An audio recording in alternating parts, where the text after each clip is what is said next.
Good morning.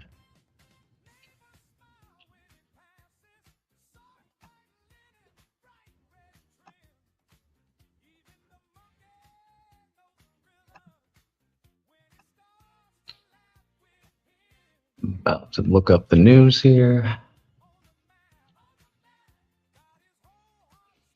See what we have in the works for the day.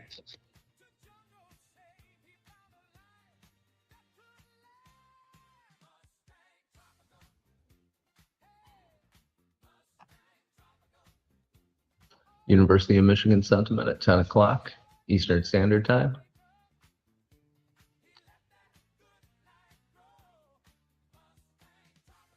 And at 1 o'clock, the U.S. Baker Hughes total rig count.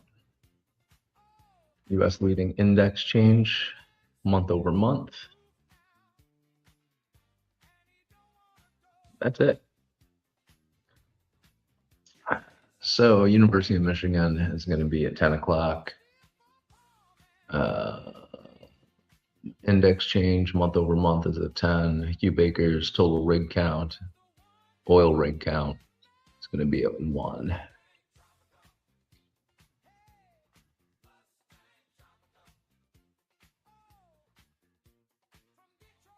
The 25th is the U.S. holiday.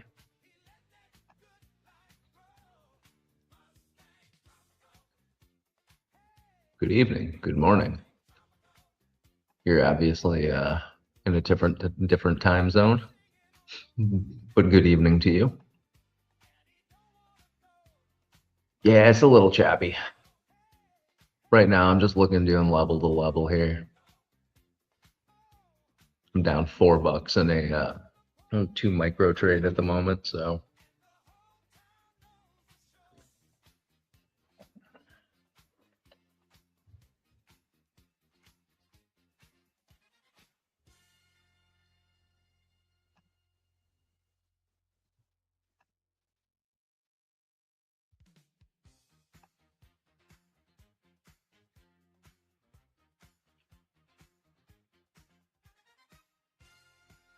S&P 500 is on its longest winning streak since 2023.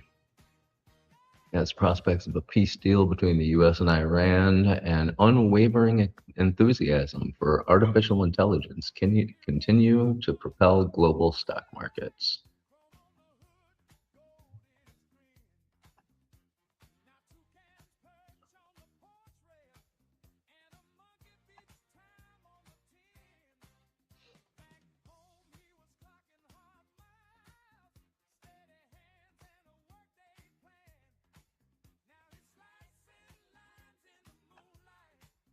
So there's nothing new in the news. It's the same shit they're rehashing day in, day out.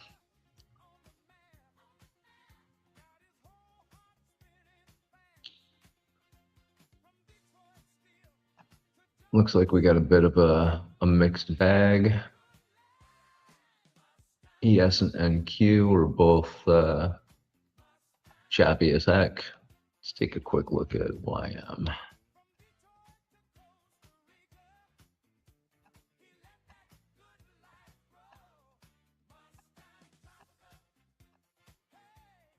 YM's looking pretty strong. Retracement back to VWAP. It's bounced off it a couple times, came down all the way through the first and second negative deviation bands and is continuing on its way up now. We're in a bullish fair value gap on a 15-minute.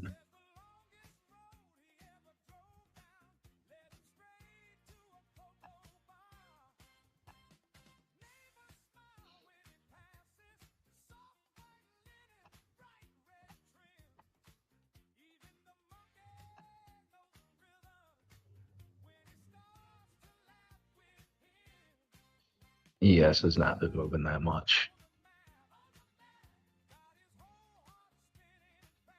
London high of 7,550 cents.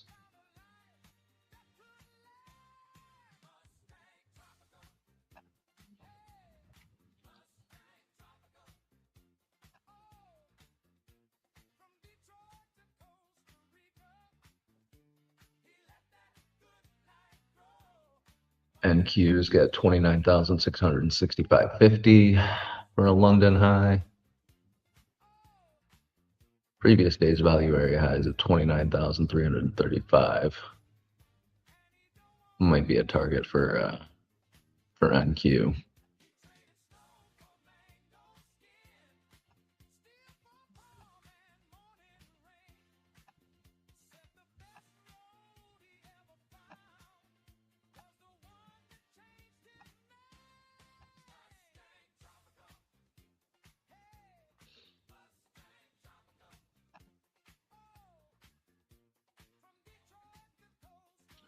My view on MNQ, honestly, to wait and see.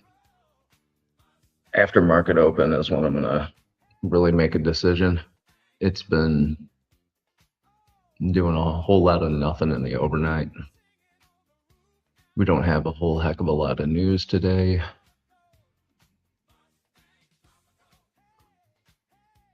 I think could do what it did last Friday and just pull down on people taking profits.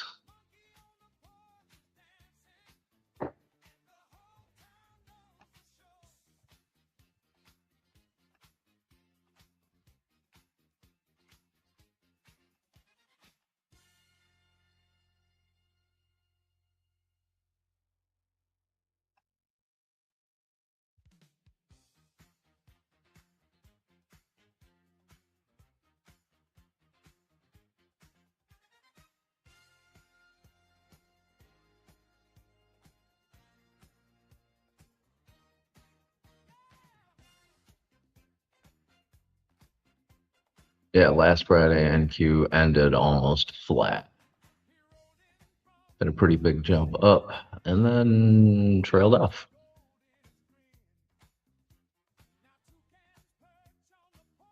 Sunday got some lift, Monday came down, overnight came down, Tuesday up. Yeah, it's kind of hard to say right now.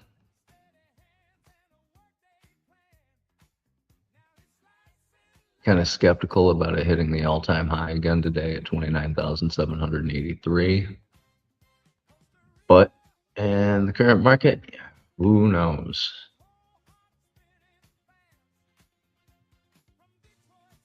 We have been in a pretty consistent uptrend for the past few weeks.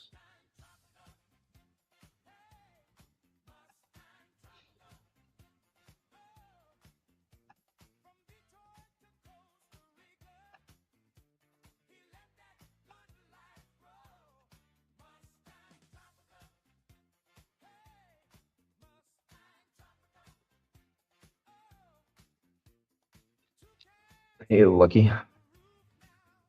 Good morning.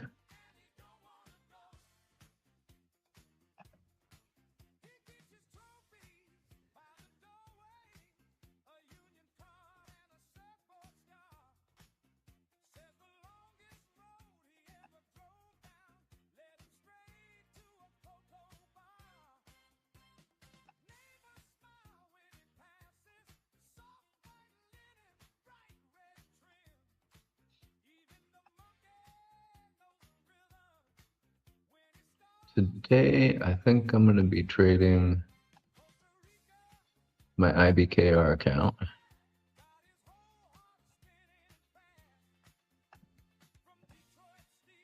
And my EA Futures accounts.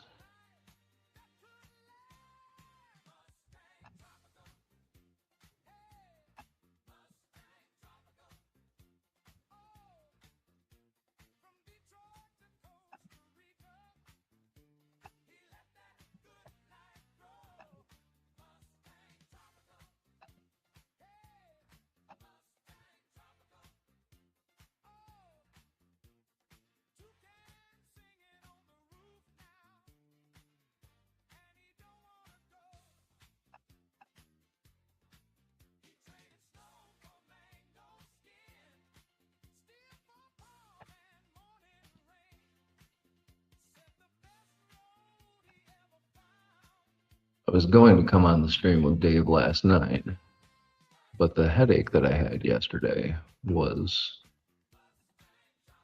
ridiculously bad. So I decided to lay in a comfortable bed and some air conditioning and take some Excedrin and not go on the live stream. It would not have been much fun, even less than usual.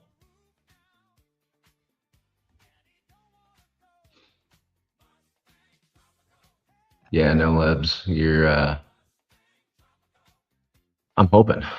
I'm about as hopeful as you are on that one. If we can catch a good trend, I'll put in a couple of micros and just hold it all day.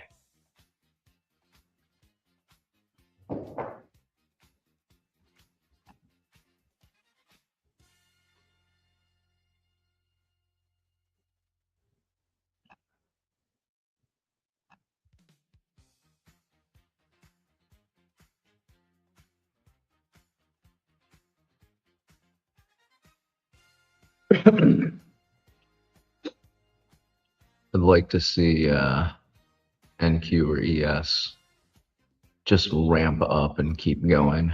If we could hit those all-time highs again, it could be a retirement trade today. And we all want those.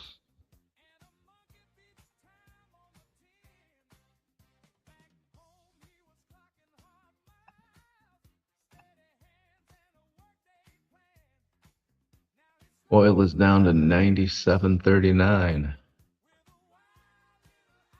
Not mad about that. I have a limit order in at, remember where I have it in. 96 something.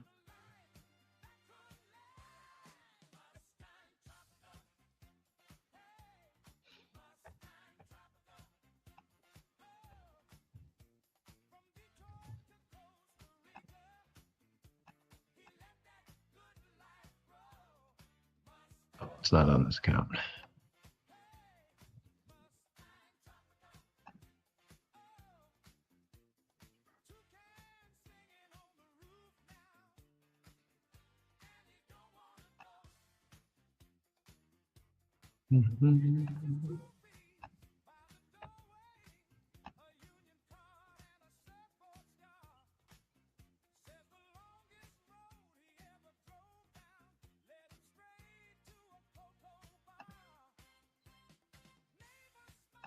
I'm getting out of this one. Lost $100 on my first trade today.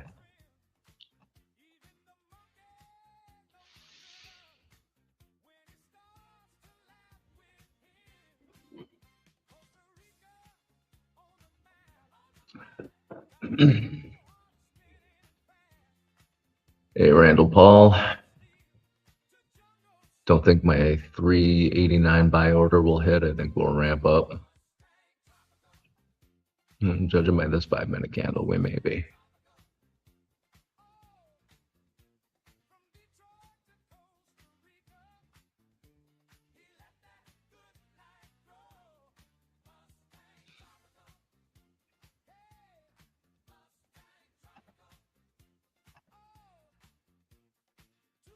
Aventura Trader. I know you. This is your first time here? Holy shit. Where you been? Just hanging out with the Traders Post boys? Of course.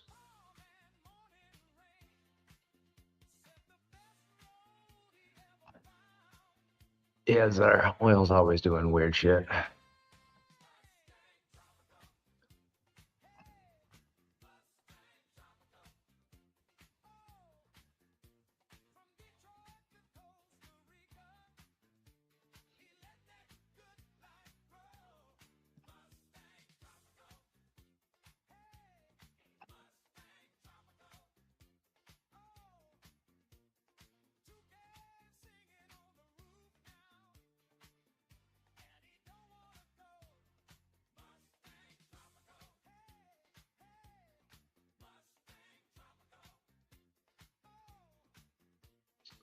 So we got on the 1 hour, YM is actually looking pretty good since 1 a.m.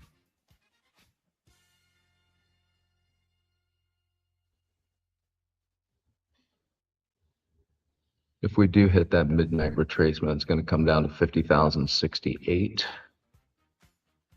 I'm not saying it's going to, but if you follow along with Zach Arbucci, that's it's probably going to go short and take that.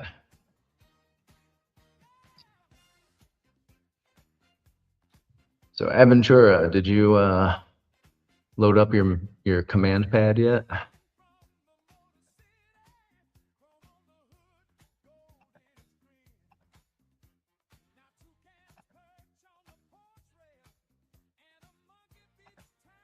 Another one is join the cult.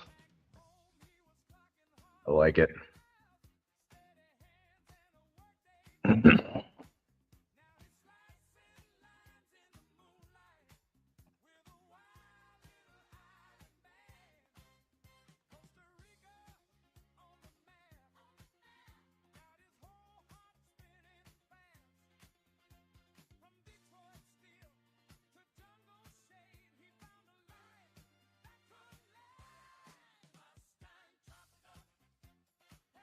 The White House dragged for turning Drake's new album into a MAGA meme.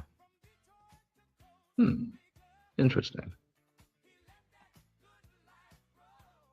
I mean, I understand. You got some similarities there. Short eyes. I'm not calling Drake a chicken hawk or anything. Or am I? I might be. Tim, can you join the cult? Absolutely. Use code NickJ. Go to traderspost.io.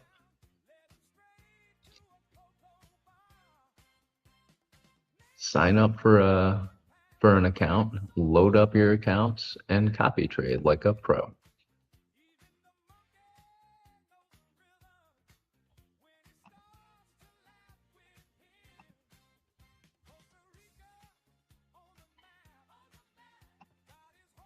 Yeah, it is pretty badass.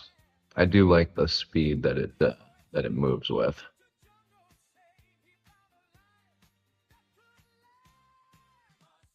$200 millisecond executions on your trades is not anything to be upset about. 5 minutes for a second.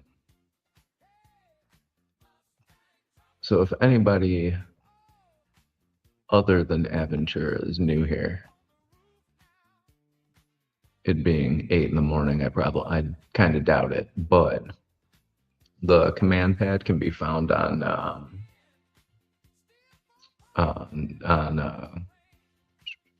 is it Google now?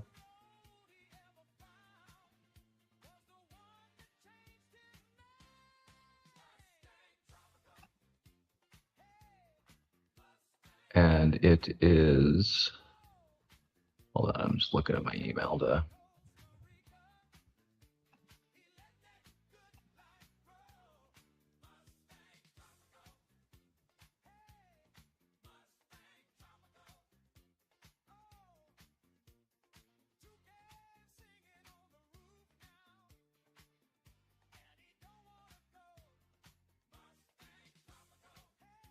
Google, yeah, the Chrome Web Store is where you can find it.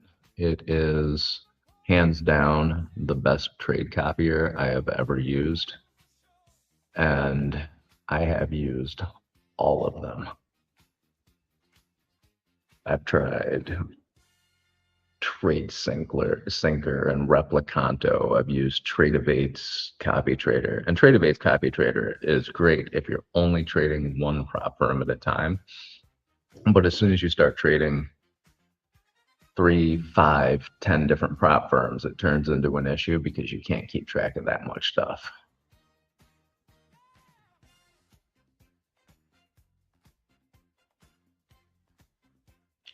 A 30-minute candle has 20 points per bar. It's on ES, right? Or you are looking at ES.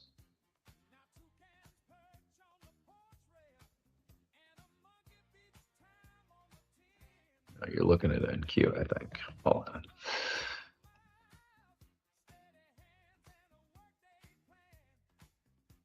Yeah, you're looking at NQ.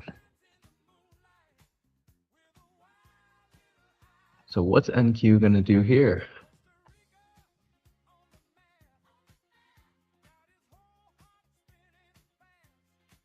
Oh, you said a 30-minute bar.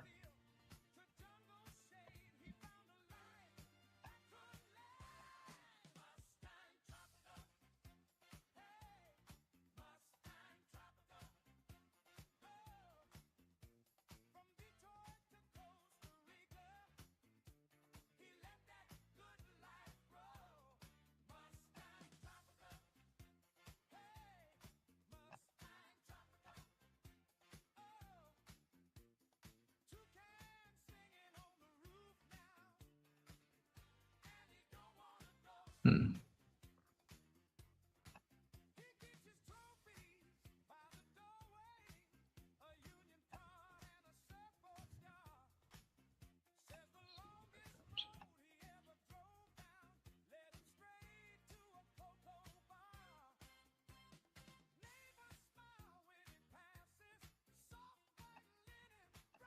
Not hating YMs for longs. I wouldn't jump into one right now, but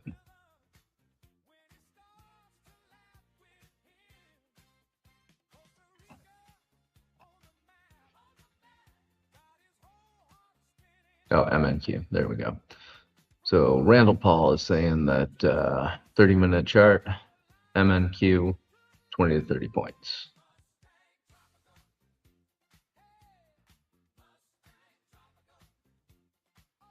Yeah, I'm with you. That's why I wouldn't go into one right now. Just wait for a pullback. Act like an adult. Wait for that pullback. Take a small size long and let it play out for a while. I already lost $100 today. I don't need to add on top of that loss. I'd rather chip away at it and end up green. A candle dealer, what's shaking?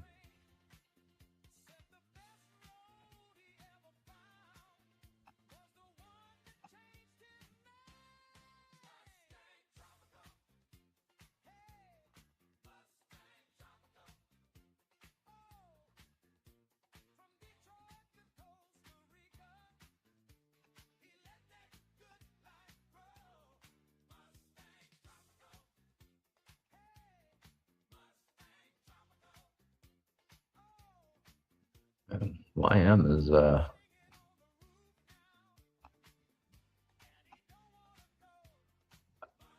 oil prices came down.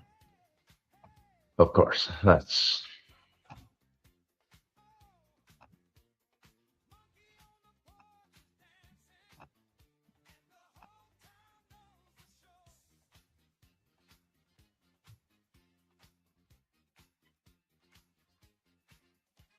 so as oil comes down, YM is going up.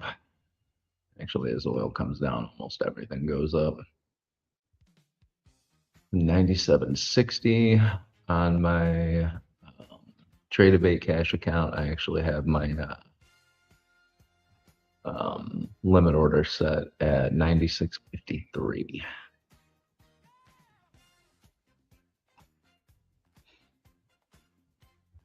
And that account's large enough to where I'm willing to hold that over the weekend.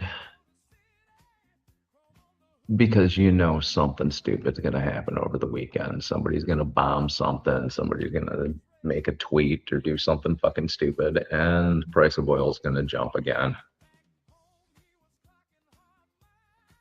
A bunch of CEOs and billionaires are going to get the text message 15 minutes prior to it happening, and they're going to go long.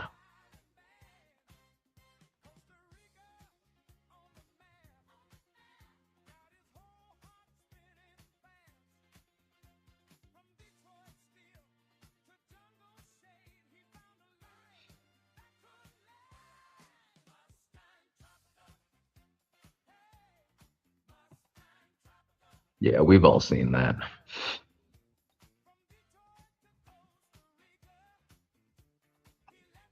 Tim's in a short. All right. Have you had any problems with Take Profit Trader? It closed 2 of my accounts this morning saying that I counter traded, which I never do.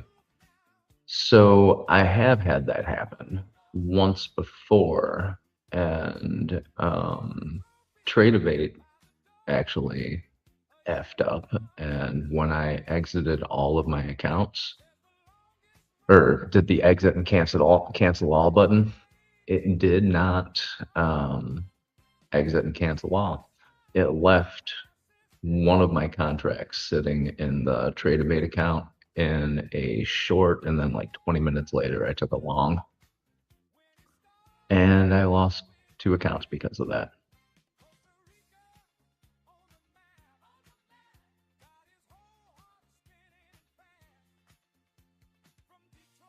So check your Tradeovate. Look at your trade history on Tradeovate. You can just log in, use your password, log into it, and you can get your list of trades and see when they were open and closed. Check that, and if everything is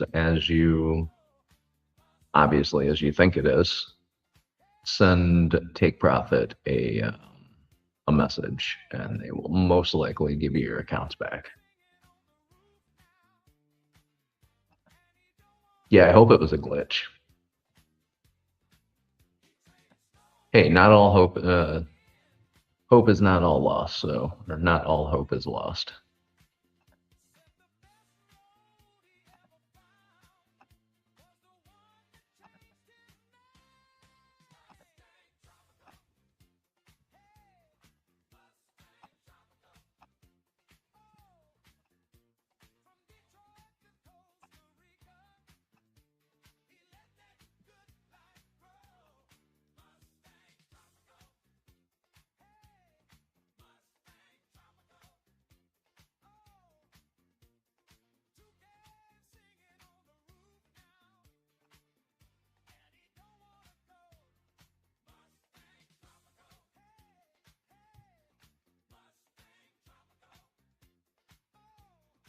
I do not hate your idea of a short here off of this VWAP level.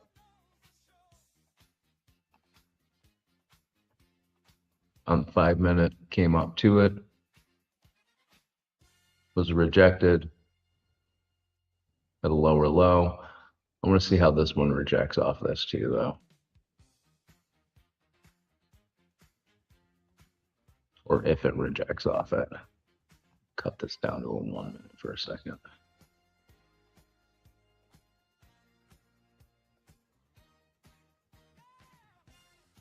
Yeah, this is looking good for a short. See how that 5-minute candle closes first, though, before I make that kind of decision. Also, we got a bullish fair value gap right here. But that's a 5-minute. The 15 minutes always going to be a little bit more of an indication for the longer term.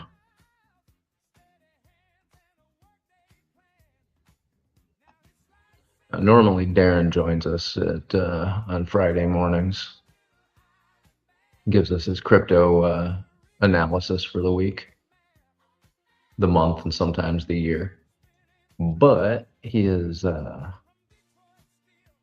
dropping off a rental car, so he may be a little bit late today.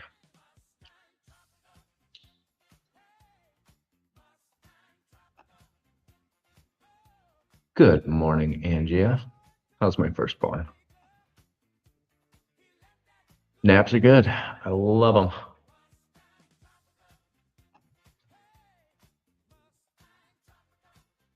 Sorry, I was in the elevator. That's great if you're in a short trade and it takes the elevator down.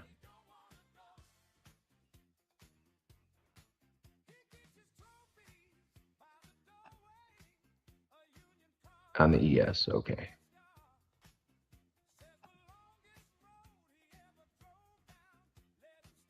Morning, Skeletor.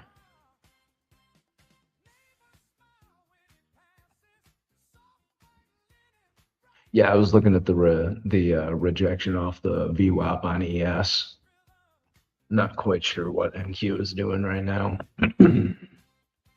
Oh yeah, it's not coming toward.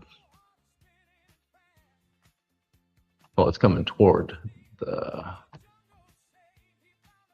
VWAP, but not with any momentum.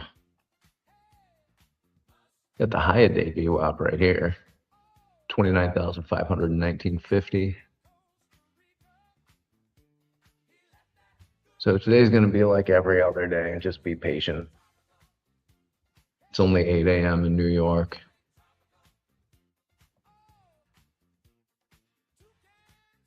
Those lazy Wall Street guys aren't even awake yet.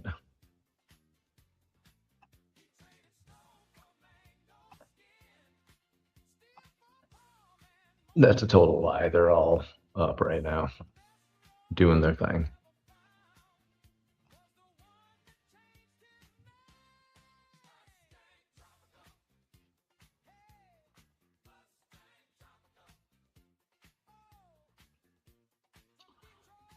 So I was in a trade, lost $100. Now I'm just kind of sitting on my hands for a little bit, seeing how this shakes out. Aventura, how's Costa Rica? What area are you in? I'd love to move there one day. Are you close to the beach? Close to 2 beaches.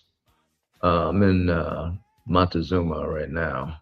So I've got the Gulf of Nicoya on the east, so I watch the sunrise every morning, and then I drive about 20 minutes across the peninsula, and then I'm at the Pacific Ocean, and I'll watch the sun set over there.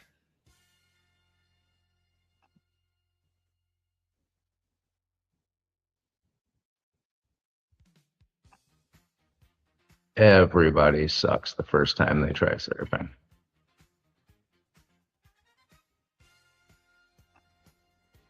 Gold short? I don't know. I'm not trading gold. Gold's a little bit heavy. I did not. I had my eyes closed for the majority of the night. Had a pounding headache, just knowing that Darren was going to be joining me this morning. Hey, and there he is. Good morning, or good afternoon, depending wherever you are in the world. Yeah, rush. How'd everything go with the picking up the wife and dropping off the rental car? And well, I had to get a new rental. I had to get a rental car. The water pump, or not the water pump, the thermostat housing is like plastic that mounts the engine of my car, and that has a crack in it. So yeah, the coolant just leaks out, and it's not good to drive with that coolant in the car. So, did you just say your bell housing cracked? No, the thermostat housing. Yeah, so it's it needs to get fixed. So the delay in long and short is that it can only get fixed next week Wednesday, because somehow everyone is busy that I normally use. So I phoned seven garages to try and see who could get it in earliest. I'll get it in was Wednesday, so can't be without a car. So I just had to get a rental for a few days until the although I could drive the car, but then you're constantly having to put in cool or water, like literally almost after every drive. But after every stop, you have to put water in. And no, not too bad. That's just get it fixed. I got it was £200, so like say $250 for a week. So it's not so bad. Yeah, and it's just like a small petrol, 1.2 liter petrol engine, just a small mini car, just to get me about for a bit. But yeah, that's been my week. 1.2 liter. How many cc's is that? Yeah, on your 1.2 liter.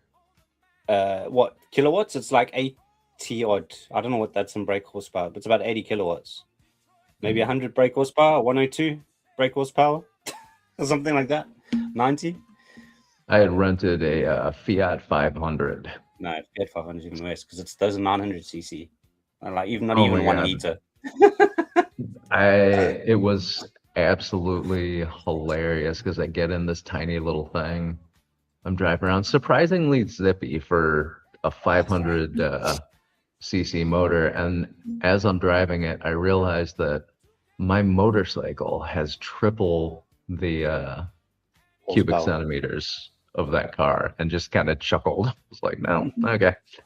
Yeah, I've not even looked at price action today, but yeah, the small cars are okay for economy. But obviously, even Costa Rica probably not. You need a truck. Where I am, the roads are okay at least. So, and Yeah, if I tried driving I don't need to do a hang of a lot of mileage. Well, I don't do anyway. So, luckily, it's yeah, not. I couldn't get up the hills here, driving up into the mountains on it with a little 500. Sorry, Actually, you'd lose one of those cars in a pothole day one. Yeah, You'd be driving along and just disappear. I had a 3 liter V6 diesel as one of my cars when I lived in South Africa. And that was a ball to drive. Obviously with the torque, but obviously not so good on the. As soon as you put your foot down, it goes half a tank of fuel. But yeah, you don't need, like in the UK, the roads are good. You don't really need like driving a truck or a pickup is like a novelty. Most of the people have like family vehicles, SUVs or sedans. The bulk of the cars. So somebody was asking about gold shorts today. Oh yeah, I've not even shared much. Oh, sorry, I'm also just like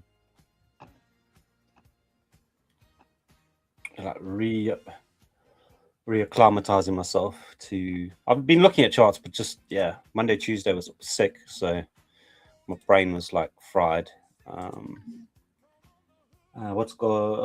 was tweeting a bit. Gold's 97. Oh, not gold. Sorry, oil's back at 97 or futures. Yeah, oil's under $100 right now, so I've had a wait for the next tweet to make a decision on an oil trade. Let me just see if there's any. Let me just quickly catch up on X, see if there's anything in my followings.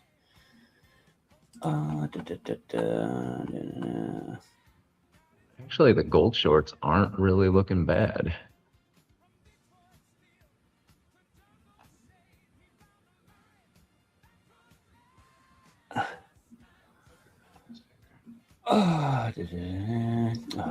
Trump was just tweeting about the stock market. That's it. Yeah, well, literally, because I didn't have a lift to get back into town, so I had to go into Cambridge town to get the car. I had to walk. I had to do a 3.5 mile walk to get to the bus. To take a 40-minute bus, and then from the bus where I get off in the centre of town, there's another 25-minute walk to get to the. So I did like an hour of walking. I did good. I did 8 miles. 8 miles of walking, or whatever it is, just under 8 miles of walking and bus trip. Were you wearing your Fitbit? Did you count your steps today? Yeah, I can actually go back. Yeah, on my Apple Watch, I can go and see what I did. I wasn't doing bad for walking. I think I was doing like 6 or 7 minute miles, somewhere there. I don't know. Let me go back. What's this thing not allowing me to look at my? Come on, go into running up. So for it's in kilometers. So if I was doing 640 a kilometer, like 5 minute or 4 minute miles. No, 6.4 kilometer. Oh no, sorry. It's 5.4 the first one, and 2 point something the next one. It was only 7 kilometers, 3 miles of walking. Sorry. Gotcha. I was gonna say, if you're doing a 4-minute mile, were you an Olympic athlete? Yeah. So this, it was saying 6, probably 10 minute. If it's a 6 minute kilometer, it's probably a 10-minute mile because you add 1 point times by 1.6. Yeah, about that. It's not bad. So looking at the gold trade, somebody was asking, a quick podcast was asking about gold shorts. Yeah, looking at a 1 hour time frame, the gold shorts don't look bad. I would wait to see how it reacts with VWAP on a 1 hour if you're planning on holding the trade for an extended period of time. But also on the 15-minute, same thing. Playing with VWAP right now has been going up and down above and below VWAP for a little while. But when you pull up the deviation bands on it, it has been going back and forth between them for a little while. Asia Open, below starts off, of course, below VWAP, above it, hits that second deviation band, comes down, second deviation band, comes back up to VWAP, touches the first, breaks back down, and then just keeps playing off that first deviation band and second. Yeah, gold. Just about till midnight. Comes up and then keeps going down. So I wouldn't mind taking a short on gold, but I wouldn't do it until either it pushed down below VWAP and then closed it at probably second deviation band, or if it hits the second deviation band and then has a follow-up 15-minute candle that that's pushing it down, then I'd be willing to take a short all the way down. Yeah, I wouldn't be short on gold. 45.13. I'd probably be looking a short back maybe towards daily open, which is about 45 if it comes back up. 1 hour, whether I would trade this, looking for order blocks. You wanted it daily open, which is just above that deviation band too. Yeah, above 45.40, I would say would be the safer short. It's in a downtrend for now, right? Yeah. At least 1 hour to 4 hour kind of time frames, macro wise, I would say it's more downtrend. It's now found a base between like 44.50 and like 45.50 or 4600, up to 4600. Although I don't necessarily use volume profiles here.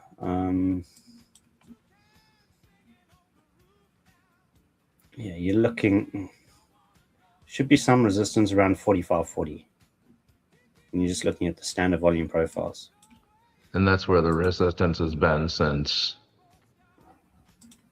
midnight. Let's try and see. Yeah, 45.40 pulled a few volume profiles, and it looks as if that's the resistance. Did you say 45.50 or 45.30? 45.40, I would say, would be so neither of closest, which is are you on futures? I'm on XAU. I'm on the spot. What are you trading from South Africa or some such nonsense? No, trade spot chart, CFD. No, thank you. Trade gold like a real man. Or when I'm charting gold, I can't chart gold on MCG. Well, I'm trading gold like a real little boy. So now I've got a few good friends that trade gold. What did they do yesterday? They did a 3R yesterday. They let me.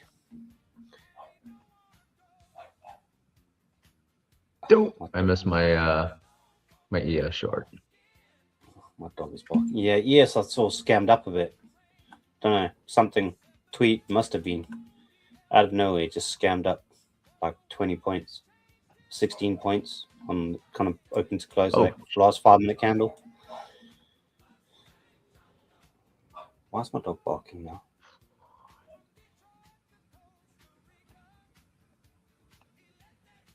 Oh, he's fine. He's just obviously getting excited, chewing his toy. Well, yeah. Your dog or your kid? My dog. My kid is at school still. It's his last day. He's on, I don't know, he's on half term. It's only a short holiday for a week, from Monday to Friday next week, and then back the following week after that. I think ES is going to go up, yeah. I did a break retest, basically, of the last 5-minute and 15-minute wicks. All right, my oil long got picked up. Where did we? Yeah, the only thing I kind of think at the moment with oil is that obviously the futures market is being manipulated. No, and it has to that couldn't happen. it has to eventually catch up to the spot market. So the spot market price on average is anything from $135 now, $135 up. So it's basically like almost 30% down below what the actual spot delivery price is. Still.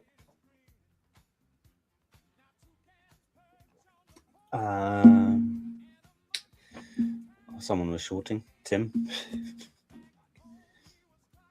Although pretty much pre-market, I don't think it's been... has pre-market been pretty volatile the last few days? Not really. I think most of them move yesterday.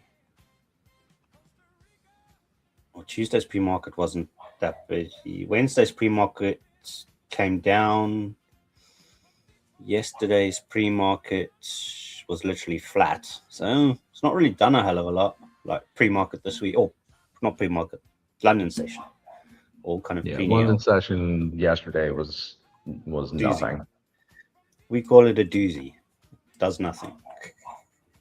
And I'm still stuck in... I'm not stuck, but I'm in a Bitcoin long still from 76,000. That's not really getting anywhere.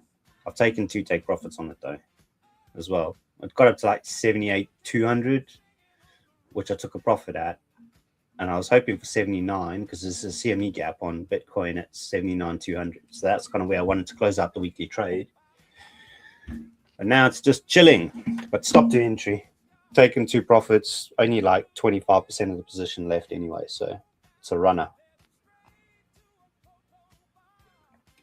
So by that, yeah, that's basically been my only trade this week. And I think I've done like $80 on the 25Ks on each account. When I was able to stay at the charts, I caught a bit. I think I caught $30 yesterday, which I should have held on ES. I can show you on my chart. Look here.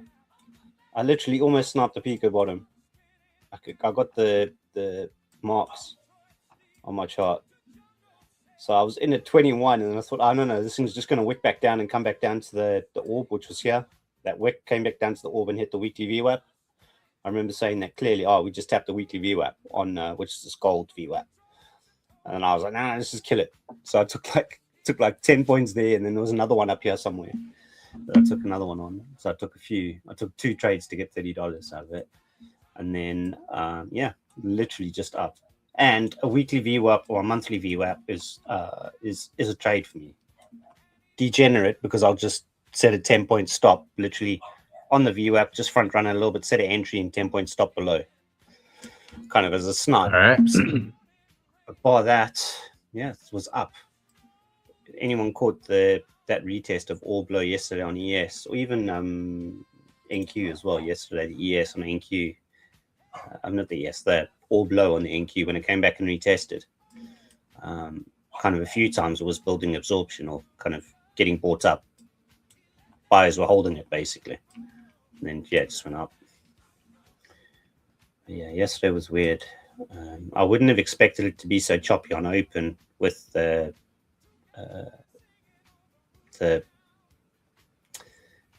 NASDAQ, NVIDIA earnings. NVIDIA. So I would have expected it, obviously, to just go.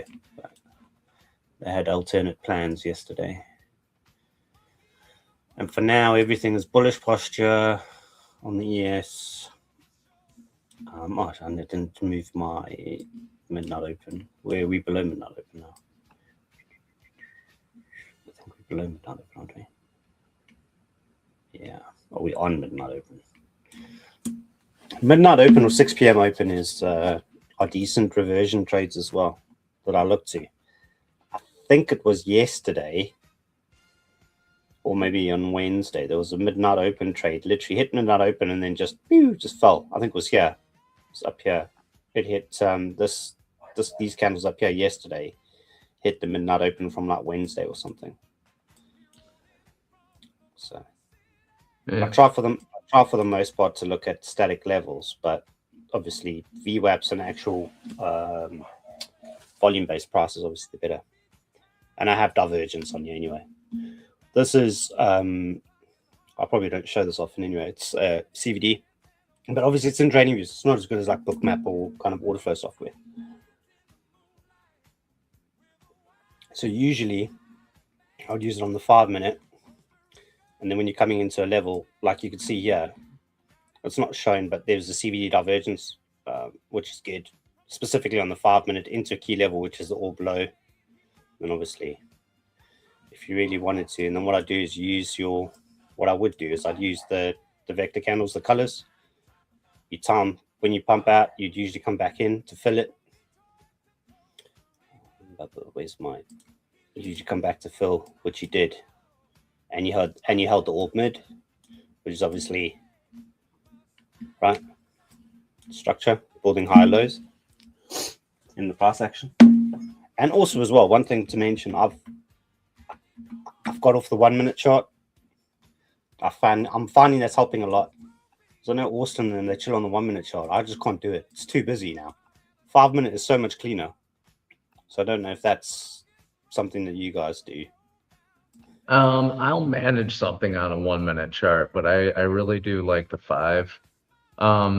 If things are moving quickly and choppy, I'll look at a 1 or a 2 minute, but I look at the 15 for trend. I enter on a 5, I manage on a 2.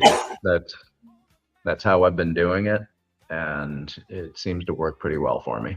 I found kind of even looking for entries. So generally, morning, Johan. Keep talking. I'll be right back. So with the vector candles, the liquidity candles, they generally come back for the liquidity within the candles. So when you see a red, green, blue, or violet, they would come back for it, depending on the trend. So this is a clear example. You had the green 15-minute candle there. You came back for 50% of it, literally to the tick at 74.07 on Wednesday. So like, yeah, I wait for retraces into the liquidity candles. It's kind of, and even this one, yeah, came back into the blue candle. That was a retrace entry yesterday. This is all just chop. Although if you really wanted to, because the volume had got increased, so red, green, volume increased, you could have used your green candle as your or recovery of the green candle on the 15-minute as your re-entry. But obviously you sweep through it. So there's a few things kind of to notice when you do that, but they always tend to come back. If they leave the liquidity behind, they'll come back for it at a certain point in the session. So that's why they came back for this blue one. And then obviously all the way up. But you prefer to take all of this out and come back. Came back quite late, like 2 p.m., even close to 3 p.m. yesterday. It came back.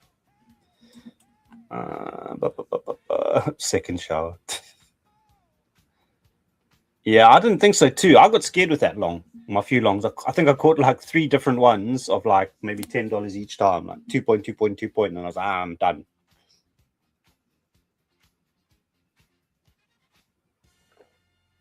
Oh, you're on MBT. I just don't like I can show you my Bitcoin chart. Obviously, this is obviously going to confuse the fuck out of everyone, but I use static levels as one of my theories. So this is like Asia, high, low, got EMAs, but these are as horizontal levels. But the reason I entered my long way I did at 76 was because at that point, we had the 1 day 50 SMA. So I literally snapped it off that. Or at that point, the 1 day 50 SMA or simple moving average was like around here. So it was literally pumped up to 82, came back for a retrace, still put in a high low here and then went. But the problem is now Bitcoin is just ranging, which is not the best thing. Apologies, I have to go downstairs. My dog is just moaning. I'll be a minute. Yeah, next. Sorry, I just had to pop downstairs. His dog's still barking. I get him out, and now he's still moaning at me. So yeah, I'll be back in a minute. Pesky dogs.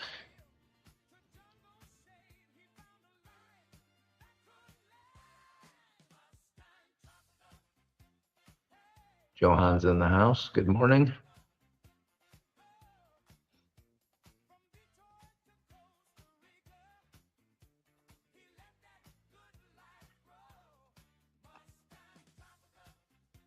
Yeah, I don't think anybody expected that. So who here is trading Bitcoin?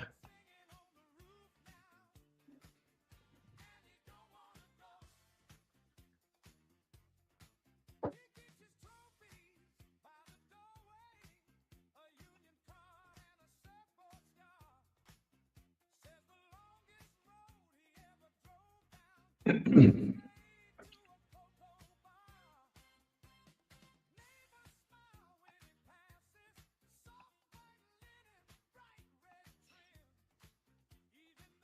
back. I don't know. Everything He all went right? out. Yeah, he's fine. He went out and then he's come back in. I don't know. He's just on the couch, Who knows? on the sofa, just barking and making a noise. I don't know for what reason.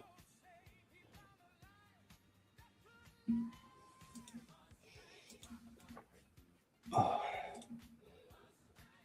man. Sorry, I got people messaging me. Okay, they delete that dude. Bane in my existence, if I'm not kind of doing TA and stuff and trading, is deleting scam bots from Discords. Pain in the behind. I get at least 3 of them a day. No, we get Yeah. multiple. We've got we've built a bot, a scam bot. So basically, if anyone sees that, join my group, I've got 10 people, and give me 10 people a chance. Like you get the or WhatsApp me, like I don't know, there's certain ones. There's all they pretty much of the same, but just from different people, different bots to it. I had one guy trying to get me to deposit 10 grand into an account pretending to be Evan Dyer. That was humorous. Yeah, a friend of mine did a whole almost scam to scammer. Like, you know, have you ever seen that guy on YouTube that hacks the Indian call centers? No. Asian call centers. I don't know what his channel is, but I do have him on. I do see them. That's on my feed brilliant, every though. now I and love it. yeah. So like they try and phone him and they scam him, and he reverse engineers like somehow with his phone, and kind of because he's in IT security, he built a system that the phone picks up the IP and all that type of stuff. And then like they were trying to scam him, and he was like, "Oh no, okay, oh that's fine. Can I speak to your superior?" Blah blah blah blah, and kind of he like goes along with the whole thing. And then then basically he reverse engineers their cybersecurity in this thing and like does something to their laptop screens. Like, oh no, check your monitors now, guys. Like freaks them all out. Like, and he gets recordings from their call center, like with the RT hacking that he did. It's hilarious. That is beautiful. More people should be doing that. He does that often. Like he gets tip-offs of these big call centers kind of in the east. And yeah, he does these funny game things where he plays along for a while and then he like outs them at the end, like calls them by name. So hi, like I think maybe whatever the guy's name is, you know, because obviously they use like aliases, right? Obviously because they're trying to scam you, and like he like freaks them out, like tells them their social security numbers and those type of things, tells them where they live, like is their address, like madness. But if I could do that, I would. And just freak them out. They'll never be able to do it again because they know they're going to get caught. But I think also as well, he does do it for, what do you call it? For law enforcement of some sort. Oh, bloody hell, man.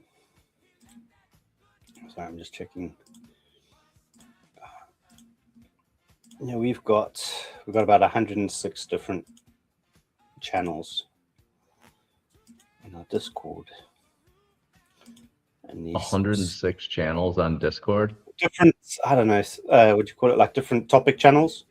Oh, okay. So we've got premium side, paid and non-paid, and then there's obviously certain sections between each.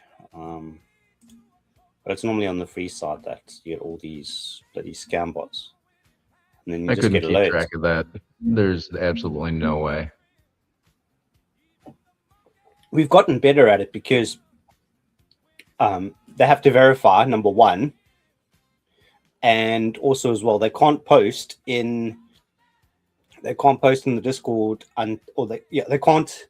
So what they do is they at everyone. They can't at everyone for at least without being in the Discord for 1 month, and you can't get screenshots of like P&Ls or anything like that, like photos or anything, for a week. in Discord. So we've got like set limits, but probably now what they're doing is they've caught on that we've put kind of set limits in now. So they'll wait, they'll just sit there in the background for 30 days. And after 30 days, they can start spamming and kind of, they've caught on now to the kind of limitation things that we did to stop them. You should be able to put a was relentless for a while, but now it's not so bad. no activity limit on there. We've got a 6 months.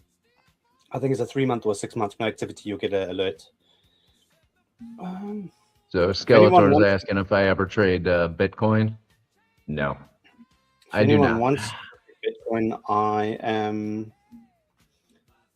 I did show my chart for a bit, but I'm looking around 75,000 now. If this long stops out at 76,000 at entry, I'll be looking at about 75,000, of which I can actually show you my. I'll show you my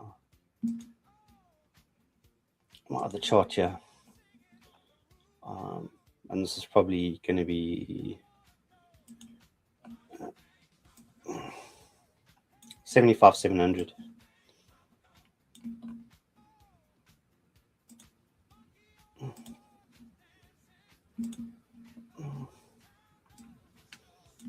Yes, I know. Oh, fuck, what am I doing? Where's the bottom profile?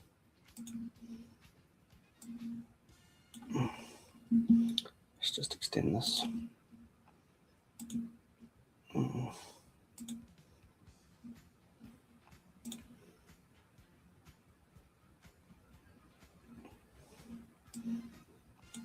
This is going to look like a cacophony. Can I just show you? I don't know who's looking for Bitcoin, but so the way that I trade this on a swing level is,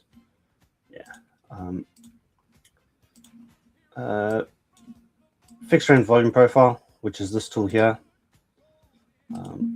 Obviously brought over the full range, so it's not session. And then obviously when you break out of value, broken out of the range and moved up, you can kind of wait for value to form again, and you do another range. But with this profile here up top, you formed a range, probably go down to like the 8 hour. You formed a range in here, and then obviously moved up, formed a range up top, moved down. Obviously, this was the 200 simple moving average on the daily where we rejected from as well. But kind of this volume profile value area low here, with the daily naked point of control below it. And then what we do kind of as another part of the strategies, we add in, you will add in Fibonacci's as well. So there's a Fibonacci level 75, 74, 60, 75, your daily naked point of control, and you've got a value area low. So kind of we look for more static type levels rather than moving levels. I look for moving levels when scalping and static levels when swing trading. But for the most part as well, there is another oscillator that we use that we're endorsed by, that this was just helps with trend and kind of oversold, overbought, like an RSI, MACD, however, kind of those type of oscillators. And then if you really want to get down to business, then look at order flow, which this is MMT, market monkey terminal, but it's crypto native basically at the moment. So same thing, we look for CVD divergence. So where CVD is doing different to what price is doing, or we look at shorts getting wrecked, longs getting wrecked. You look in the order books. So same like Bookmap, you can see all the orders up top and orders below. And also as well, if you look at 75,000, you've got big orders on Bitcoin. You've got 400 on USD. So there's a lot of confluence. It's basically everything's a static level, and you wait for a reaction off a static level. That's kind of how we trade the swings off it. So 300 Bitcoin there and 560 odd Bitcoin, 75,000. So that's why my 75,000 is my target, or kind of a zone that I'm looking for the next attempt at a long. Well, otherwise I'm looking at 79, because you just see how stacked it is up here. 79,000. I don't think there's anything up here. Most of the other levels above on the swing type, the swing kind of shorts or attempt to swing short again is just like 84,000 up at this point. But when looking at, it's still up, still an uptrend. So for me, it's not really worth like filter out all the noise. Bitcoin's in an uptrend still. Although, yes, it's lost 4-hour structure. So this now is becoming a lower high on the 4-hour. You still, if anything above that, up to daily, weekly, still in a weekly uptrend. Or weekly's downtrend, but like for the most part, from if you're thinking at 66K, 65K is the low, it's long till you're wrong. I think I've said that kind of a few times, even being kind of looking at like ES and a few other things. So stay with the trend. I've heard you say that a couple, 2-3 times on ES and NQ. And every time you've said it, it's been spot on. I think as well, like one of few weeks. One of my friends who trades Nasdaq, he trades live on TraderFi, or not trade. He's got live accounts on TraderFi and he's got live accounts with Lucid. He always says Nasdaq is retarded, so he trades like he's retarded. Fair enough. And by that, he just means like, obviously, if it's just going up, why short? Like, don't even look for shorts. Wait for the pullbacks and long. I did like when all the doom and gloomers were going on about, oh, it's hit all-time highs, blah, blah, blah, this and that and the other thing. And then we're like, I'm going to take a short here. Yeah. I don't know how MBT made all-time highs 4 or 5 days in a row, and you're looking to take a short. Why don't you wait for a pullback and expect it to go back up like it has been? Unless I get probably 100K or 100K, I wouldn't be able to swing. And also, you can't swing trade on you. Like I know I use a prop firm for swing trading as well called Breakout Prop. They're crypto native as well. No consistency score, static drawdown. It's not like some of the other ones around where also as well, even if you can swing trade on the cryptos, you kind of still have lots of rules. It's very straightforward. 6% profit target or evaluation target on any of the accounts. And yeah, they do same day payouts as well. So I think I've only taken about $500 to $600 off them because I mainly trade personal capital on crypto, but I do. I would say on more riskier setups, I'll use the prop firm because obviously then the barrier to losing the account's a lot. Would I rather like the $200 that I spent on the account, or would I rather blow that and just do another eval or try and lose 2,000 to 3,000 on a swing trade or whatever, you know? So I'm with you on that one. Within risk parameter, the more sketchy setups I'll take on the breakout on the prop firm account, but. Yes. What are we on 15? This is still not doing anything. And this is probably just that Trump was saying, "Oh, stock market's doing great." Blah blah blah. Oh, I was going to say something about Nasdaq. Lost my train of thought. I'll think what I was going to say just in regards to something you were mentioning. Yeah, that it's sorry, with the Nasdaq and kind of the markets just go up number. It's because it's just because of the kind of I would call it the whatever it's like the co-investment of kind of the big companies now, like Amazon has a deal with Meta, has a deal with Nvidia, and they just, I don't want to say rude words or kind of rude terminologies, but basically the money just flows in a circle basically around between them, and until such time as the capex and the credit lines that each of those companies holds runs out, the up only thing isn't going to stop until it bursts. But the credit line has to burst first before any kind of reinvestment and kind of the kind of upward kind of the money going all the way around between all of them. So that's basically all, like maybe 10 companies, 20 companies at the most, all just reinvesting and kind of between each other and in each other. And that's what's keeping the markets up. Well, even if you look at Nvidia, they upped their investment in CoreWeave pretty drastically.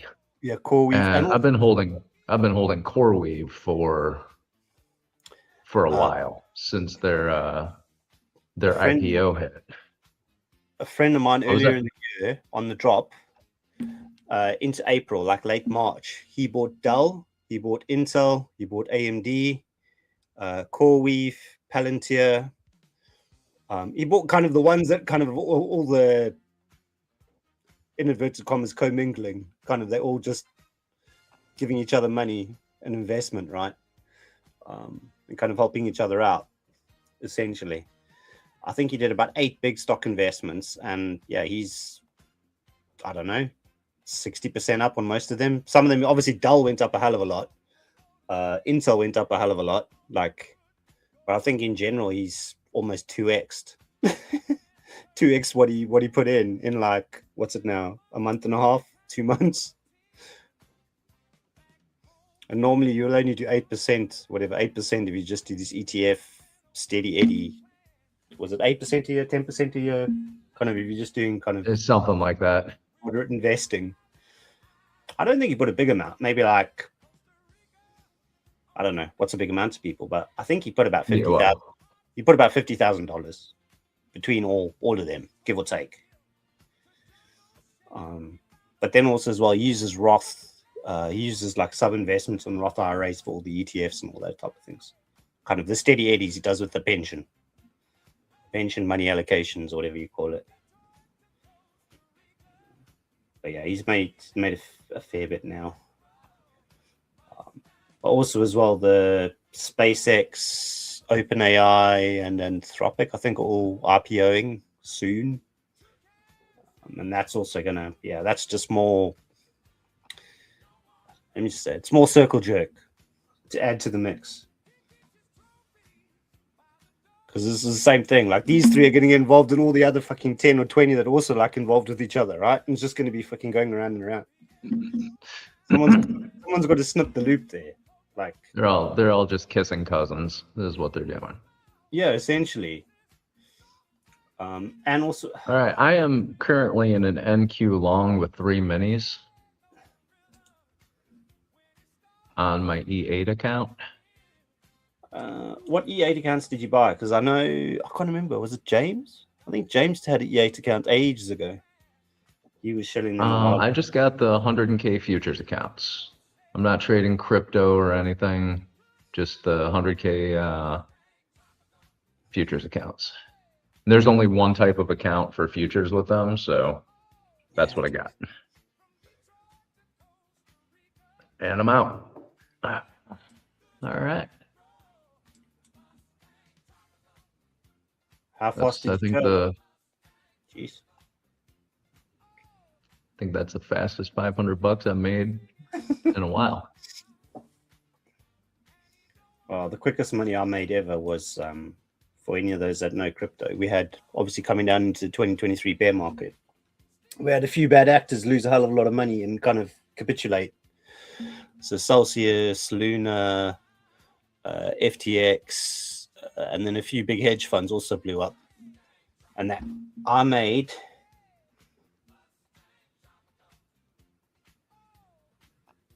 I think it was $18,000 or for $1,000 trade.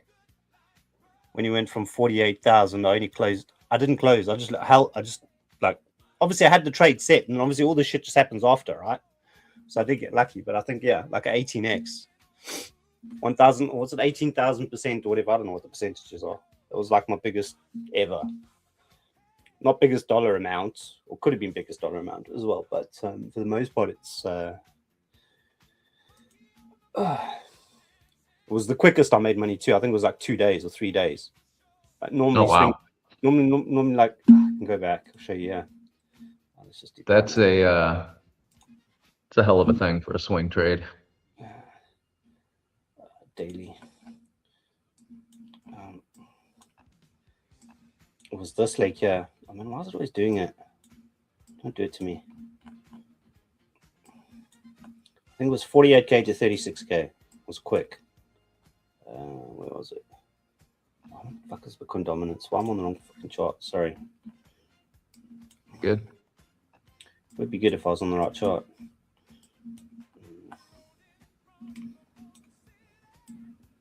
Well, essentially the entry was 48K down to 36. was literally this pico top here. This pico top here down to like there. Give or take. Okay, maybe it was like 2 weeks, but it was literally just slide down and not even have to. I think I might have. Yeah, I might have like timed up here. I think it was there. It was around April 2022, and literally just down only. And I ended up compounding it all the way into the bear market lows and closed out about 17 or 18,000 the whole trade after even compounding.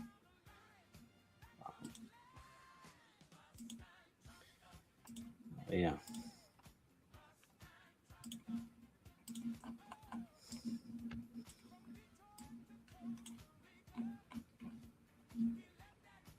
So every now and again you get good trades, and this is kind of what specifically with Bitcoin we try and get in at almost the top and kind of do a whole full range reversion.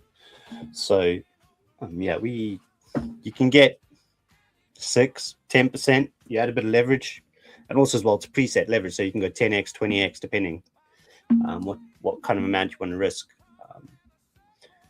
by your stop loss, and kind of use your leverage accordingly. And then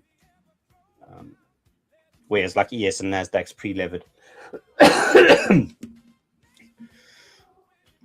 Hey, Darren, I'll be right back. I got to grab some coffee and plug this laptop in. I will. I'll hang on. Just a second. Probably stomp about 10-15 minutes more. All right. Price action doesn't want to do anything. Bitcoin going sideways still pretty much most of today. Everything, SPA's up pre-market, QQQ's up pre-market. All of Mag 7 is up pre-market. Why can I not adjust for contract changes? That's fine.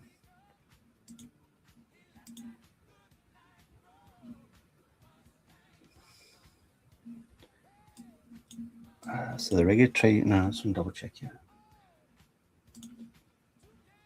I don't know if people use the regular. I like looking for the regular gaps. So where ES now, ES is so 74.68. Yeah, it's like a 30-point gap between regular and electronic on ES.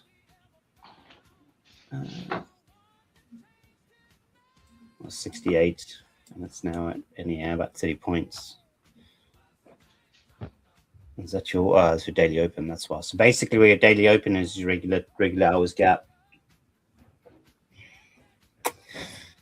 So if it does a quick swap down, I would be looking there.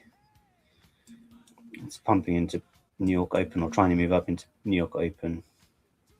There's nothing above, is there? We had all-time highs basically on ES. I know we're not quite. That would be a good trade, I reckon.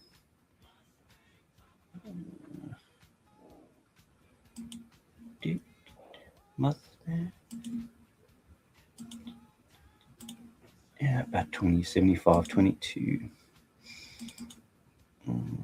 Yeah, dead green dot. Trend is up. Bleh. Hit that monthly view up. Hold the monthly view up there.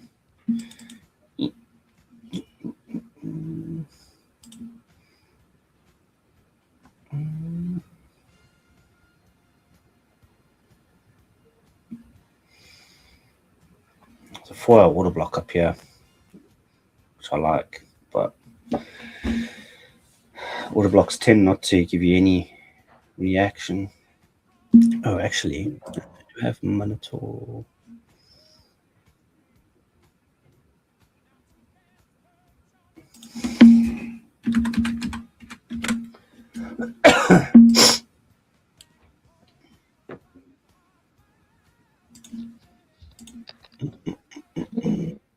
Yeah. Oh, Trump made millions in Intel as well. Yeah.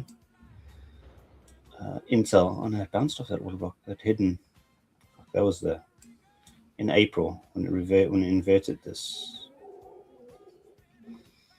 Is there any 2-day or 3-day? Nothing below, nothing above.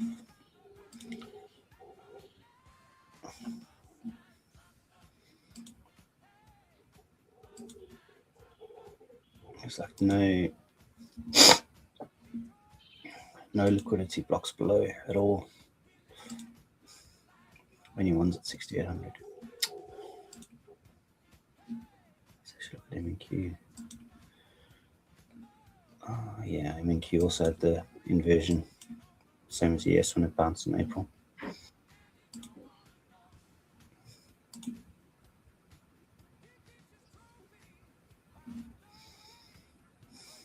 Here's this.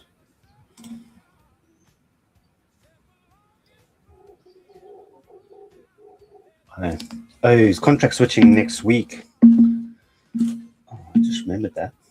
So just be careful with what you guys are trading. You need to make sure you're on the right contract from week after next.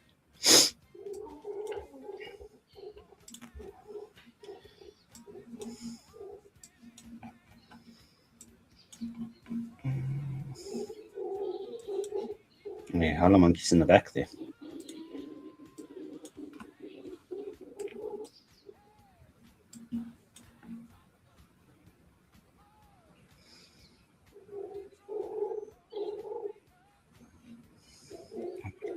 When it's off.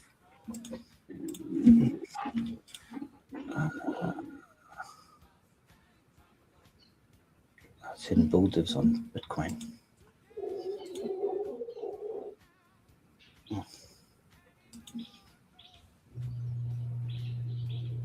Yes, and Nasdaq are going. When was your back? When was your test coming to overnight or midnight open? Oh, one thing I didn't check today. What's happening with the? We've left. They should have left a POC behind last night. Oh no. Oh, they did. Jeez. 7,400 E, 7,425. Oh, what's the tick setting on here?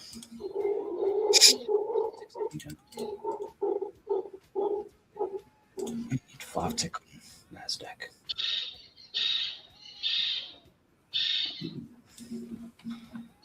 Yeah, there's a lot of buy imbalance.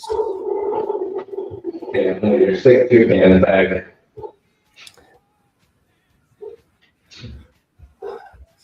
I'll be watching, yeah. 780. It's only imbalance really in the chart, unless it comes all the way back down to yesterday's levels. Yesterday's.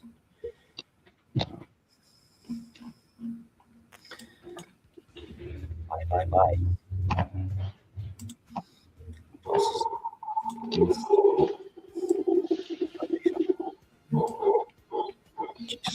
People messaging me. Baby, bye. London. And then. Yeah, here's your heartbreak.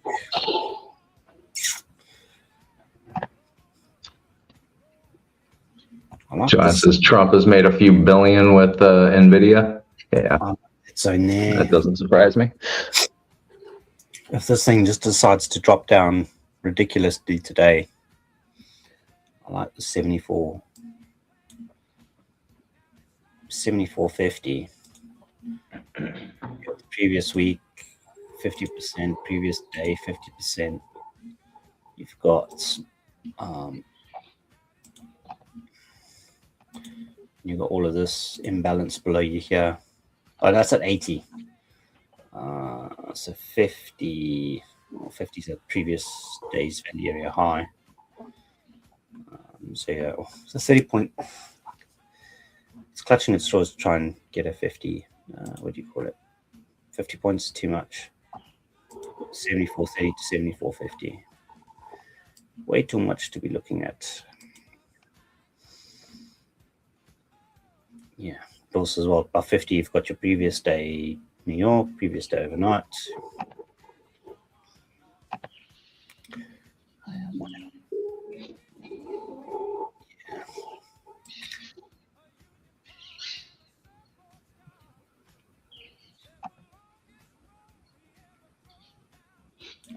Just don't like it very short.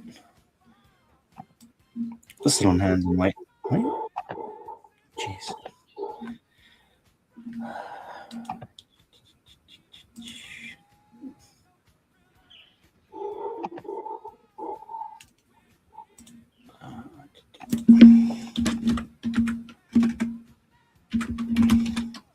Sorry, I don't know if you can hear that. I'm just typing a message quickly. You're good.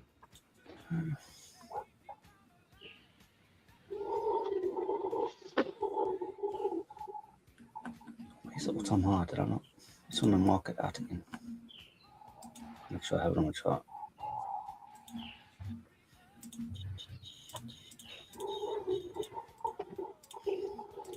So we need now 40 points. Fuck.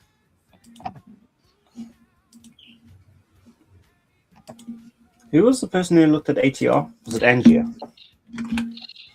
That was Angia. He's the other one. I need to figure out which I had. ATR stop loss was the one that I used to look at.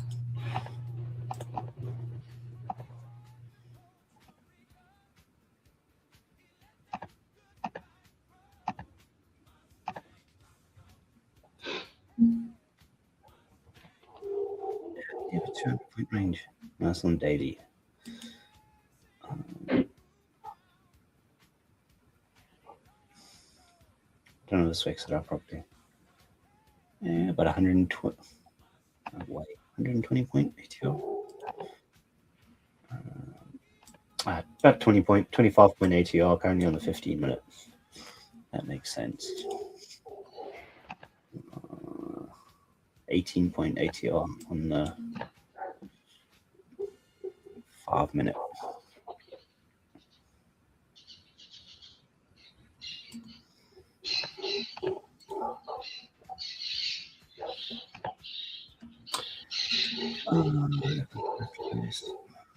Two multiply. 1.5, 1.6 is fine. Yeah. ATR. So it's looking at wants to go up. I sure am glad I got out of that NQ long. Yeah, retrace going into in full pre-market. Google slightly down.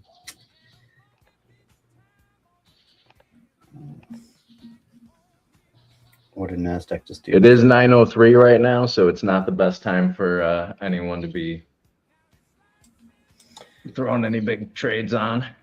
Yeah, I need to start doing more back testing, which I'll try and do this week, over the next week or two, because I've figured out a way to be aggressive within the opening range.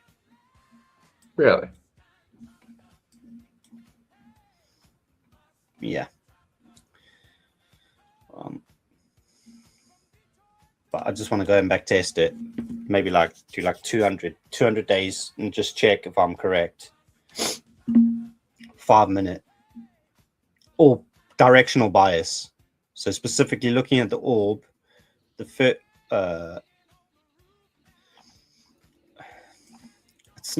can be within, but ideally it's the first 5 minute candle after the orb is set. It's kind of the one I was looking at. And there's been a few instances where obviously they fake out and they pump up.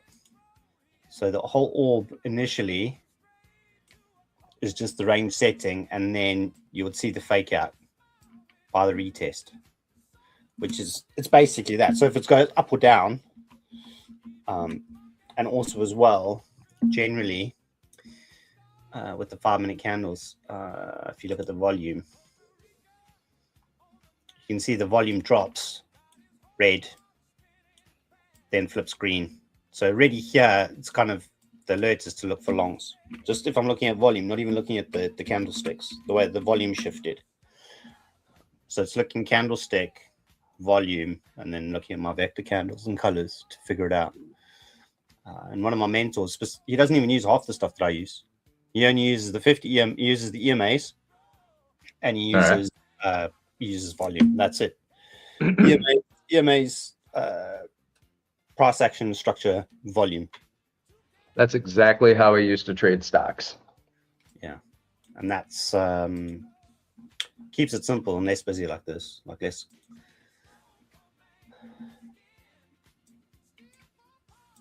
So on NQ right now, we got orders up at 29,600, 120 orders sitting there. No, why is this not? Sorry, I might lag. And 29,550 below us. We got 36 orders there.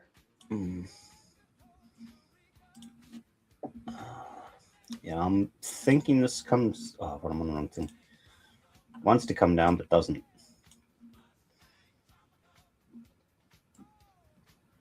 What if it's not own? I want to watch this first 15-minute candle now.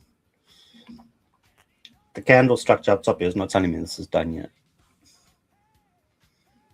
But also as well, it's volume. Breaks on here to send it down, didn't get back to daily open, but breaks up here to try and send it down, and it's just reverted because there's no follow through.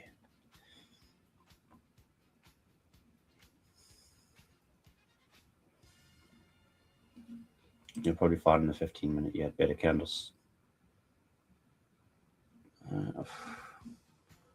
Tough read for now. Yeah, I'm gonna have to love and leave you guys. I have to get out again, drive around, do my round trips a bit, and then I'll be back later and chat. Well, it's always a pleasure seeing you in the morning on Mondays and Fridays. Yeah, thanks, Nick. Oh, sorry, Monday I am not around again. Being a lame Fair ass. enough. My son wants to go to London, or my wife booked for us to go to London to go to a few of the museums with my son. So he's on holiday. I've got to keep him busy at least one day, and then my wife will keep him busy the other day, so then I can do trading and other shit. Whatever, Tuesday to Friday next week. All right, send me a message in the Discord if you want to come in on Tuesday or Wednesday or something. And yeah, I will. Yeah, actually, Tuesday. just send me a direct message. I'll give you my cell number, so you send me a text or something. I'm not the person who checks Discord every day, so yeah. But I'll just give you my cell number so you can send me a text or give me a call. Yeah, I'll check you later. I'll be back in chat later. But yeah, I'll be on mobile. Right. You'll see me commenting. But yeah, nice to hang out with you guys again. Take care. We'll see you guys next week. Take it easy. Bye. All right. And again, Darren comes in and drops all of the sauce about the Bitcoin.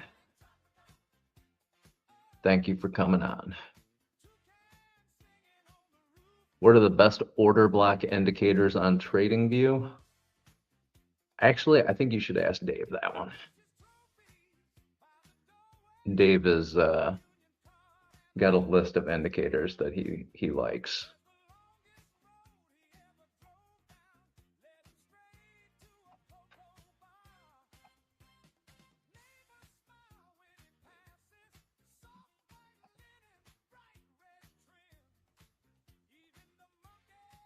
Am I in a trade? What the hell is going on here? I just heard an order filled.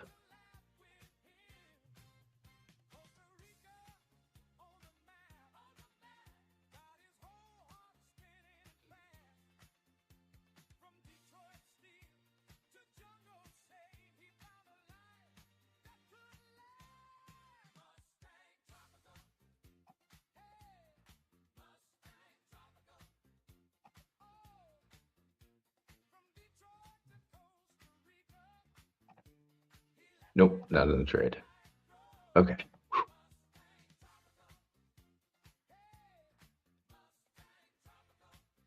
No, he doesn't trade order block, but Dave is the guy who does a bunch of research on a whole mess of different things. And he spends a lot of time talking to other people about what it is that they're using as far as indicators are concerned. Now I'm in a trade. There we go. Now I'm out of the trade. Perfect. That was a quick $50.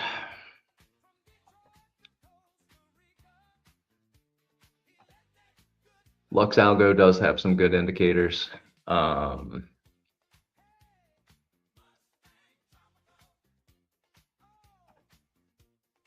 Nephew Sam's got some good indicators.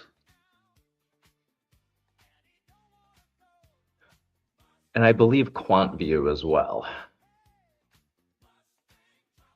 I'll look it up right. Wow, I can type.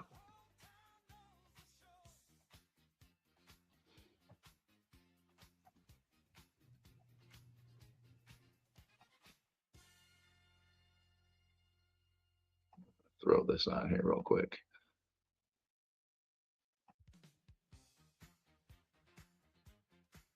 It is 9:11. We got 20 minutes, 19 minutes until the open.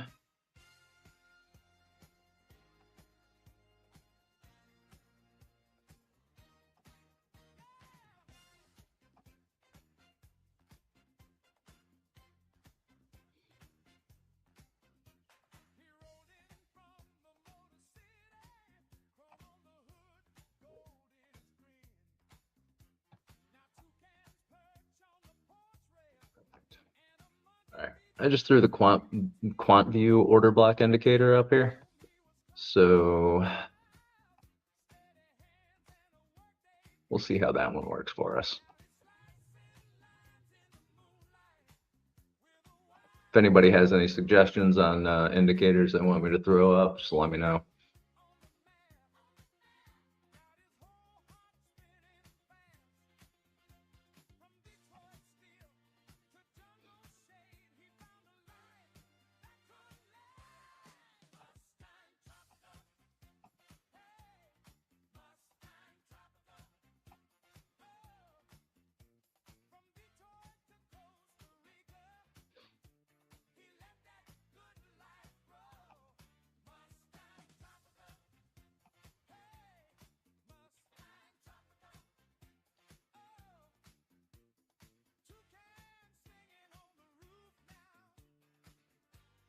Bookmap on NQ is looking a little bouncy here. I got a mixture of buy and sell volume balls going on. Got 101 orders up at 29,635.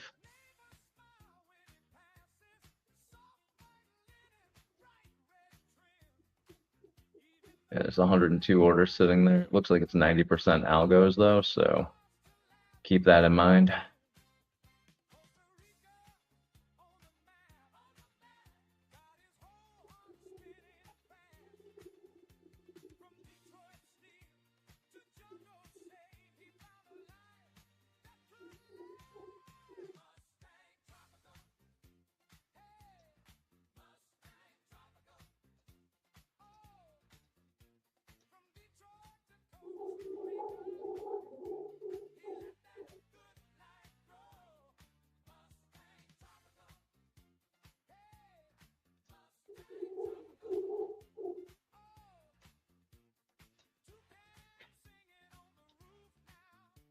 Still don't want to be in a trade yet, though.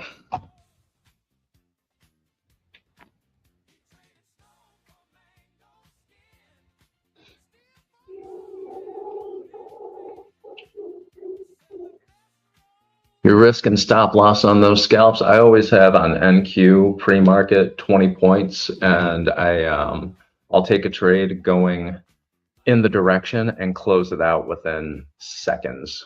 I don't hold on to them for very long. I'm looking for 50 bucks, if that. If it starts going against me, I don't want to lose more than 20 points. During New York session, my stop loss on NQ is always 40 to 50 points, though.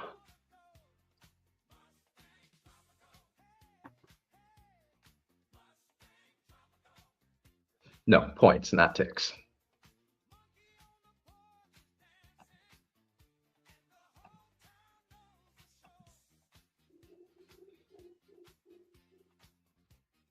ES, I use 5 points if I'm scalping pre-market.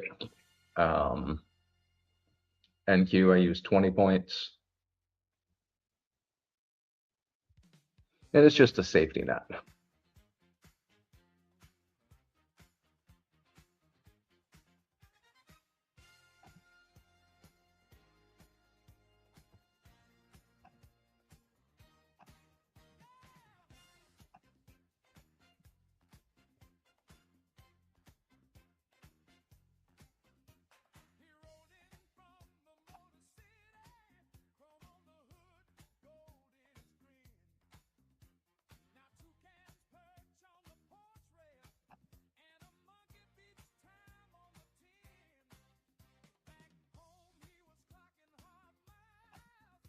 Went to go use the bathroom. I got 2 cans sitting outside the window again.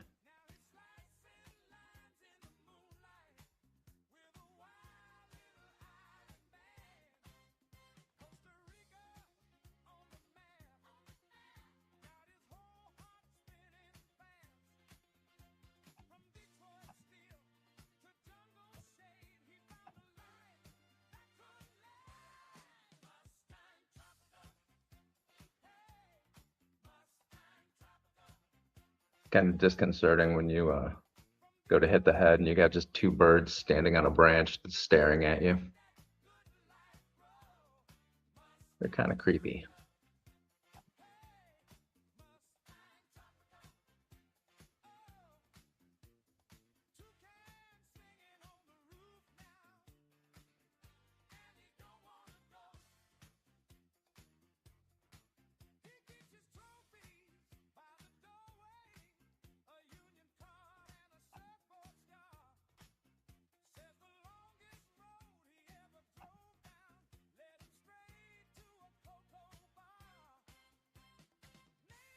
Oh, so I do use a trailing stop on these ones.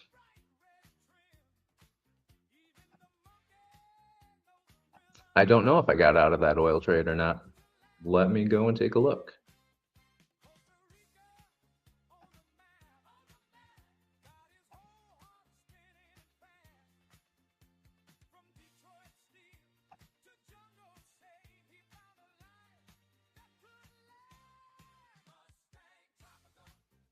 Nope, still in it.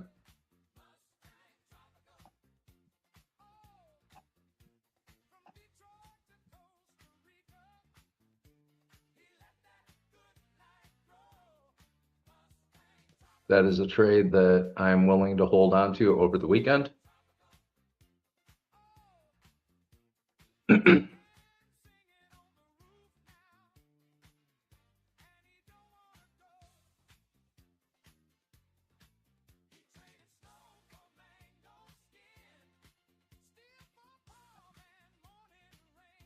Constantly.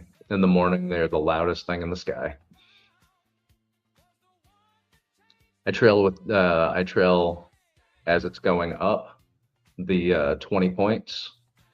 As it moves up, it just follows it straight up.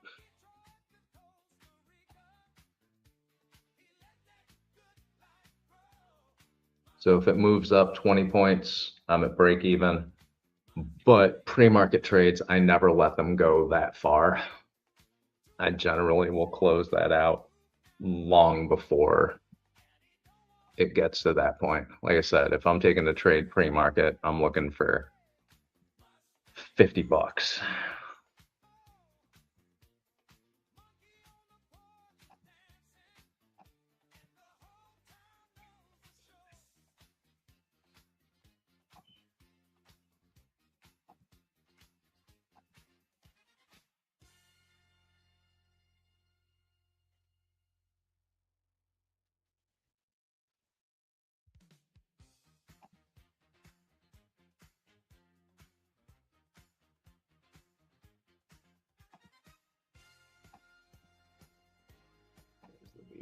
All right. Back to a normal screen here.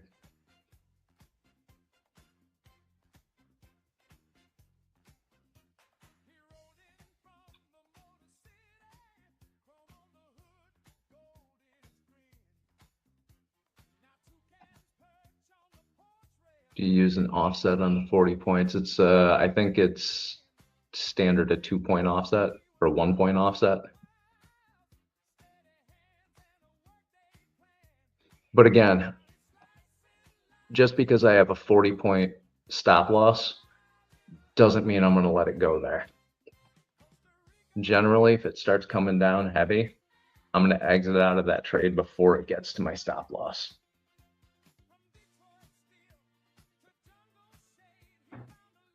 The oil trade that I have in right now has a pretty big stop loss. I'm willing to sit through quite a bit of drawdown with that, because over the weekend, something's going to happen. It's going to cause the price of oil to go up.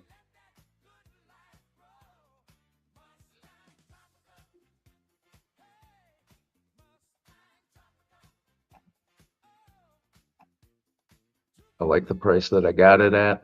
I'm not upset about it. I'm in drawdown now, but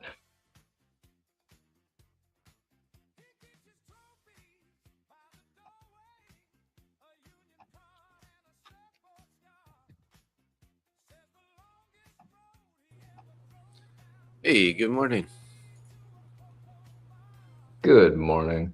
Yeah, I'm 55 cents down on this oil trade. So that's happening right now. Uh-oh. It's this is a swing trade. I'm doing it on a different account. Gotcha. It hasn't hit uh-oh territory yet. Hold it till the weekend kind of idea. Yeah, that's when you're in profit, do you hit break even immediately? Sometimes. It depends on the price action. It depends if I'm trading in a trend, and it depends if I'm trading level to level. So if I'm trading in a trend, I usually wait for it to go up towards a first deviation band off of VWAP before I bring my stop loss to break even. When I do that, if it breaks through that first deviation band, I'm usually adding a contract to it. So I'll bring it up to break even plus 2 points. So that way I cover cost and commissions and have a couple of bucks profit and not just a donut. If I'm trading level to level and it's been a choppy day, I'll bring it to break even plus 2 points and not add to it. Because by the time I'd want to add to it, it's already most likely going to come back down toward VWAP.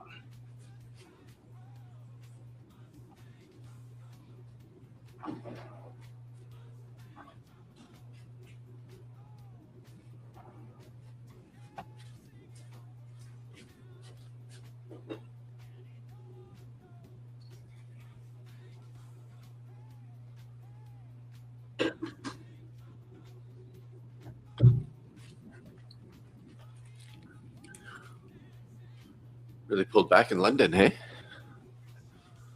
Sure did. Didn't see that All coming. those orders on NQ came off the book map. And here's oil pushing back up again. Slightly, but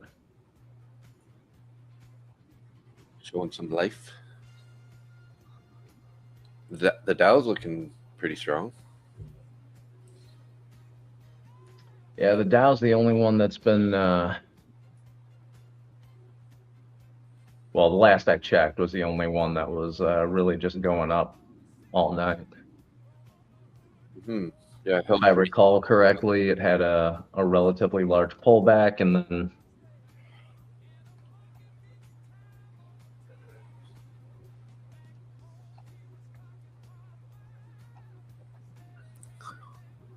Good morning, Angia. Good morning, Joanne. Morning, Jeff. 60-hour no libs. Skeletor's in the house. Jose.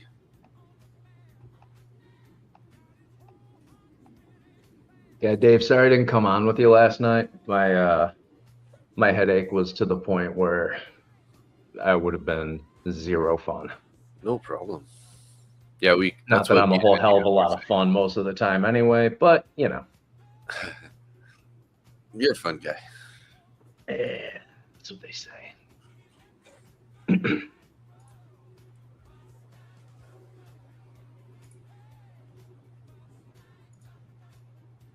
Yeah, me and Angie were both saying that, like, oh, I think he's not feeling very good today. So Yeah, my head was just pounding. It's the beginning of the rainy season right now, so it's just been like cloudy and overcast, and my sinuses are a little bit messed up from it.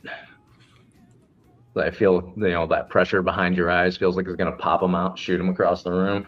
oh, that sucks.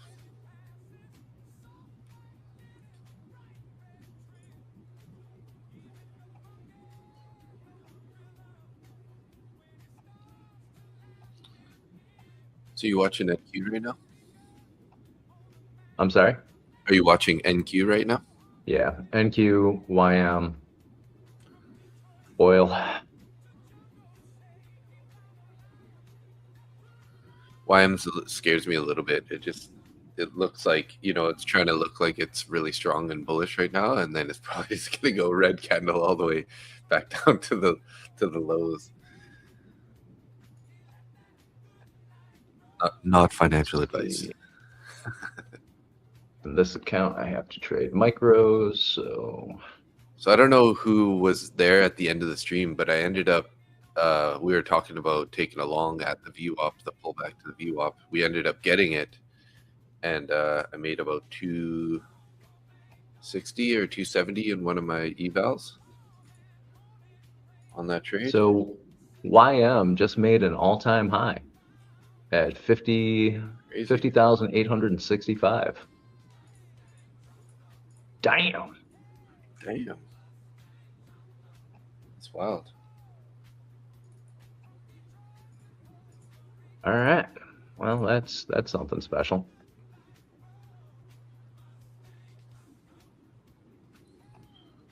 Two and a half minutes to the bell here.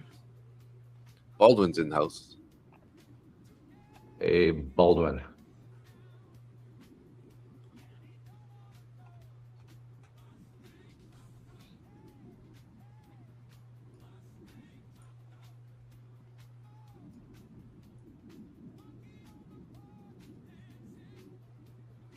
It's so funny, hey, all the channels now all have like AI music. Oh, really? Because Austin's got like a different like AI music running right now, and proper match and us. Everybody's got AI songs.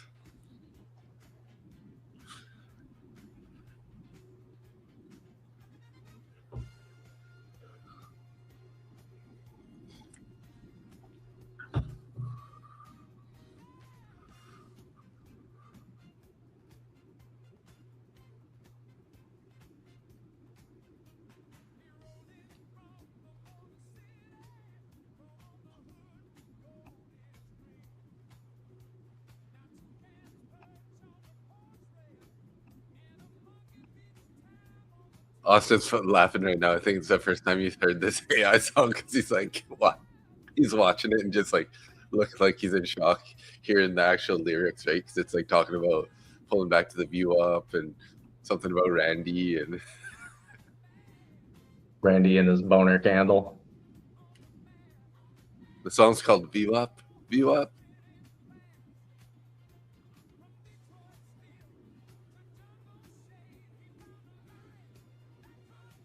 All right, we got what, 1 minute? Yeah. Get ready to pop on the VWAPs here.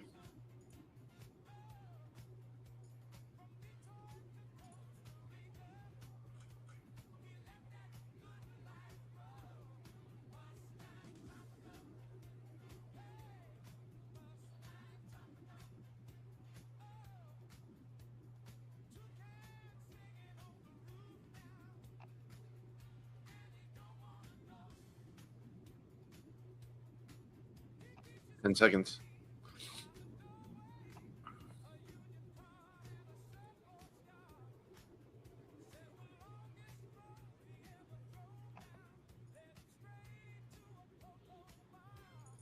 Whew. A little bearish. That's a movement.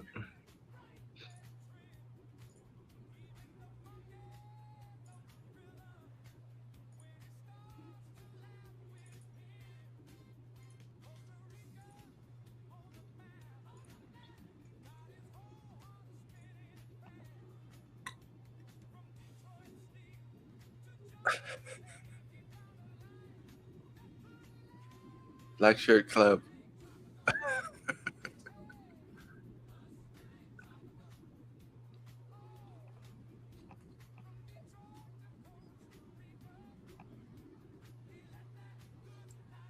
Randy's on stream dancing now with he's got like tinted sunglasses on and stuff. Popping up here, holy Damn. what a change in direction here.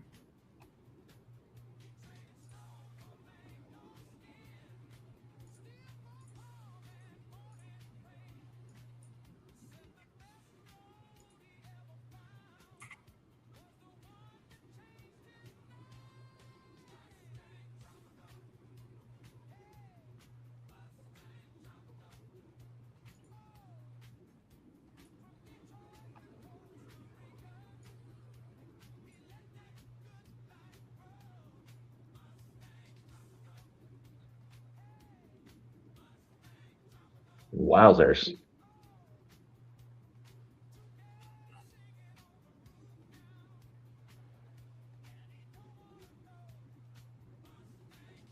I don't even know what to think about this. I took a little scalpy scalp there, $50 on 2 micros in one account. All right. We were holding pretty strong. Kind of ballsy. I'll take it. Q. You on NQ with the, did you say a short or a long? A long. I just waited for a little Okay. pullback there. And yeah.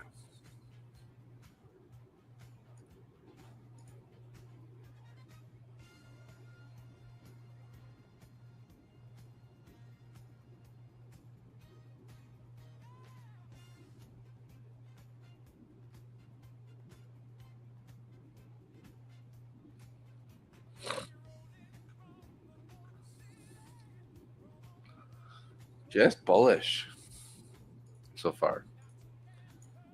Dow's not. Dow's dropping.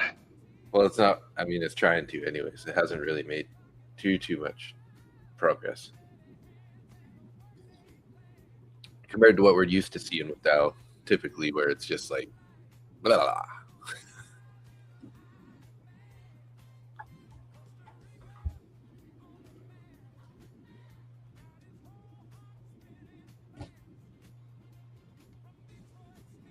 There are 609 orders on NQ right now.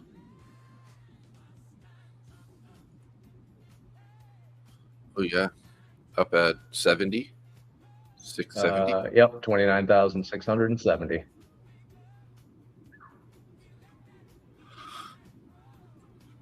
All right. Oh my god, I got to get rid of these yawns here. Yeah, as soon as I say that there's all those orders up there, they gone. Price just drops. Oh, okay, yeah. I thought you were gonna say they came off. No, they're still sitting there. 607 orders. Yeah.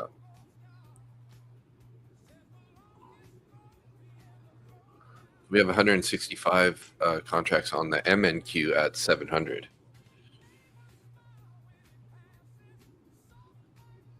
Sharpie just grabbed a 100-point trade hit right there.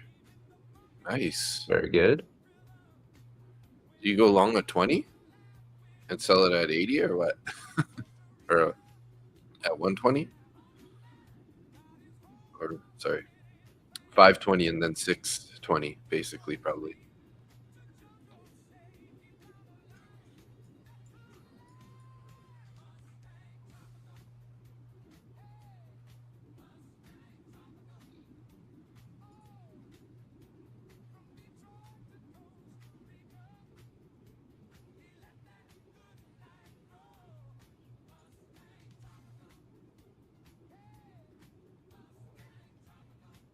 Posted a chart.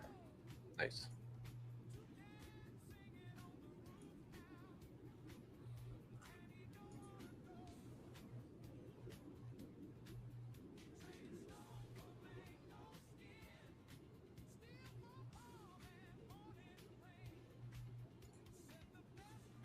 Nice job.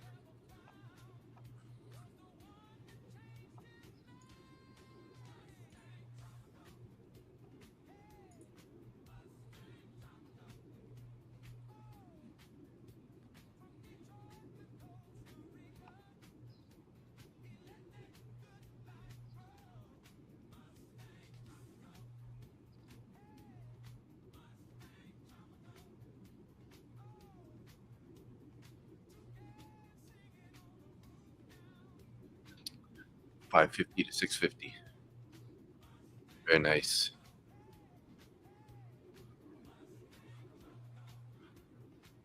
I was just looking at the book map, and it looked like price got down to 520. That's why I said that. But then when I look at the chart, though, it only shows 532 on that pullback, which is weird. Bookmap lying to you? What's going on? Well, I mean, price swept down there, but maybe orders didn't get filled or something, so it didn't show up on the. Maybe the bid ask kind of got down there for a sec, but didn't fill anything. I don't know.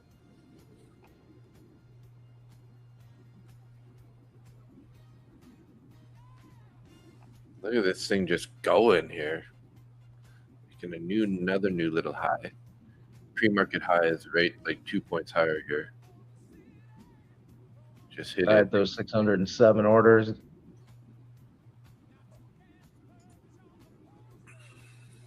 All right. They pulled it. They pulled those orders, eh? I think they got eaten up. Well, I don't see it on the right-hand side. On the SVP. No, they got pulled then. Yeah. Spoof orders. 670, just trying to draw it up. That's illegal. It is illegal. That's illegal. What the heck? And it comes with a very, very heavy fine. But they can do it anyways, it seems like. TPT sale extended to Tuesday at 11:59 Eastern Standard Time. Okay.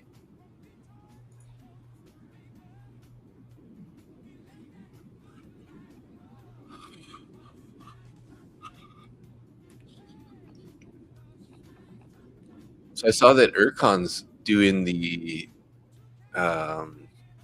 kill zone with Zach. No kidding. Yeah. Nice. He's posted there saying that he's going live with them. So. I like Urcon. Yeah. It's a good trader. I didn't expect it to be so bullish this morning.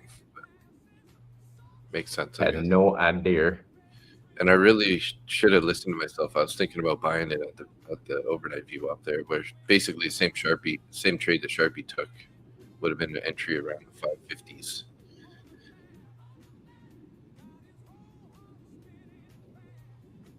So I'm going to short now. Okay. I'm kidding. I was like, what? That doesn't sound like you. Absolutely not.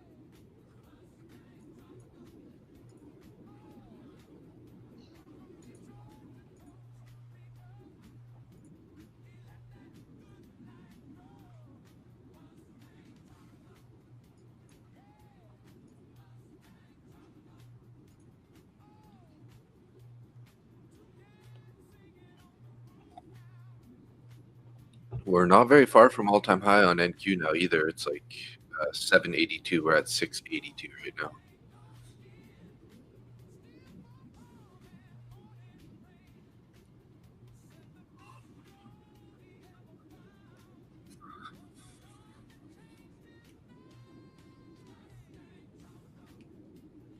Market was pretty quiet last night when we first got on the stream. Oh, was it? Yeah, I was just not doing much at all. We ended up catching a little breakout, and then it was like right at the end of the stream, we were talking about buying on the VWAP. I ended up getting a nice pullback to the VWAP and caught that trade. I thought we were about to get a little bit of resistance, and nothing. No. Up and away here. I'm too scared to buy it though.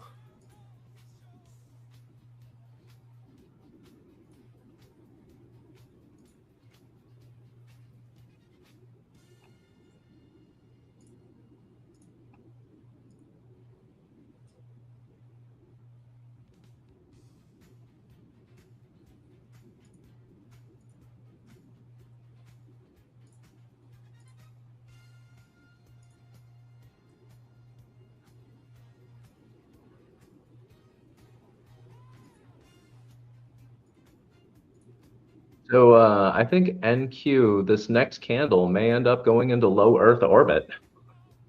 This is getting kind of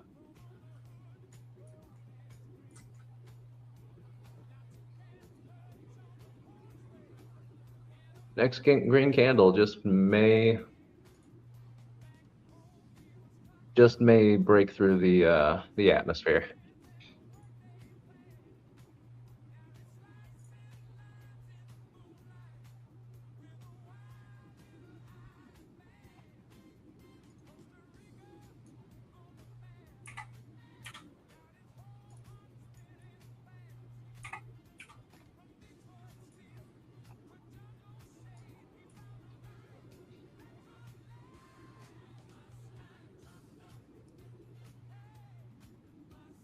Like now to the 669 here, below the 1 standard deviation. Ooh, that was a big slap to the VWAP. And so far a hold.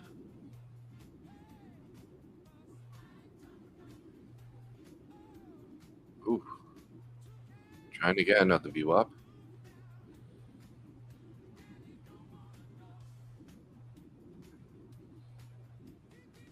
Oh, Jesus.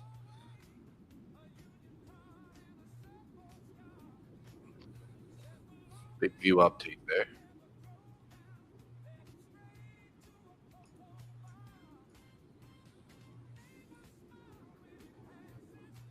Well, we got 3 minutes until opening range is set.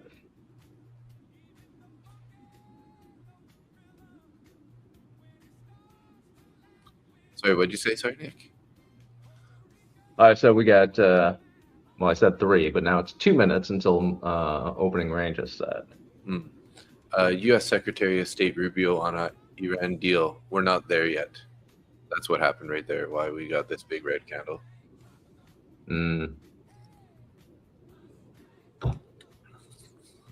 Thanks for that, guys. Thanks.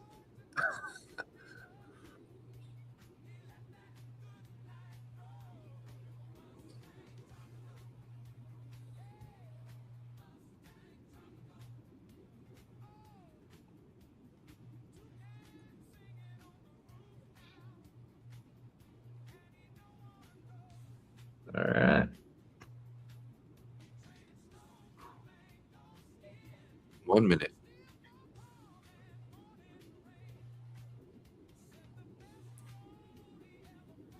I don't know, after that kind of comment, make me a little concerned about if we're just going to keep going lower here. But I can't really short it either.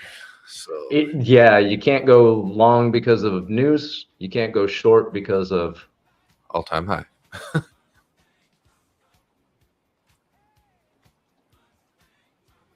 we're right on VWAP.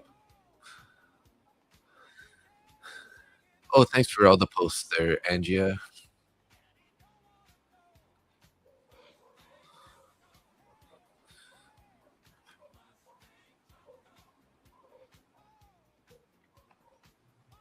How was Darren this morning? good. He's had a bit of a busy morning dealing with rental cars and hooey. Bunch of nonsense. Kablooey.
Come on, Bulls. Let's go.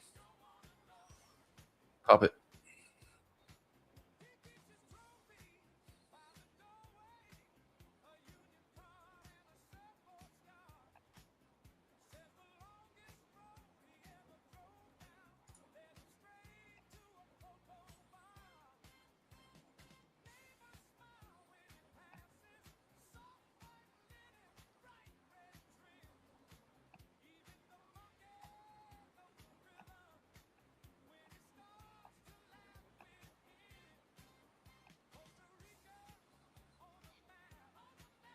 May help hate myself for this, but I just took a YM long. Okay.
Yep, kick myself for that one.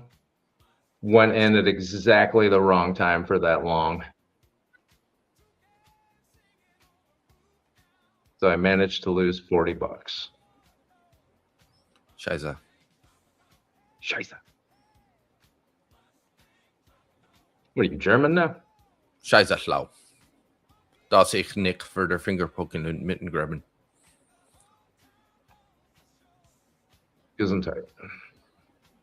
Gesundheit, ja.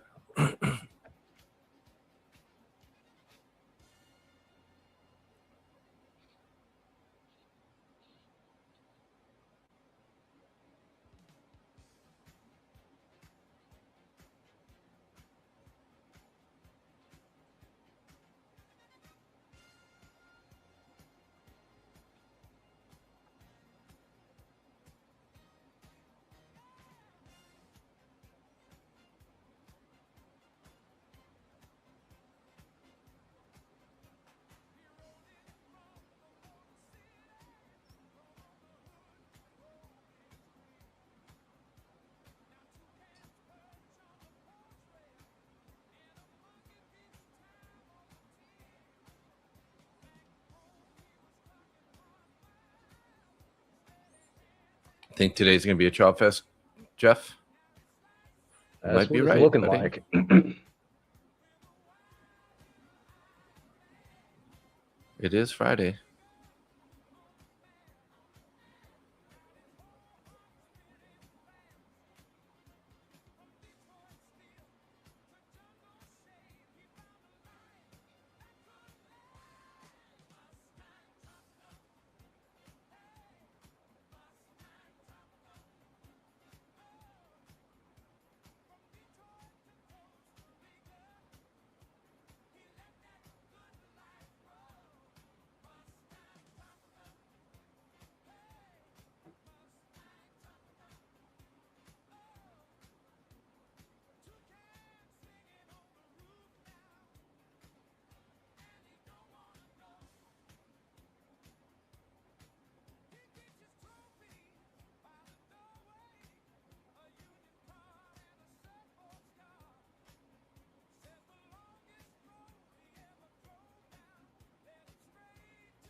Took a long at session VWAP. Hopefully we still have gas for higher.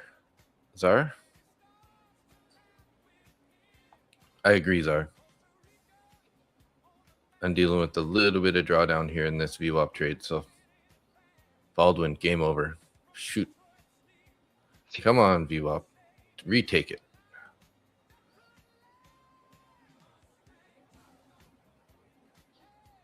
Seems like we got buyers at the bottom of all these candles so far. So just hopefully they don't get exhausted here.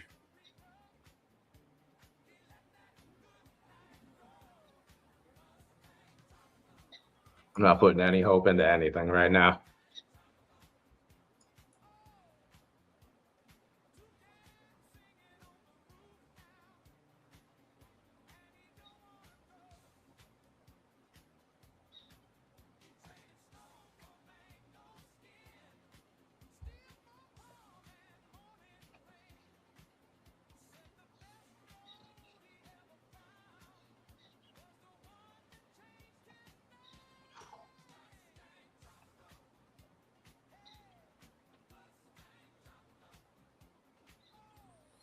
So I noticed Zach isn't on stream. I guess he's on his way to that London event now, probably. Baby? They got like some London event going on. Oh yeah, that's just right. guessing, It's like Prop Firm Fest or some yes, such thing. Yeah.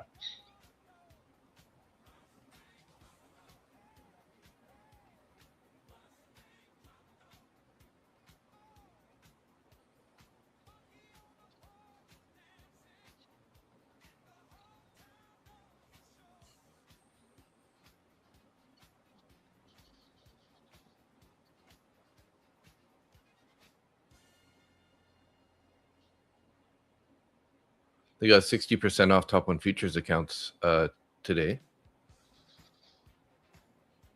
Now I don't know if that's just because he's on stream with them right now or whatever, but because sometimes they do that for like a limited time, you can get a discount because they're live on a stream or something, right?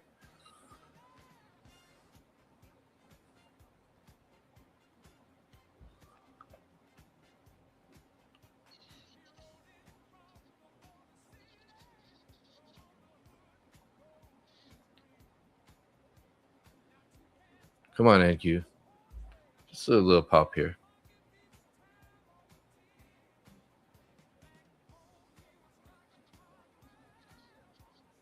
Get my finger on the break even button here. If we get back up. Just a little pop. Looking for a little pop. Little pop.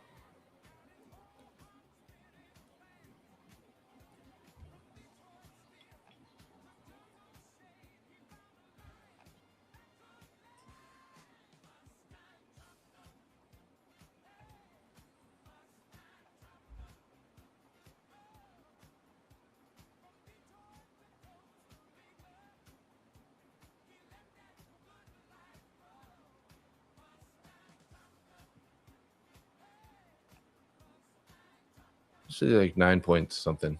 9-10 points. Be good. It can do it. Just got to get through whoever's trying to hold it down at the 630 there.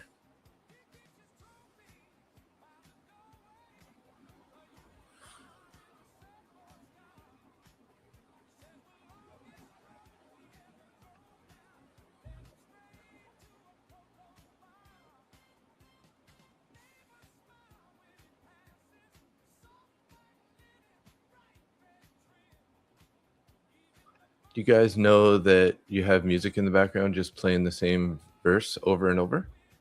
Nope, did not know that. Yeah, I didn't set the music up this morning, so.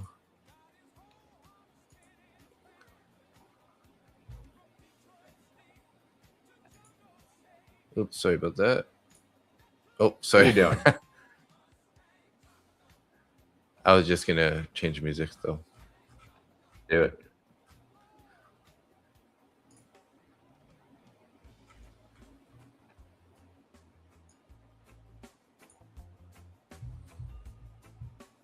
We don't hear it. All right.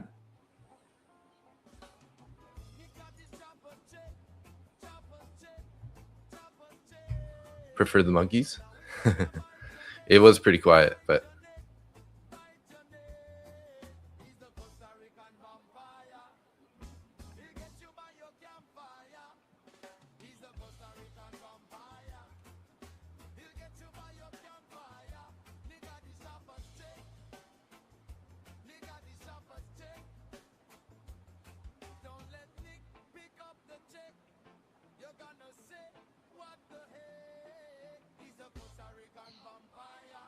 Hmm.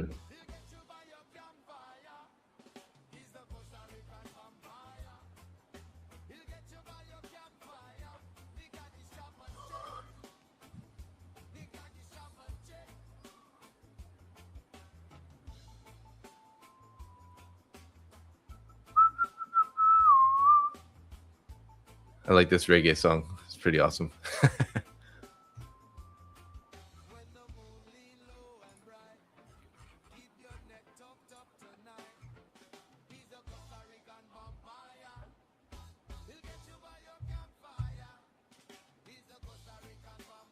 You still on the NQ? Yeah.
Come on, NQ. Keep the push. Keep the push going.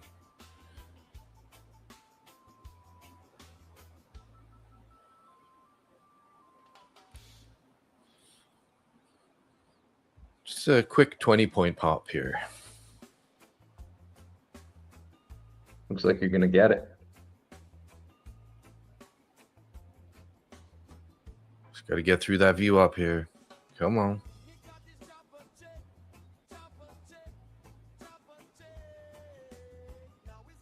Almost there. Keep going. Keep going. Oh my God. What is that?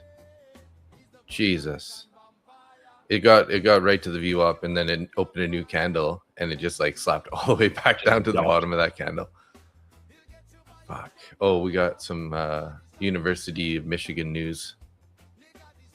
Oh yeah. No trading during that.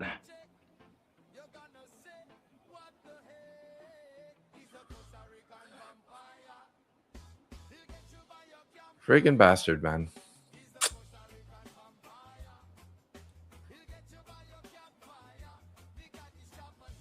I had some hope there for a moment.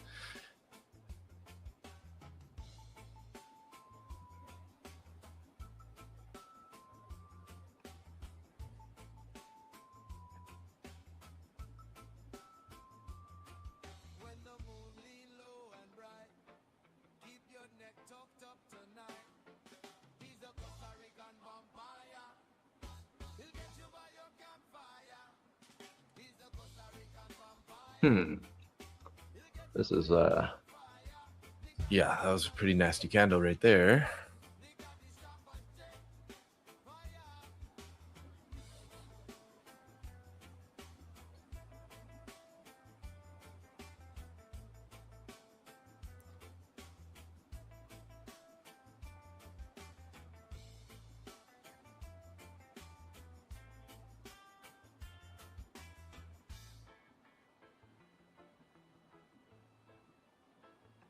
and this is why you don't trade news. Yeah.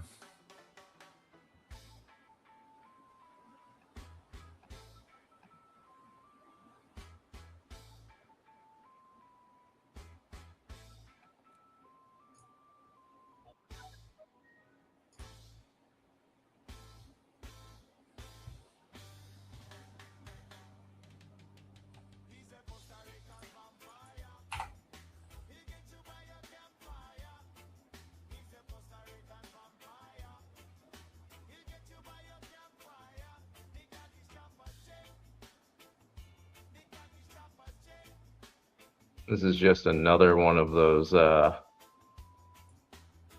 heavy-duty reversals. We had one, was it yesterday or the day before?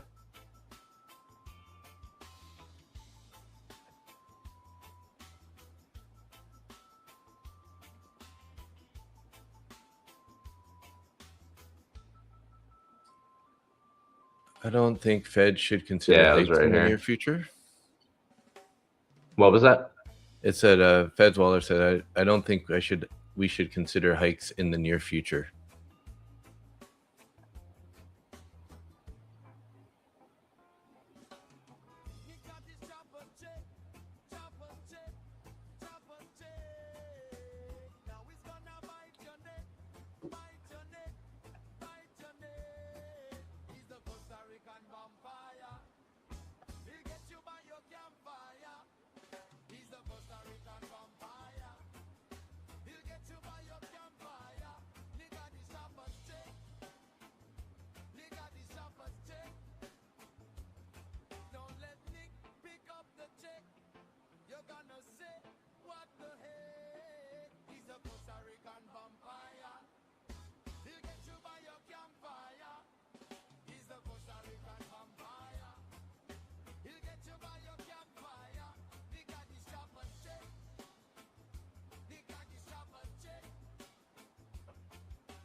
Oh, missed a couple comments there. News coming. Oh shit, I should have watched that. We have news today. Wow, I went short 5 contracts, hit TP in about 5 seconds, $342. Nice job, Tim. Crazy.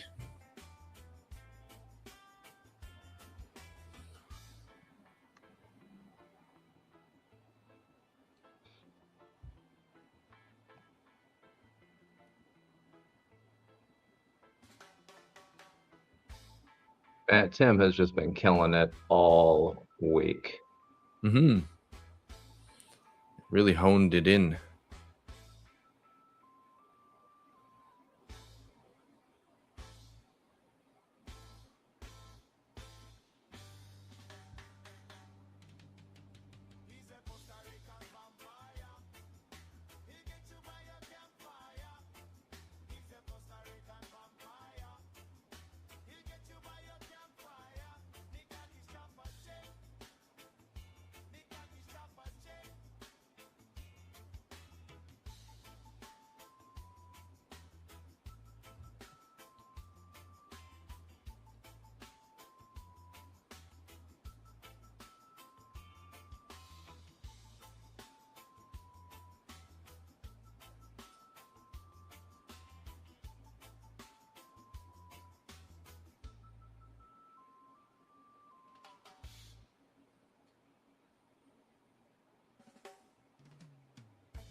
Yesterday, you hit your daily loss limit after 3 trades, Tim? Gotcha. Yeah, well, you can't be on fire every day. So good for you for coming back nice and strong today.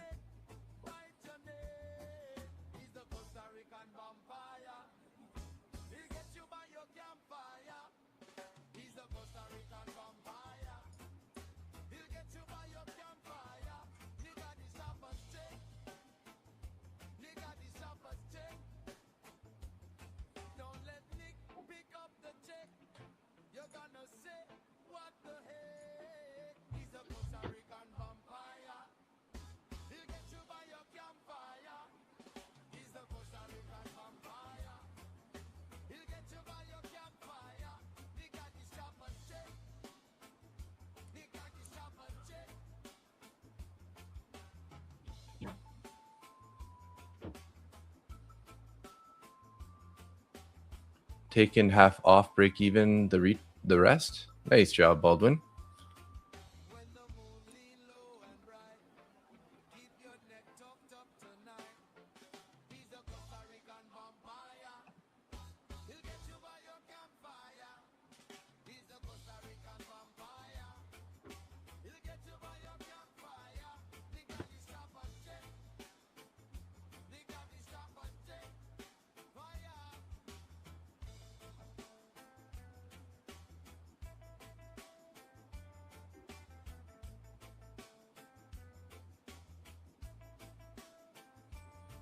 Oh, weird. The book map changed all colors there on me. Yeah, this book map is looking nuts. I really don't want to get into anything right now. I'm just like,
Three.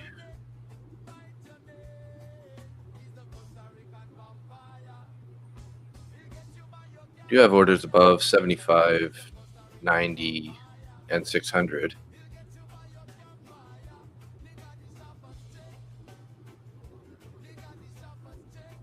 And then some at 640.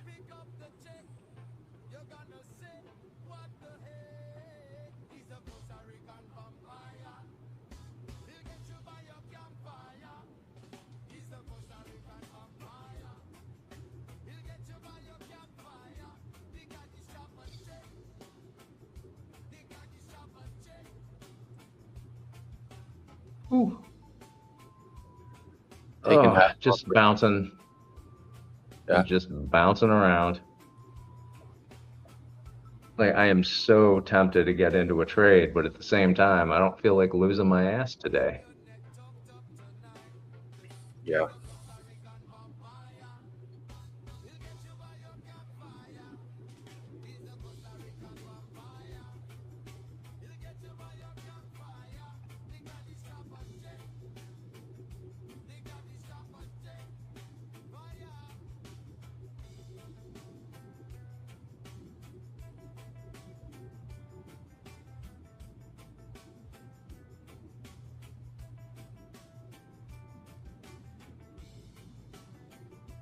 I think we should just start playing poker here.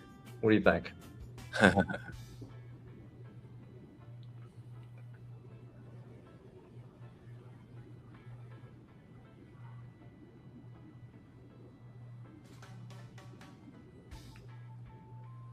Yeah, it looks like orders at 87, 90, 600, and a little bit above 600. And then not much up until 640, and then 700 above that.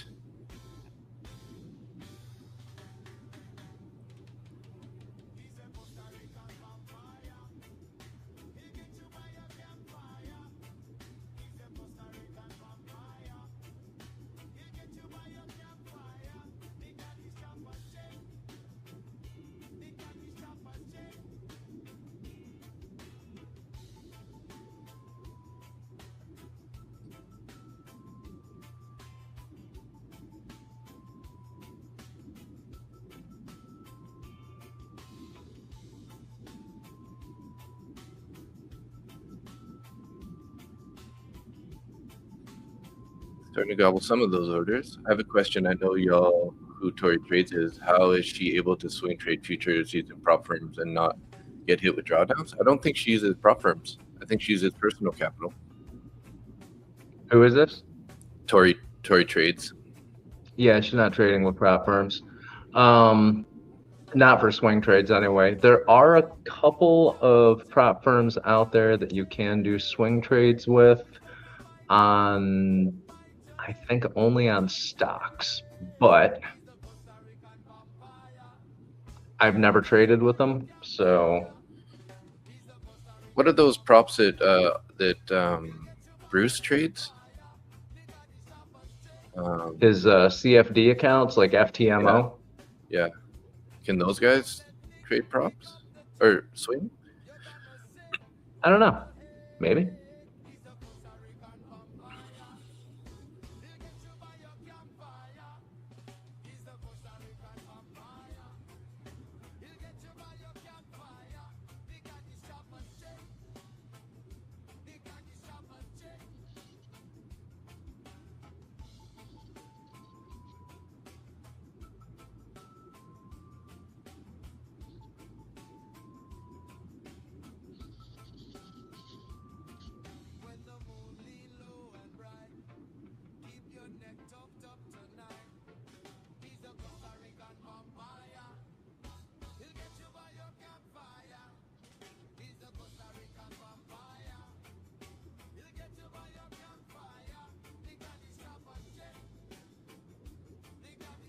Orders above kind of thinned out a bit here. Looks like a couple more orders came on underneath us too. Got 52 orders down at 29,500.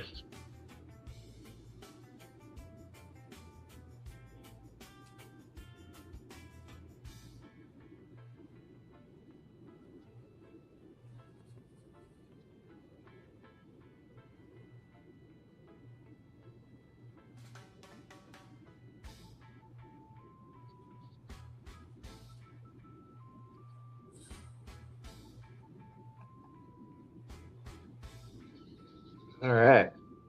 On that note, I am going to go grab some more coffee Sounds good. because this is not where I want to be playing today.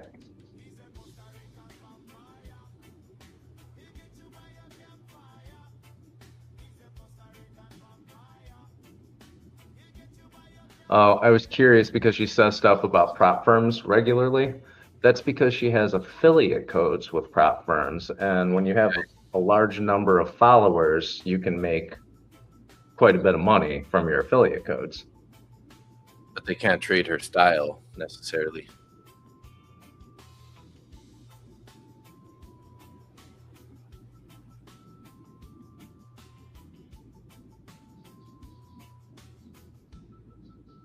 It's those tan lines on the 4 hour easier to follow for swing trading. Dig it. I don't like to swing trade though.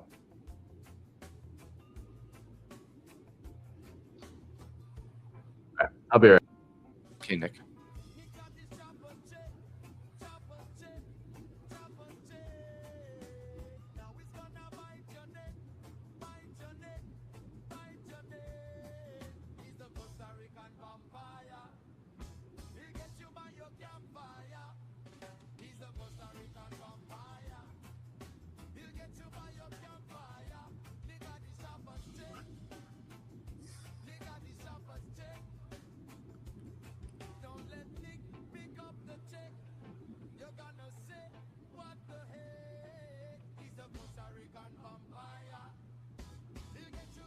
Definitely hard to swing trade in this market, right? Definitely hard.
Anybody in any trades at the moment, guys?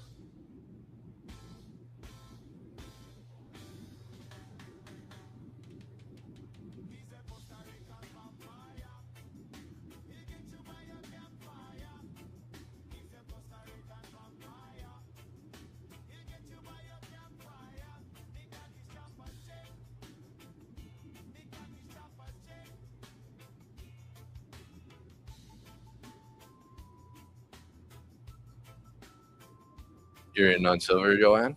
Nice. Hopefully it's doing better than my trade. My trade is not looking very good. Still in pretty bad drawdown at the moment.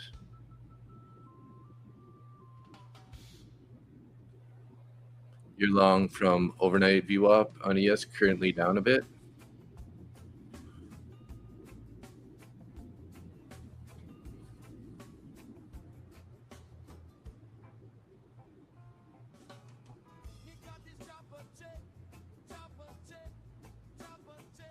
I think it was a top one futures has a discount today.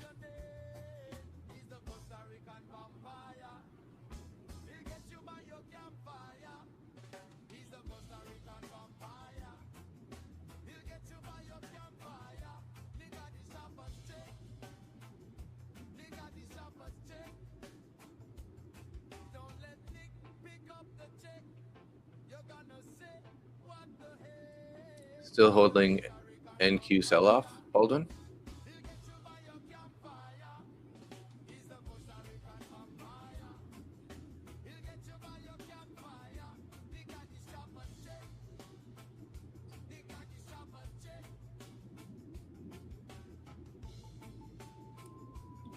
Top one futures $39 for 50K for the eval. Is that the daily eval or 30-minute time frame starts showing short? I'll get in, otherwise staying out. All right, Jerry.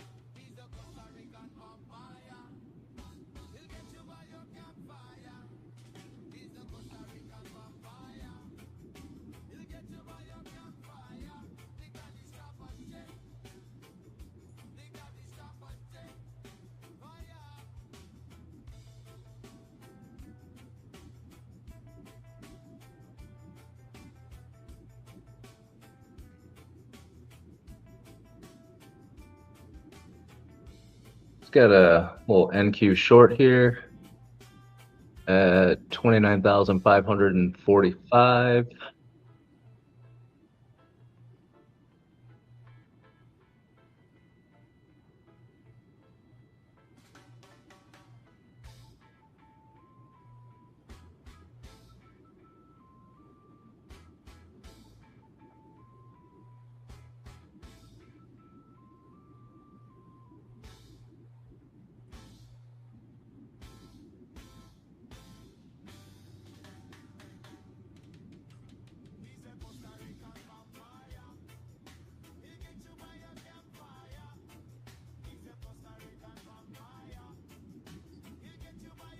All right.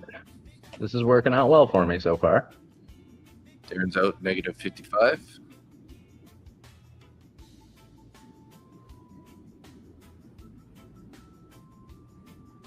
And I'm out. There we go. Nice. Made a quick $50 off a couple micros. I'll take it.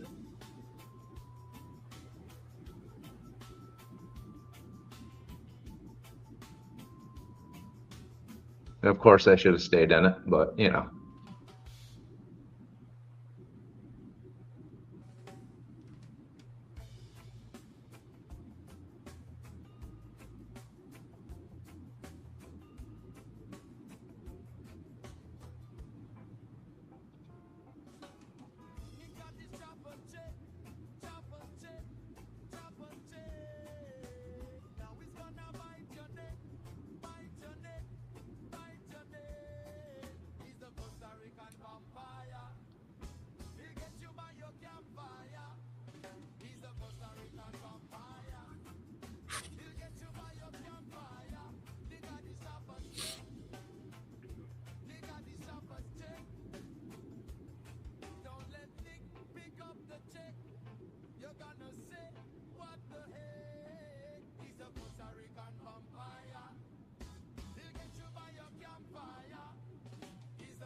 I got my next short in here, 29,516. 6 micros, and I'm out. Nice. 175 bucks on that one. Beauty. So just so everybody knows, Traders Post has their holiday sale coming up. Oh yeah. So go over there.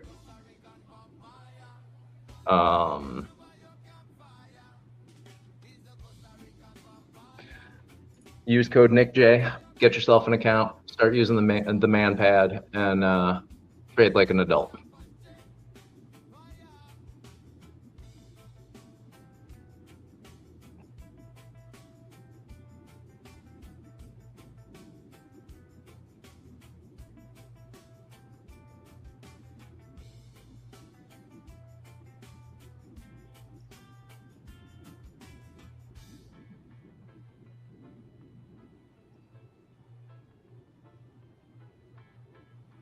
NQ's pulling back up a little bit, and some orders just came on above the current price, up to 29,550.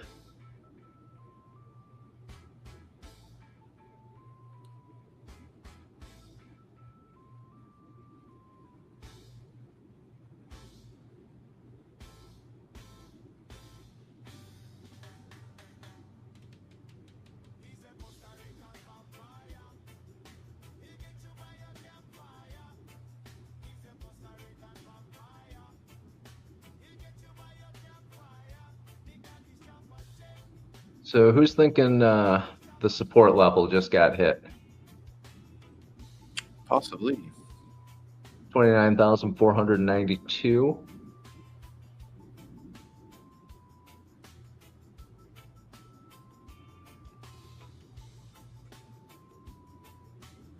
Got to get back above previous day high and also midnight open price, and the overnight VWAP all clustered there together around 560 area.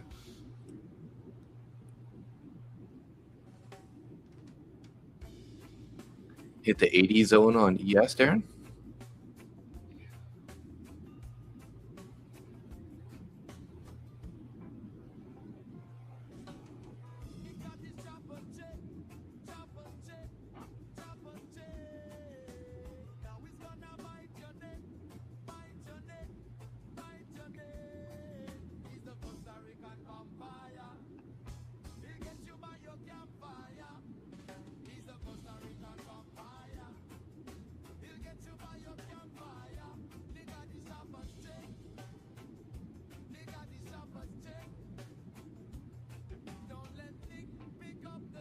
Why not give the money back to the people to buy stocks? Seems illegal to take money from people to buy stocks so that others can benefit. What are you talking about there? Why not give the money back to the people to buy stocks?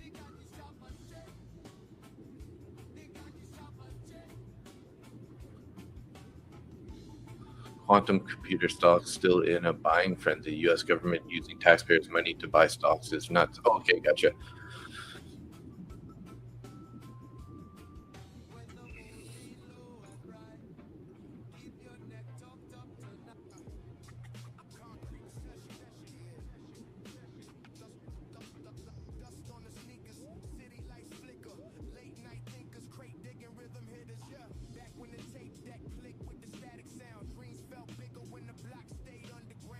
Fair enough, Jeff. I'll try to be on that a little bit better. I wish we could just like hit play and it would continuously cycle through all the songs. Oh yeah, the talking about the music.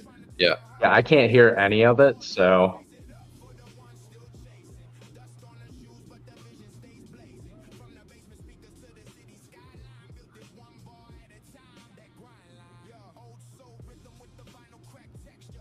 Thanks, Jeff.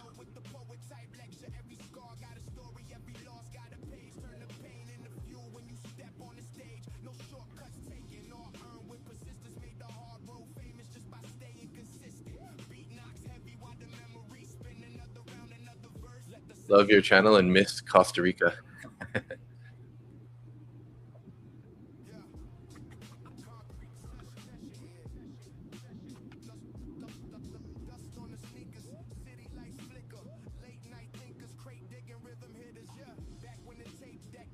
Yeah, do you know do they have a shuffle button on the music? Because we could I don't think so. definitely use that.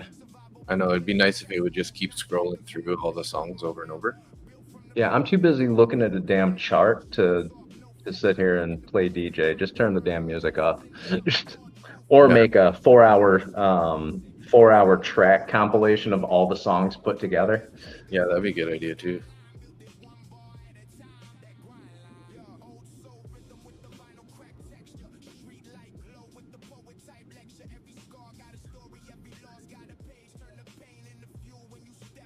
Love your channel and miss Costa Rica. Oh, thanks, Jeff. Come on down. I'll take you surfing.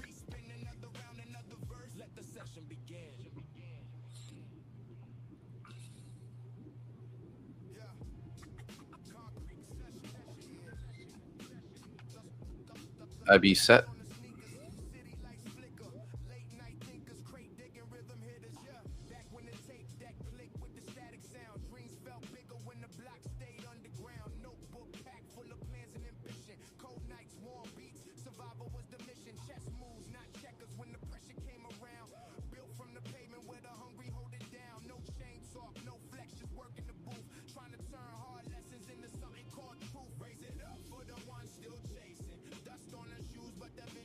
The sounds in the morning there are unreal. Was the best part of Costa Rica. Yeah, I can tell from. Sorry, what was that?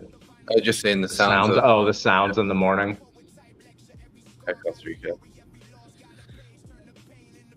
Yeah, between the howler monkeys, the parrots and parakeets that hang out outside my house, and the macaws going overhead screaming at you. They're beautiful. Damn, they are obnoxious in the morning. Oh, you know what? Maybe there is actually a way to, because there's a little thing that says loop track that was selected. So I wonder if it's just going to keep playing through now. Let's see. Tim Korth is out, up $200. Nice job, Tim. That's like $500 on the day now, or what? Do you have monkeys that like to invade the houses in your neighborhood? Yeah, I was. You must be new here. I was streaming with Dave about 6 months ago. Got up to go use the bathroom, and there was a capuchin sitting in the bathroom, just looking at me. I scared him. He jumped up, went out the door, or out the over the wall, and never saw him again. It's like, I'm not going back there. A monkey tried jumping into my kitchen last week or the week before. Came off one of the trees, but the 3 walls in my kitchen are all glass. Oh yeah. So Capuchin hit the glass face first, hit the ground, sat there for a second, looked really embarrassed, and then went up the tree and disappeared. And yes, Capuchin monkeys can look embarrassed. It's hilarious.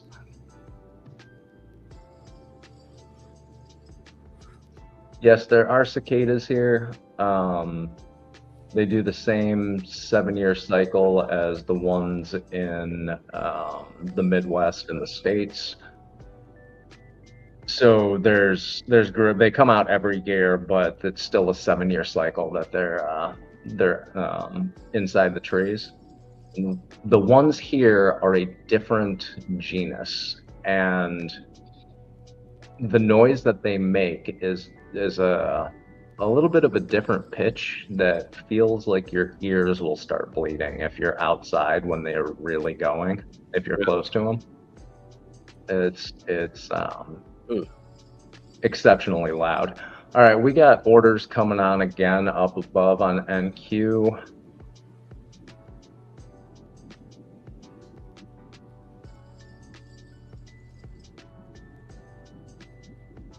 No libs. Have I seen Jaguar? Yes, but not in this area.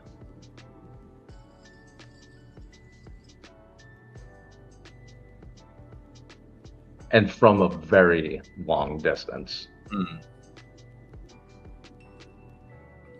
It's like a black cat. Jaguars? No, they're spotted. Oh, okay, yeah. Sorry, I'm thinking of So, Panther. oh, I forgot. Fun fact of the day. And while we're talking about jaguars, Nice. the Black Panther is just another type of jaguar and has the same pattern of spots, but you cannot see them because they're also a shade of black. Interesting. You didn't know that? No. Now you do.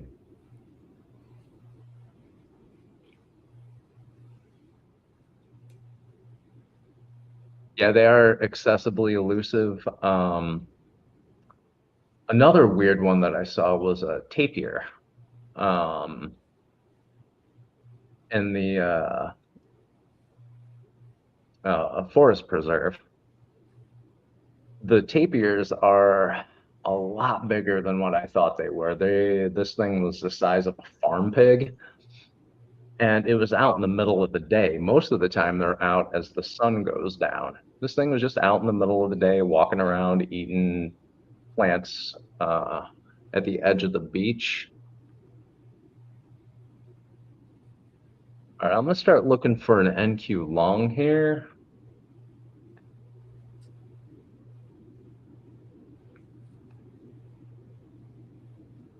I hope you're right, because I'm almost back to break even here.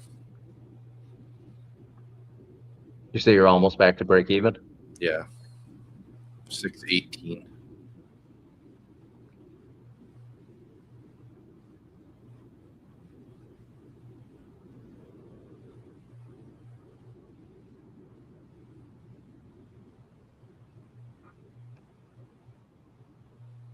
I hope you're right, Mr. Nick. I hope you are I right. said I'm looking for a long. I know, I didn't but say get into a long, and I you just should hope never your trust intuition anything that I say when it comes to getting into a trade. Do your own research. I just mean I hope your intuition is correct. Oh, okay. Are you in a long? I've been in a long this whole time, basically holding. Just need a little more. holding it? Yeah. I've been in drawdown basically since the news candle. Oh, really? Yeah. I thought you closed that trade out.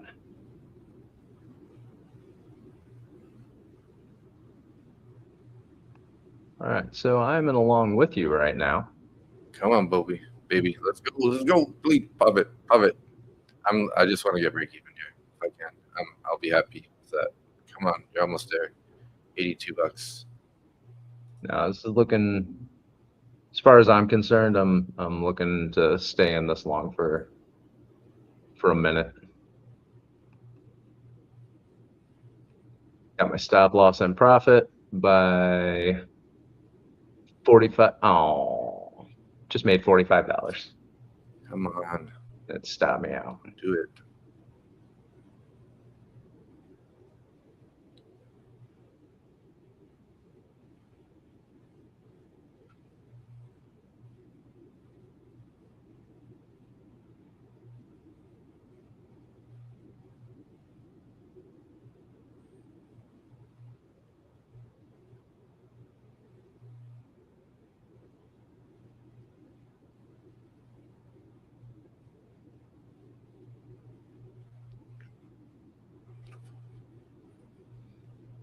Couple more points. Come on, boys. Let's go.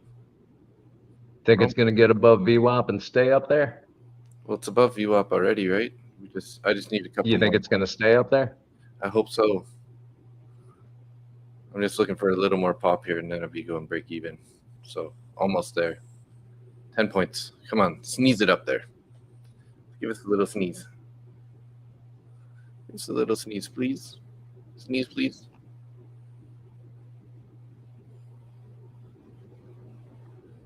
Sneeze it up, though. Not sneeze it down. Up, not down. Come on. Move it.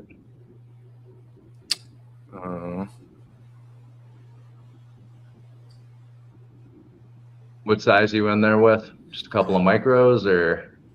Yeah, a little bit more than that. Roll.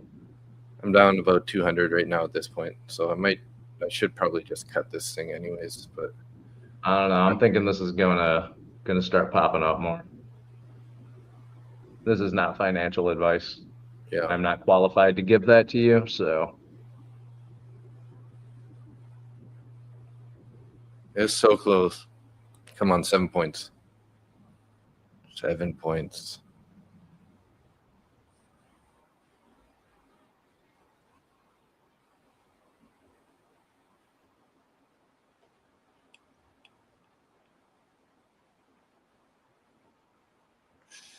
there we go.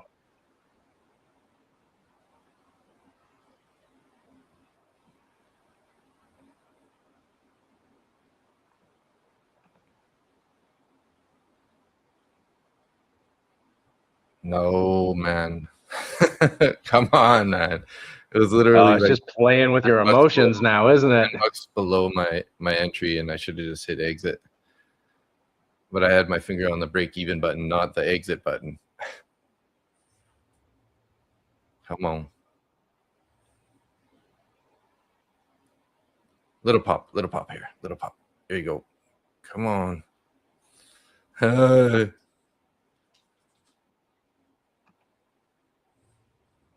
Come on, boys. Here we go. Yes. Go, go, go. Okay, break even. I can't risk it. I'm out. Yeah, that was horrible. I should not have survived that pullback. You don't But even you want to did. know. You don't even want to know how bad it was. Why not? Because it could have been, I could have lost 5 accounts there, basically. Whoa, all right. I could have lost almost all 5 of my TPT evals there. Fair enough. That's how bad it was. I was in with 6 micros, and I was 1,200 drawdown. All right. Well, that's So a don't do lot. what I did, guys. Don't do what I did. 1,200 drawdown on 6 micros. That's That was a lot of points.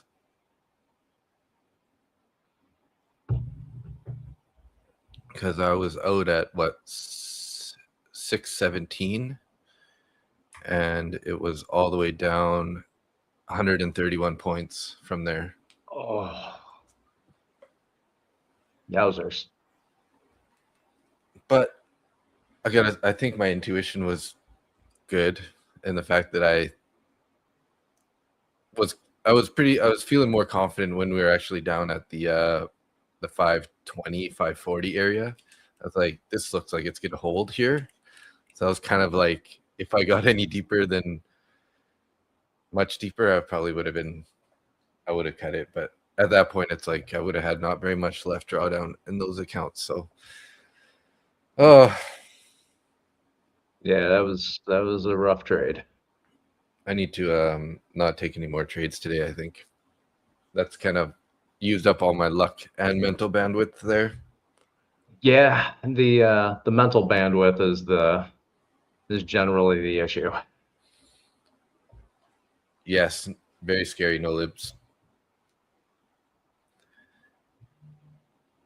Yeah, basically, I was in sort of on, what was that? That was the around the -1 VWAP deviation band. But I was kind of thinking like, oh, we're gonna hold the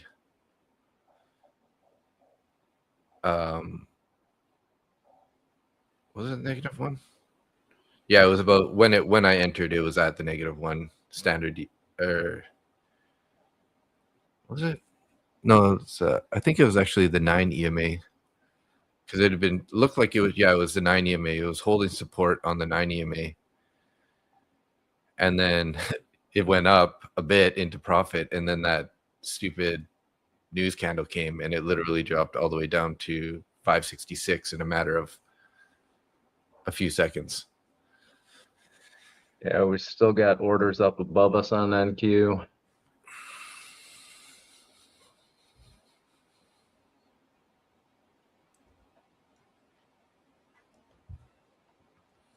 So I made $1,200 back. Down 1,200 and then back up to just over break even. I hit the literal break even button, so I probably lost cost and commissions on that. So which I had a little bit of money in that account already, so I'm still up $32 in those accounts now. All right. I just hit my long 3 micros.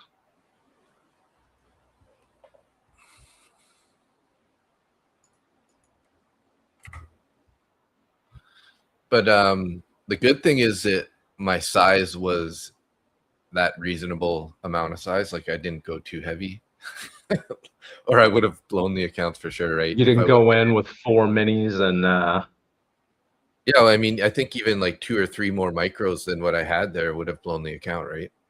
So yeah, I mean, 6 was pretty heavy, but I don't know. it doesn't seem like it's as heavy as it is. Mhm. But 6 micros, that's on NQ, that can make or break your prop firm account. Yeah, like literally 1 or 2 more micros probably could have taken it to the point where it might have blown. I should have held it though, hey? Because now it's like would have been up like probably 100 and something bucks right now. That's all right. I'm in it for you. I'm not crying over that because I got out, and that's a win in my books. It was like poor risk management, but then good patience, I guess. I should probably try to remember this trade for the future, though. Yeah. Put this in your journal and be sure to think about it the next time you're in a long trade and it goes against you with 6 micros by 120 points. Yeah. Because it could have been the day where it just doesn't stop going down, right? Because we get those all the time. But luckily, I was on the right side of the trade, too. That's one thing about the general bias, right? I mean, we do have a bullish bias now for a couple days. But, yeah. Here I'm trying to console my decisions there. Still don't really know what to think about it. Bad, Dave. That was bad.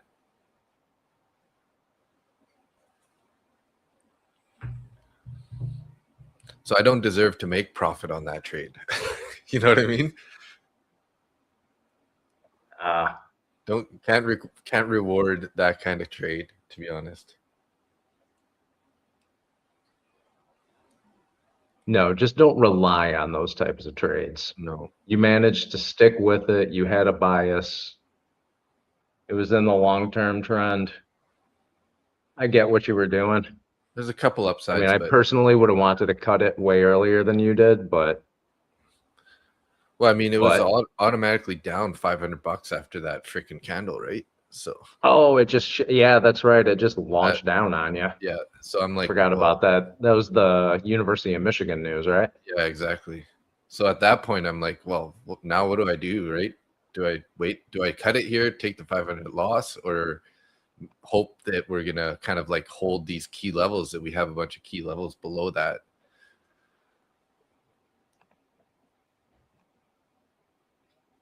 So I got lucky.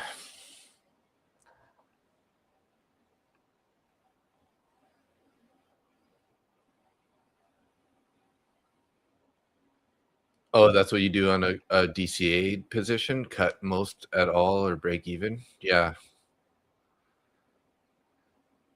Yeah, I was, when I entered, I was just looking for a small pop. Like I was looking for basically where 635, I had a TP set and my entry was like 617. It was 645 my TP was, so because we pulled back and then we were holding and then the freaking news just ruined my trade. Unfortunately, it happens to all of us. Yeah. I do feel lucky that I got out of that. But like we were saying, there's a few things that were kind of in my favor there. Yeah, long-term trend is bullish. You had a good bias. All right. Okay, so when I didn't loop track, it just ends the song after the song ends. So it doesn't like continuously play it. Why don't they have like a play all? You know what I mean? They need one. Maybe I should write in a message to them and be like, can you add a button to the background music Yes, we would like to have a option and soundtrack here. just like play all button where it just continuously cycles through all of them?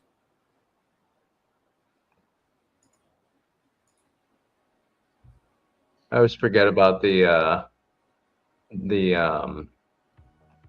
accounts that haven't updated the margin requirements for futures.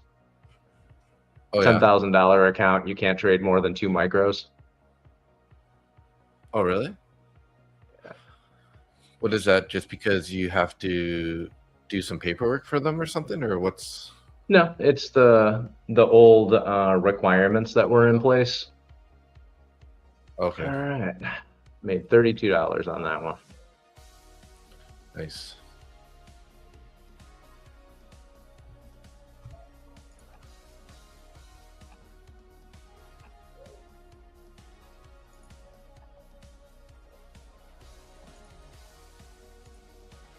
So let's see what my daily account says now, because it's gonna say like -$6 or negative $30 or something I've had on the day right now because of that trade. Because I had a small buffer from last night, which got put in on yesterday's price. So yeah, I'm down $20 on the day. Oh, you know what? If you went from 1,200 red times 5. to 20, that's times 5. That was would have erased my entire week actually, right? Because I'm up. So you did pretty well there, as far as I'm concerned. Yeah, I need to think deeper about this situation though. Need to think a little bit deeper on that one.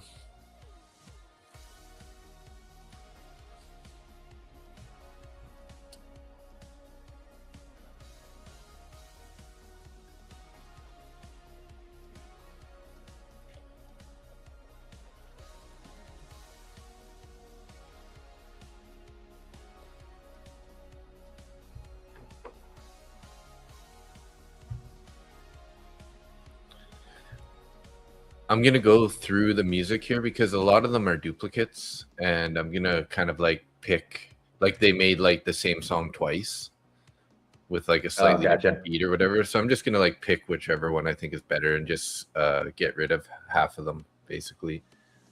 They're kind of a little too many. And if I keep making more songs like I have been, like look how many songs there are now. There's like 20 something songs or more. AI songs. You've been busy with that. You're using that? What is it? Soro or Suno? What's that? Suno, Suno. Suno. Yeah, I made a pretty cool one yesterday. It was like I think it's this guy right here. It's kind of like I just took the chat's comments again and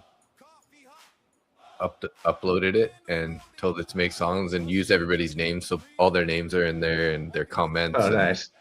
And then it always adds in the natural gas is explosive, gold is heavy, oil is slippery, bass hits. Oh, good Lord.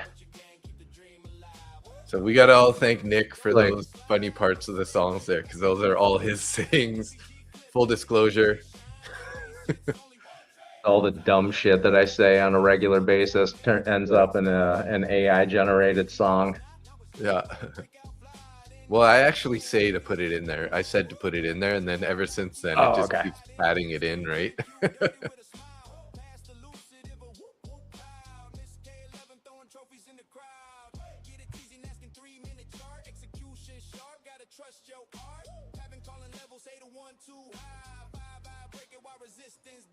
Small size, big dream, slow stack, no till. 1 micro today can become a house built. Mr. Moon Yeah, I don't know. If This I is should be just testing it. turned real choppy here. Yeah, kind of popped up and popped it and stopped it. Popped up a little bit. We hit a little resistance here, but we are above VWAP. There are 134 orders at 29,700. And yeah, so You know, I was really tempted on that trade, and here's probably one thing that I didn't that did is something good to hold on to is I wanted to add more micros down at 520, but I stopped myself because I said if this heads back to the low that it just had, that could have been detrimental to the account. So I gotta say, if at least I made one solid decision there is to not to add into that thing, even though that ad would have worked out in the end. Yeah, but that would have been that would have been a hell of a gamble too, though. Yeah, like why? Like just it would have been risking the accounts basically, because if it would have, not made the bounce that it did there, then I probably for sure would have lost those accounts, right? Like 100%. And also, you would have lost them at a higher price. Yeah, with that add in. Yeah, I wouldn't have had as much room for it to head back down and then bounce again if it was going to, right? So that's one good thing on the decision process there. When I was like, oh, if I add here, it's gonna bring my average price down to this, right? But I'm like, no, I just need to leave this. If it gets back, I was gonna stop it once it got above 600 because that was a VWAP. I had a stop already programmed into the command pad. So if it got above 600, I was just gonna put the stop in at 600. Yep. But it was looking pretty solid at that point. So then I was like, maybe I should give it a little chance here to get back to my price. So my NQ long is starting to work out here. Yeah, it looks like it. I think I'm up like $70 or something, maybe 50.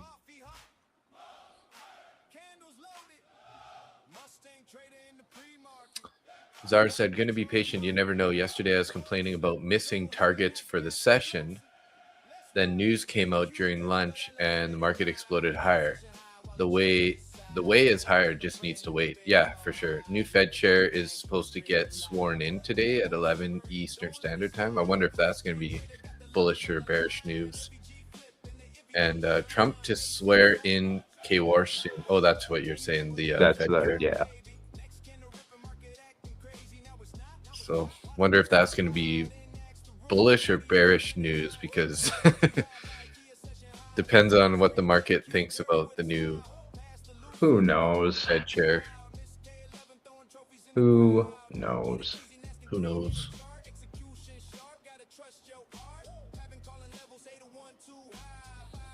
Move this up into profit.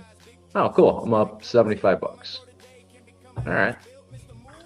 Yeah, it's too bad because if I would have just held and been patient here, it'd probably be up about $300 now. But again, that I'm not trying to think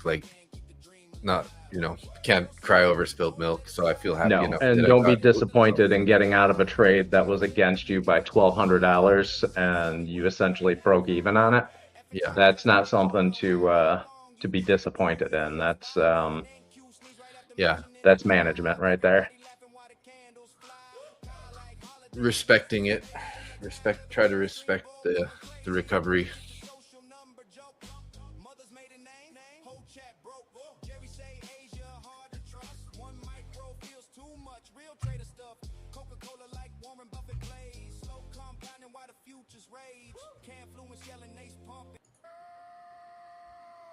Sunday night, Globex open. Market butcher in the building. Lucid giveaways. Top 1 futures. I do like trading cash accounts better than prop accounts. Yeah. For that that exact rule there, where you're gonna get stopped out on whatever Mhm. being in too much drawdown.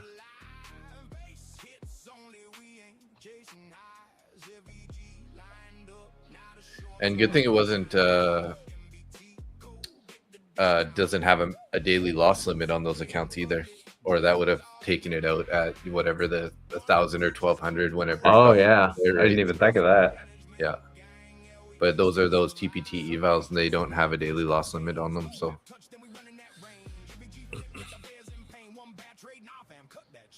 saved my week, saved my month. Well, the month is still better than that, but Yeah, it would but have basically erased that whole week almost.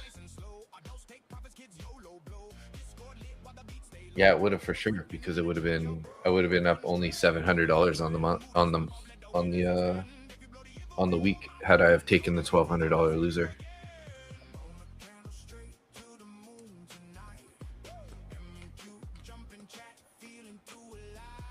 I'm trying to be patient here. Sitting right on that +1 deviation band. Yep. And I I'm do like the expecting last it to candle, go. I'm sorry, what's that? I said I do like the last candle though.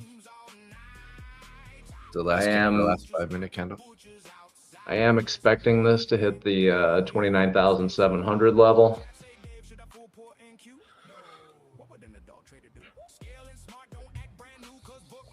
We shall see. It's only 50 points up, and for you, that's not really all that much movement.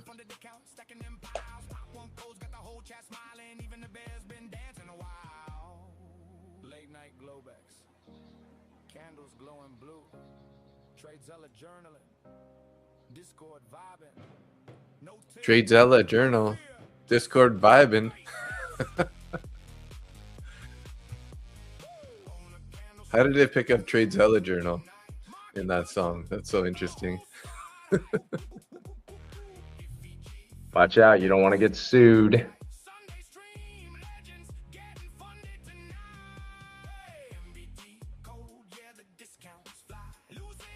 MBT code, yeah, the discounts fly. Risk management, keep the dream alive. Darren does things. There you go, He's Nick. There you long go. again on the reclaim. Nice job, Darren. Hey, look at that. I'm up a little bit more. I'm going to leave my stop loss right at the opening of the previous candle. Mustang trader in the building. Mustang trader in the building. Well, I'm in a building.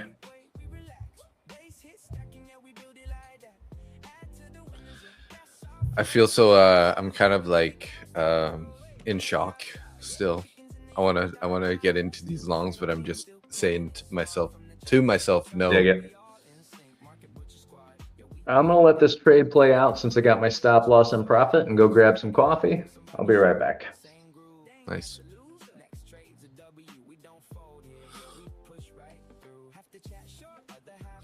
Come on, NQ, treat Nick correct. Treat Nick right. Watch, guys, it's gonna rip up to 680s now.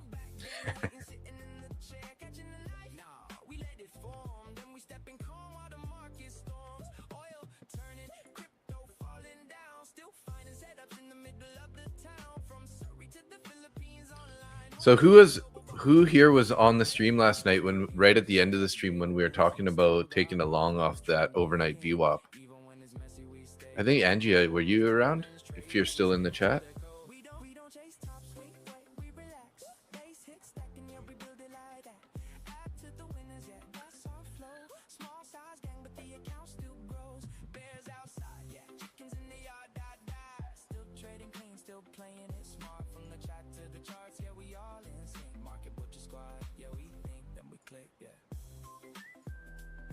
I did a little markup on it. So that was a trade I ended up doing. So I don't know if you guys remember, but I had a bunch of orders set. And then so I got entered in on the pullback through the VWAP. So I had some orders above, some on the VWAP, and then some below. They ended up getting picked up. Did deal with a little bit of drawdown because my average price was right on the VWAP there. So as we came down, I did suffer a little bit of pain, and then we popped up here. I ended up selling it there. I trailed it up and I stopped it out. And then it doesn't show it on here, but after this, the price just went all the way back up to the highs here, which was, I did have a bunch of sell orders up there, but I had a couple sell orders right here.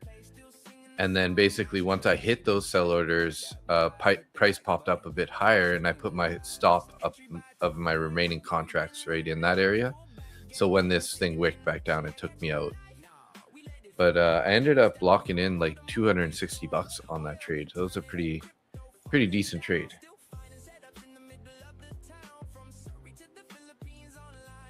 So I stuck with the bias there, wanted to take that attempt on the VWAP. And that overnight VWAP was paying last night. We did go through it a couple times, right? But overall, it was paying pretty nice.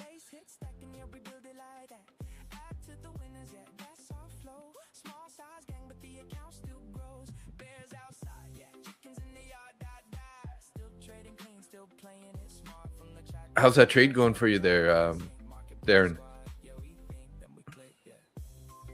Nick's still in this trade, looking good. He's up $205 in with 2 micros.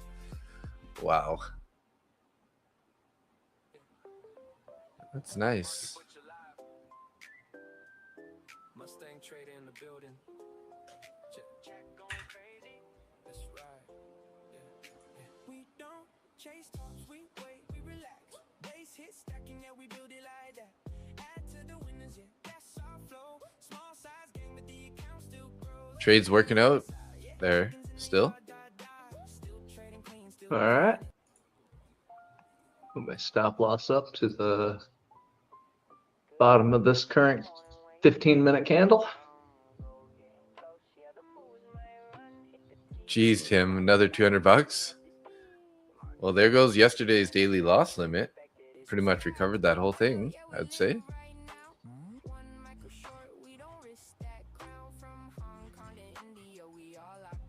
You know what? $200 so far for a 2 micro trade. That's awesome. I'm okay with this. Yeah. But I am looking at 29,700 for a possible target. If it goes through that, or if it hits it, I'm going to pull my stop loss up a little bit. Yeah. Lock in. See if more. it goes through it and heads towards that all-time high again. Well, they kind of had the manipulation that they needed if they're going to head up there, right? With this pump and then dump. Because that was a huge swing. Yeah. It was a big enough swing to blow out some accounts. Yeah, almost mine. Sorry, I didn't mean to bring that up. I know that's a touchy subject right now. No, I mean it's true. no avoiding that.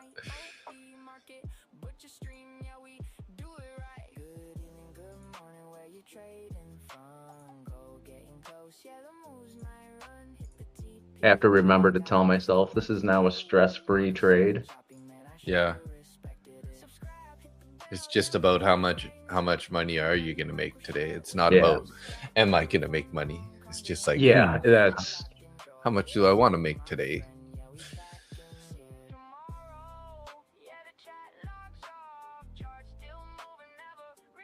So that top one futures sale is over. They only did it for a couple hours while he was live on the stream. I'll stick with TPT. Those TPT accounts, I really hope I can get these ones passed because those pro accounts are just, they're so good. Once you get over that buffer, it's just so amazing.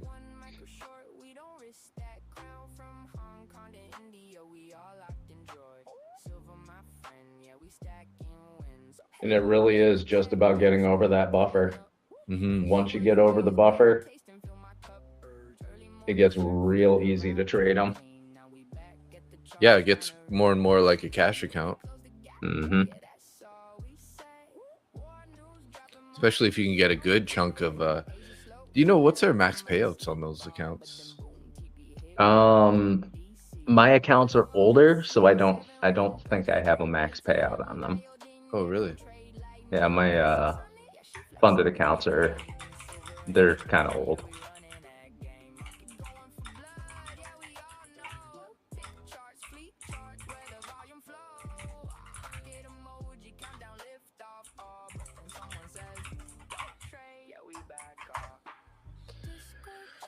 And those are daily payouts too. You can do, right? Yep. Okay, so I for wouldn't. Take Profit Taker Trader Pro, there's currently no maximum payout cap once you have built the required buffer zone drawdown amount in the account. After that, you can withdraw profits above the buffer with the 80-20 split, 80 to the trader. So the buffer is 2,000 for the 50K. 2,000 plus the 100. So you need to have $52,100 in capital, and then anything above that is yours. Yeah. Lafta, you saw a fabulous pullback trade today. Did you take the trade or you just watched it? I was in drawdown through that whole pullback. Lafta. So I saw that pullback too, trust me. Yeah, but you saw it from the other side. Yeah, from the wrong point of view. All right, it's looking like that 29,700 level wants to get taken. So how do you get to the Pro Plus account? Is that after you take a couple payouts? It'll put you to Pro You Plus? got to take like 10 payouts or something like that. They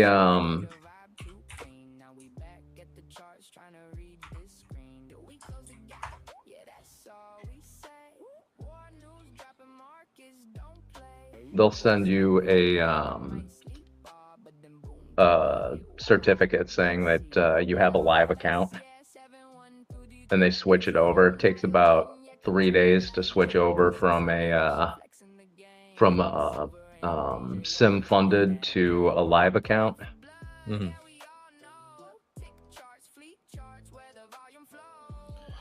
Yeah, it says here that it's basically an invitation, and they say in the reviews things like consistency, risk management, execution patterns, trading discipline over time, and overall performance across the Pro account. So they don't have strict requirements, like written requirements, but they look at your account and decide. So I've never had a live account with them because my consistency is for shit. So the Pro Plus is their live account, kind of? Yes. Gotcha. Yeah. Okay. Pro Plus is the live account. But you know what my consistency is like. I'll have one day with a $200 loss, and the next day I'll make like $4,000. So, or I'll lose or I'll make like $30 in a day, and then the next day make like 1,000. So my consistency is garbage, and they do not want me to have a live account. Or it's like $30 winners. Yeah. Right? Yeah. Yep. Which they're like, maybe this is a little over trading. Don't want to put, even though I think your risk management is really good. So, and that's why I feel comfortable doing shit. I looked over my my trades from, I think it was April. No, it was March. And one day I had, I think it was 32 trades that were all under $50 in one day. Yeah.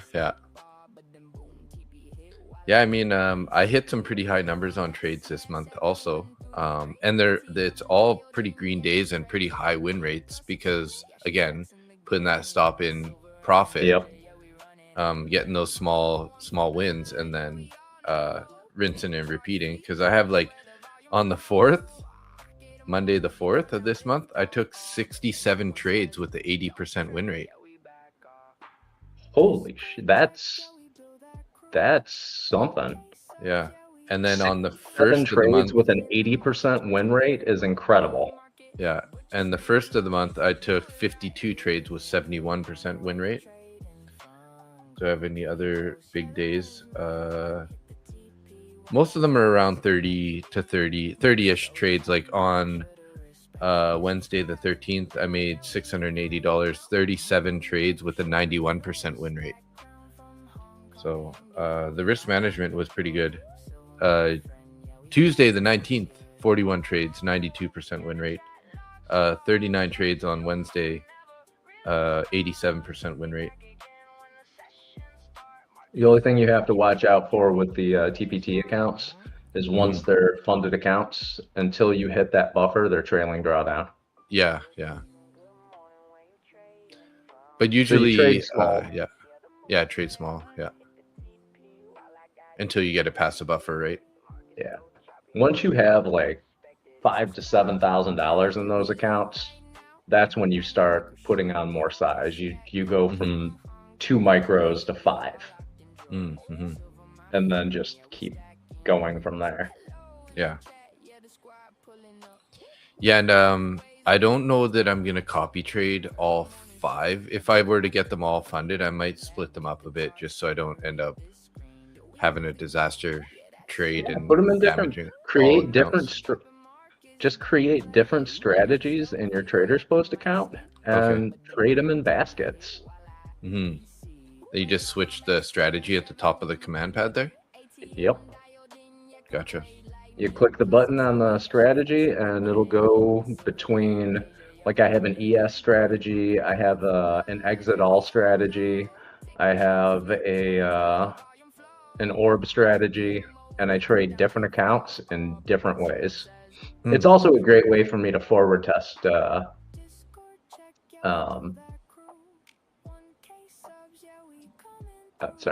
it's also a great for me to do forward testing on different types of accounts with different rules. So Tim asked, do you guys think TPT is better than Lucid? And it's kind of a mixed answer, right? Because they are typically a little bit harder to pass or to get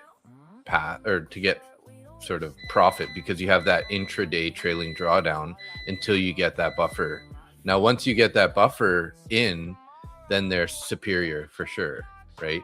But and then also, like when you're doing the evals, you have a monthly subscription. So if you don't pass it in a month, you're going to have to pay again. So that's kind of the negative side of it. Whereas Lucid's like a one-time fee and no activation fee. Although if you get your TPT accounts when there is their sales on, you can get the no activation fee, which is awesome. But again, like I said, if you don't pass it in a month, you're going to have to pay again. And then you have to deal with the intraday trailing drawdown. So they are probably one of the best accounts, if not the best account. But Lucid and Take Profit Trader are the 2 best prop firms that you're going to find out there. A lot of people like Top 1 Futures. I don't. And that's because I trade those accounts like an asshole. It's my fault, and I know that. So there's that. But Lucid, they have payout caps. TPT doesn't. And all of the other things that Dave just said. It really depends on your trading style, whether you want an end of day drawdown or a trailing drawdown. The thing that I do not like about the TPTs is it goes from an end of day to a trailing drawdown once you go to a sim funded account, which means that once you're done, you have to change your strategy a little bit and change your stop loss placements. But you do that in Traders Post and it's set up for you, you're good to go. All right, it's starting to stall out right here at that 700. Yeah, just under 700, but I'm gonna continue holding this. We still got 136 orders at 700. Now 140 orders. Yeah, Ooh, so some of Tim, them are coming if off. you do go with the Lucid Flex accounts, they're probably the ones that are a little more similar because they don't have a consistency once you're funded. So, but then again, that's you do have a cap on the amount payout that you can get. So that's kind of the difference, right? But if you're, if you're shooting for, if you're not like making huge profits in a single day, like how Nick sometimes lets those guys run for a long time and just keeps adding in, then maybe, you're not going to get as much benefit from the TPT accounts. all right. We just broke the 700. Nice. Big ball, big buying volume ball on Bookmap. So we're going to see if we get a little bit of a pullback here towards that second deviation band. If it breaks through it, I'll get out. If it breaks through it hard, we'll get out. But I'm still thinking today might hit that all-time high again. It's not that far away now. Only 80 points. And again, I just said, 20 minutes ago, 50 points on NQ isn't that much. No. As we saw how 50 points in that time. So I am expecting a little bit of a pullback here, though.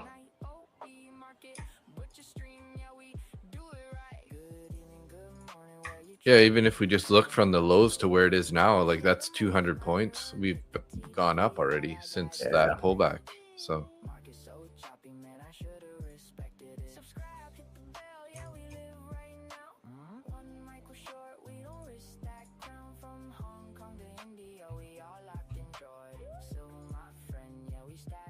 we do have orders coming off and on Bookmap too. So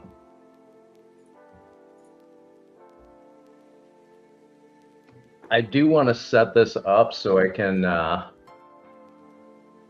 actually I have to talk to Mike and Tom about this, see if I can or I'll just try it myself tonight, see if I can hook my command pad up to the Bookmap. If it'll read ticker and price off of Bookmap, because if it does that.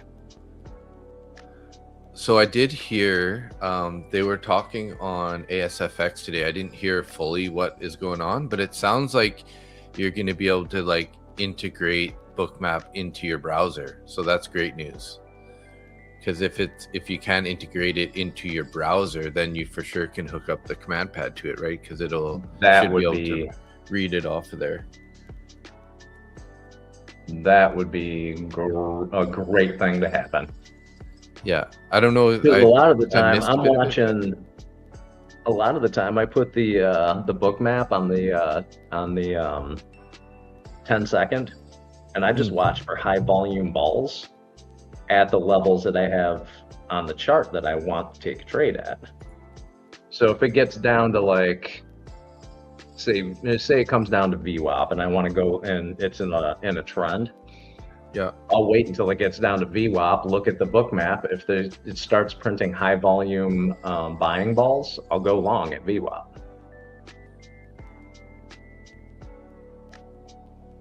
Tempted to take a partial off my runner, but it also looks like we want to go higher, especially if oil drops after London close.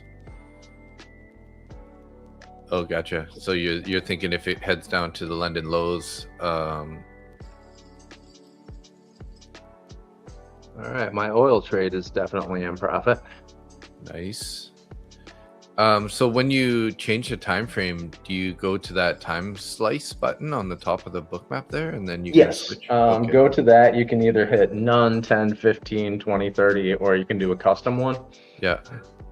What do you normally run that on? Just the 10-second. Okay, because I just have it on none, so I don't know what the difference is. So when you have it on none, you can expand or contract your screen, and it will change the time that it's. Oh, gotcha. So as you zoom out, it gives you a different time. Yeah. Sort of. Interesting.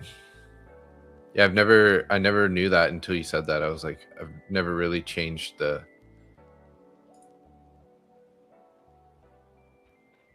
So if you set it to like 1 minute, it only shows on the screen the last minute of price action, I guess. Yep.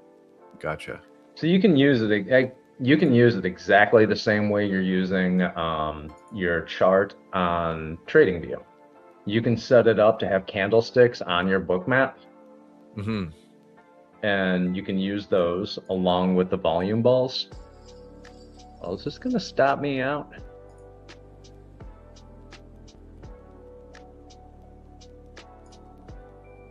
Get back up there.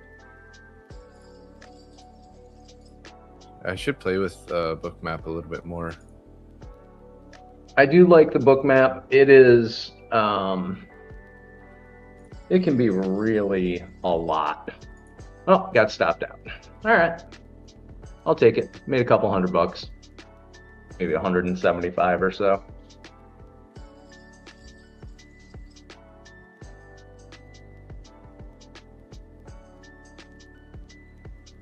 And now it's popping up a bit here. I would not be opposed to getting into another long if this pulls back down toward VWAP again. Mhm. But I'm not getting into one here.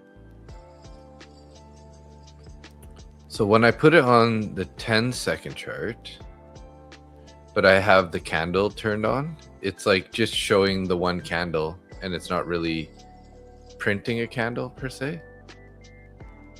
There's a candle staying on the line and it's kind of, oh, there we go. It just dropped one. So it probably drops it every 1 minute or something.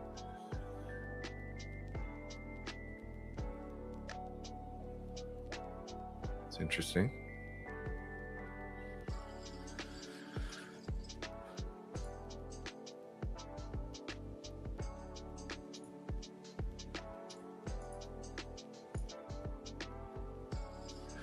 You know, I've been having this craving. There's a place called Big Way Hot Pot. Have you ever heard of that before? I don't know if it's in the States.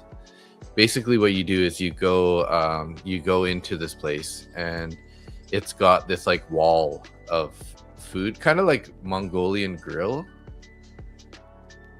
but in a hot pot version.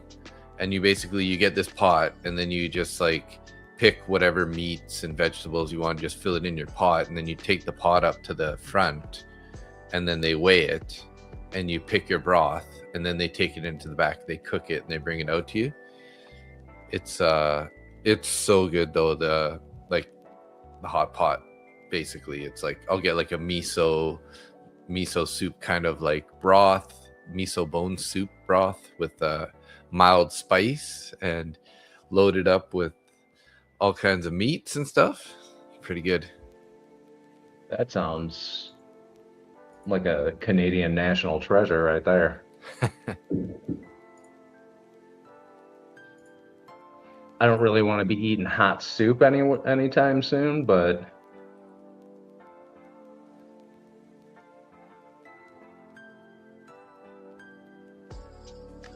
Tim goes, I'm a dumbass. I'm like, why can't I hear anything? I put my hearing aid in instead of my earbud.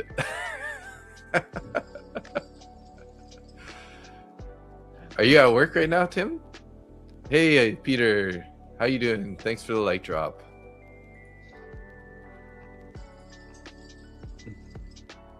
Peter Hartman. Peter Hartman in the house. Gotta love that.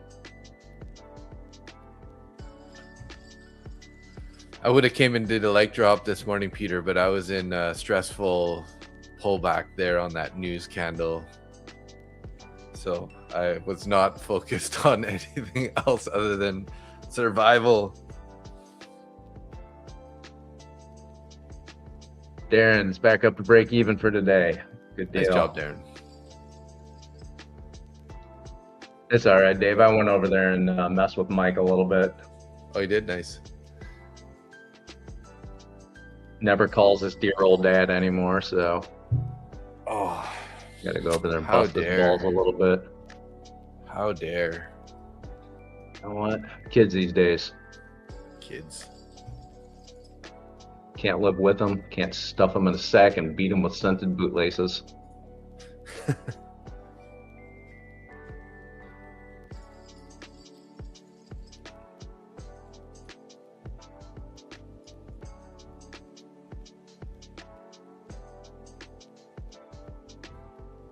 Seems like YM's gonna pop up here.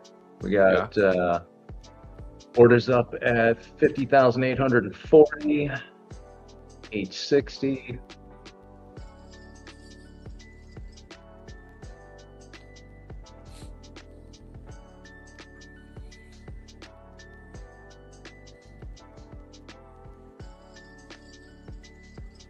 And it's looking pretty dark underneath us.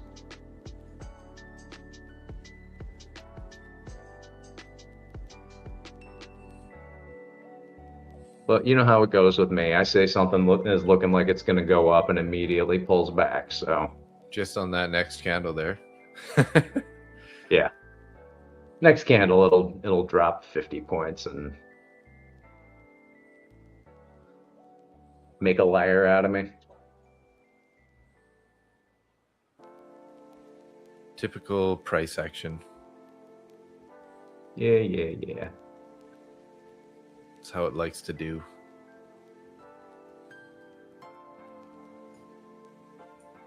Remember a few months ago when you could just take a long on YM? About 6 Yeah. months ago, you take a long on YM at the New York Open, you close it 3 minutes later, and you made $25,000.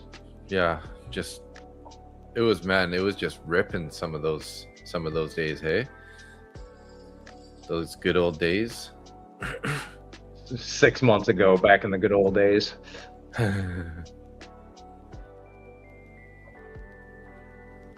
Trying to go to And an acceptable trailing stop loss and just let it keep going. Yeah. I've been tempted to do that on YM recently. Just find where the trend is for that first 3 minutes, put a long in with a trailing stop loss and just let it go. Yeah. I'm not going to do that because that's just gambling, but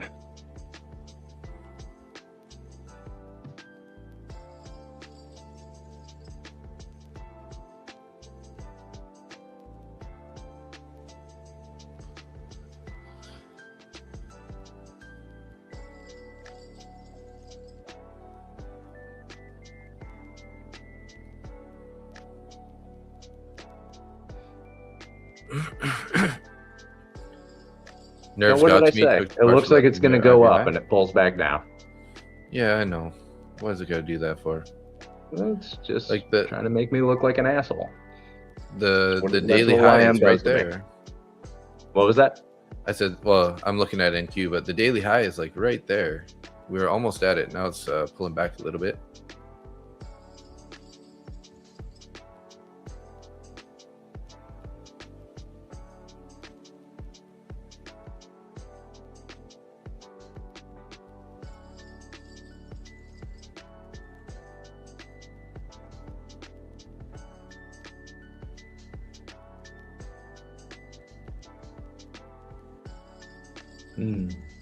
This is just anybody still watching this boring ass live stream right now? Yeah, we got 24 people watching. Seriously? Yeah.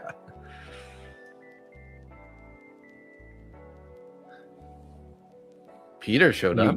You bribing people to watch this or something? Yeah, they're hoping to get another duck race for an extra entry for Sunday. Ah, gotcha. That must be the reason. Must be.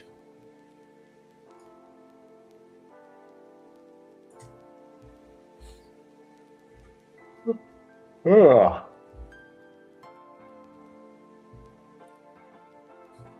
Excuse me. You are excused. Thank you. You're very kind.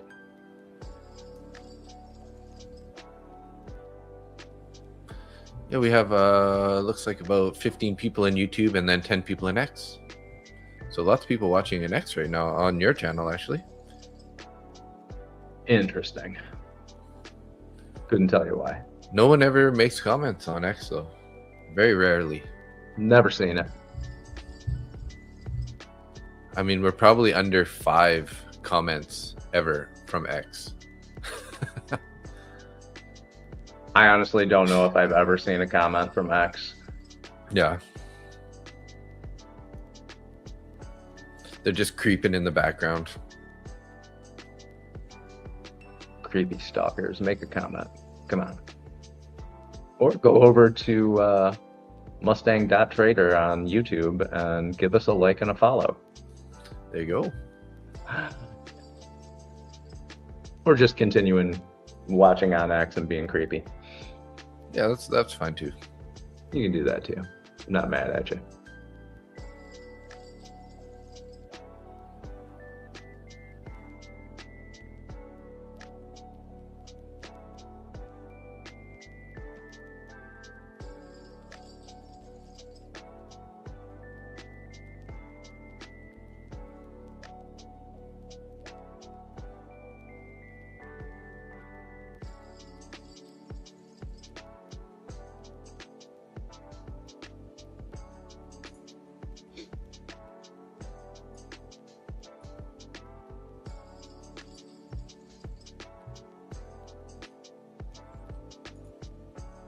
It's looking like YM's going to bounce up a little bit here as well. Yeah. I think he's pulling back a bit. Not too much. You target that 820 level.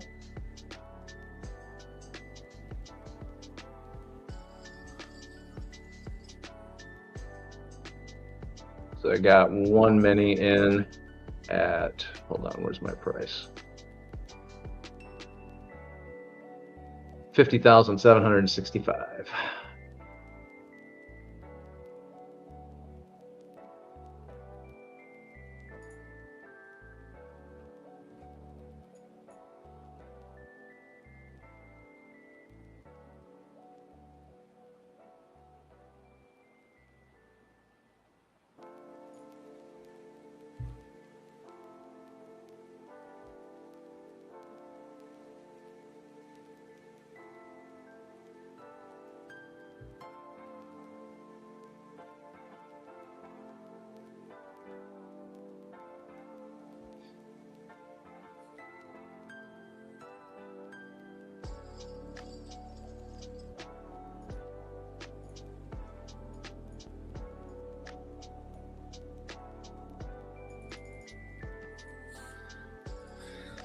Well, I just made a little bit of money there. $45 on that pull. Like I bought that pullback and bounced it there. Do you know how long Lucid is running their 50% off, Tim?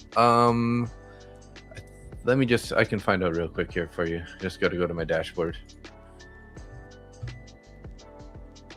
I think it's kind of till the end of the month, but let me just double check here.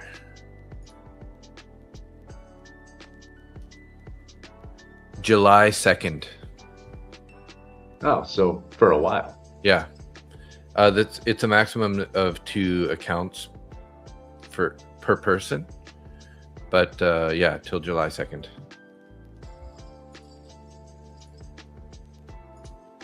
See, Lucid's the company that I wish allowed you to have 20 accounts. Yeah, that would be I awesome. just took my 5 points on that YM trade. Okay. $100. What's that? $100 on a mini. Yeah. Or Hey, poor sped. oh, is it $5? No, $5 per point, or is it?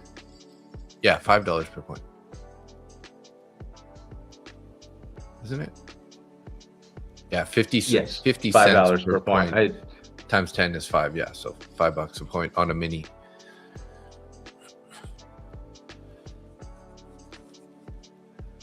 Force Fed, how's your morning going, bud?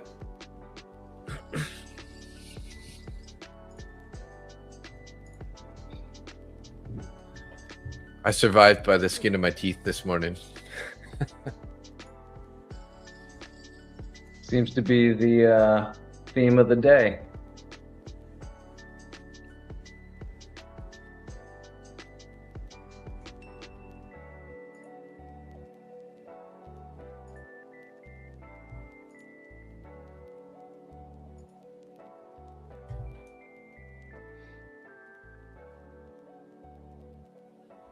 NQ pulled back into the 80s level.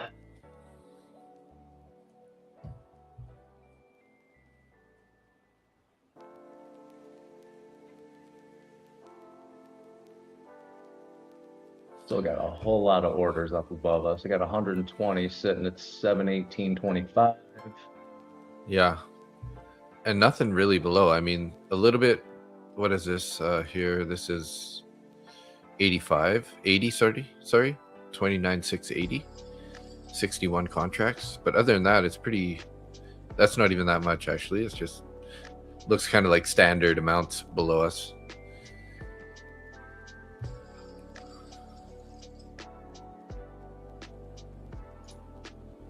That's 75 at 29,064. Yeah, it's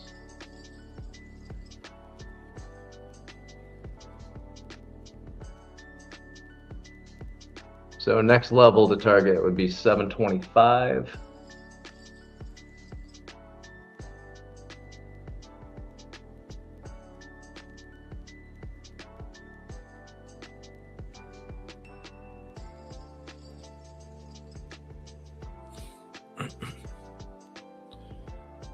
Yeah, sort of the first roadblock here is going to be the 700s. We can get through that.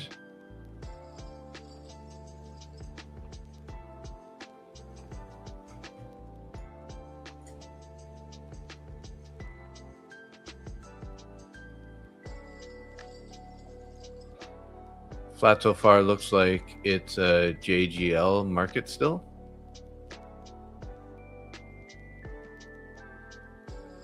What do you mean by JGL? Just go long. Just go long? Oh, yes. Haha. I got real confused about that one a couple days ago. What, JGL?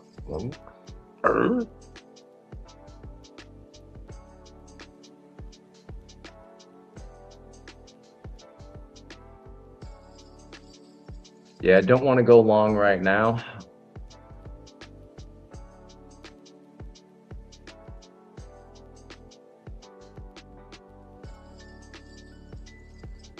$660 looks like a good level. 665 or 655.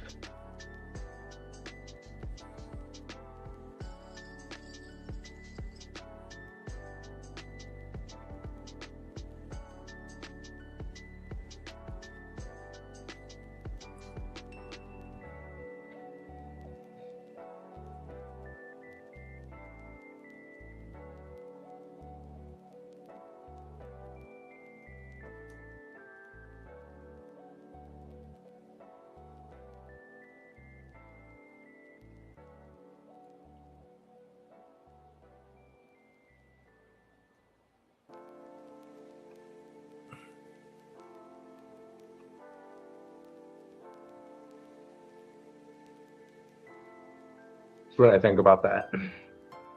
Yeah.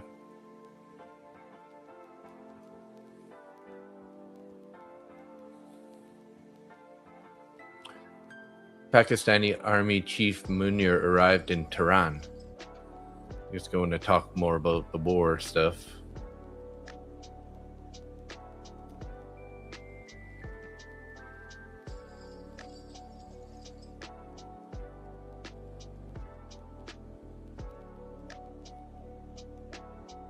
Got your news feed up? Yeah. Darren, enjoy your weekend. All right, Darren. Yeah, have a great one.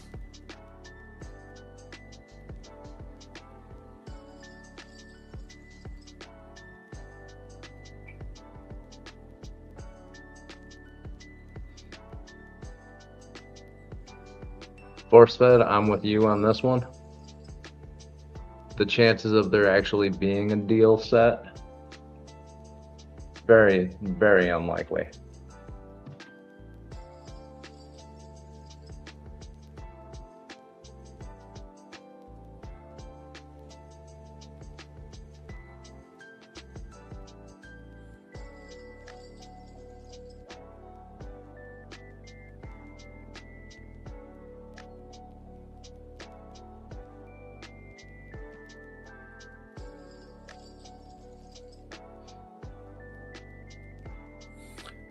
When it comes out that there isn't one, I think they'll take the elevator down. Not sure how the market believes it.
If there's no deal, there'll be escalation.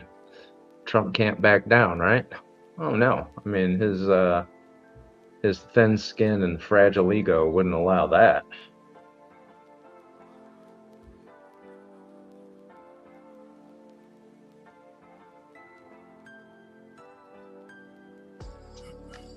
Remember when he was talking about Obama saying that our president's going to get us into a war with Iran because he's weak and not a good negotiator?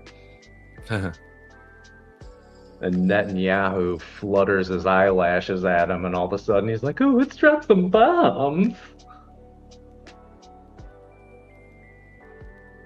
Which is kind of ironic because he's been talking about having a war with Iran from like 20 years ago. I saw an interview of him talking about they need to deal with Iran.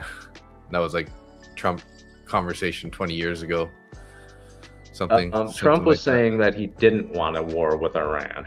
Oh, was it? In 2011, he had this thing where he was going on about Obama. He's going to get us into a war with Iran, and that would be the worst thing ever. And he's a weak negotiator. And then Obama came up with a deal with Iran to where they weren't producing nuclear or weapons grade plutonium. And then that got torn up this year. And we are now in a war with Iran. Mm-hmm. Because our president is such a good negotiator. And then there was that war he was going to end on day one between Russia and the Ukraine. And essentially the U.S. is holding, Tanzania and Namibia hostage for mineral rights right now. But we did cut off all their aid for their medical aid for HIV.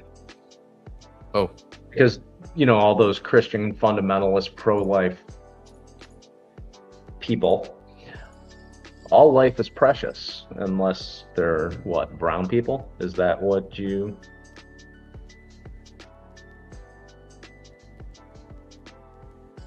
Yeah. Take that pro-life stuff and stuff it because your actions don't match up with your words.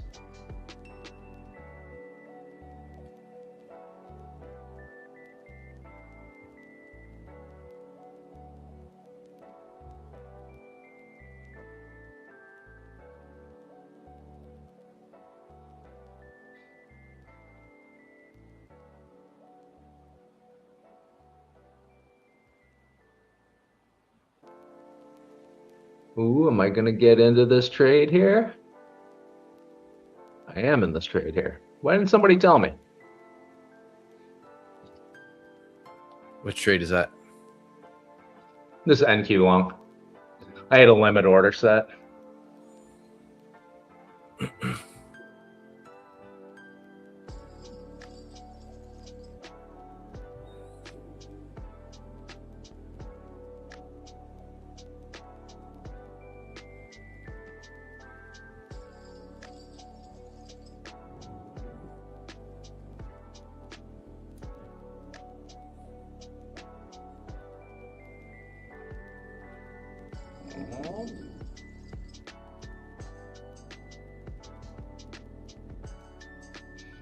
Come on, MNQ, don't break my heart today.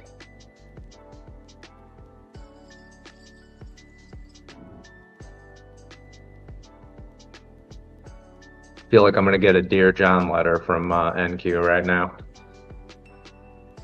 Uh-oh. We don't want that. Could be wrong, but a lot more orders coming on underneath, and there's now only 70 orders up at 29,750. I'm gonna give this a little bit of time to play out. We are still above VWAP. Oh no, Nick, I'm thinking of going short, Tim said. Just be careful with the shorts today. You know, you might be right, but overall, Be ready to, pretty bullish, right? yeah, be ready to cut it relatively quickly. I mean, be ready to cut along relatively quickly as well, but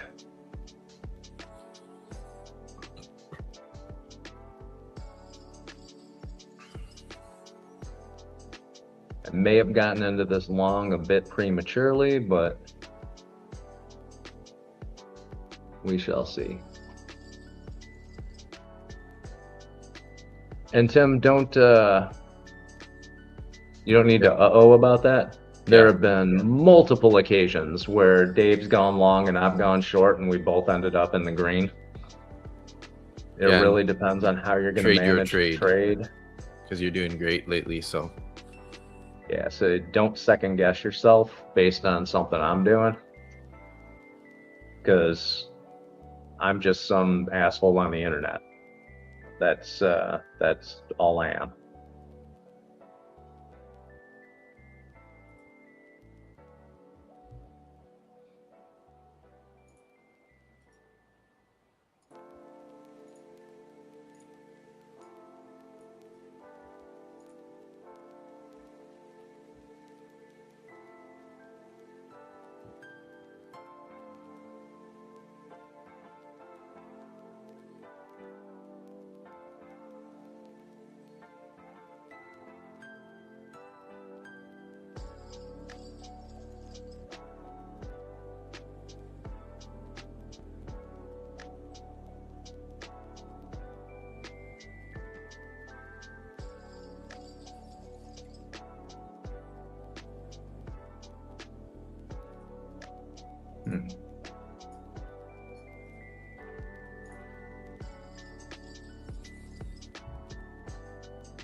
We're getting a mixed bag of volume balls for both buying and selling on Bookmap here.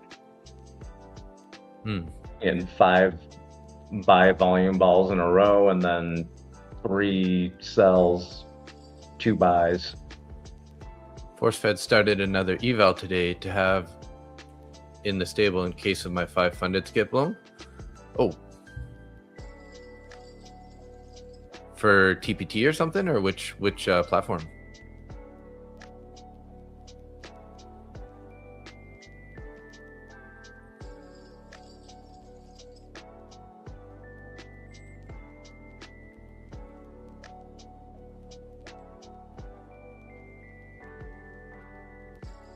Now here's where I think it's going to start pushing up.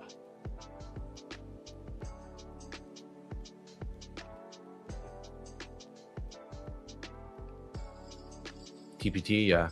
Get it while you still can get that discount, right? It's on for a couple more days, I think. Or it's running out soon, actually, I think I heard. So only not very much time left on those 50% off deal. 50% off on the TPTs? Yeah.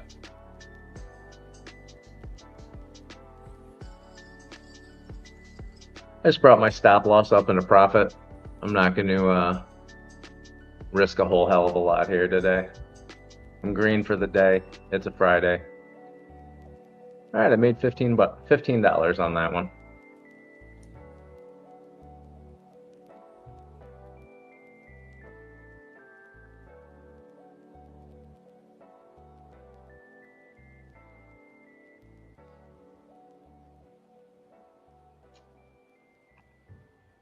Not worth the stress.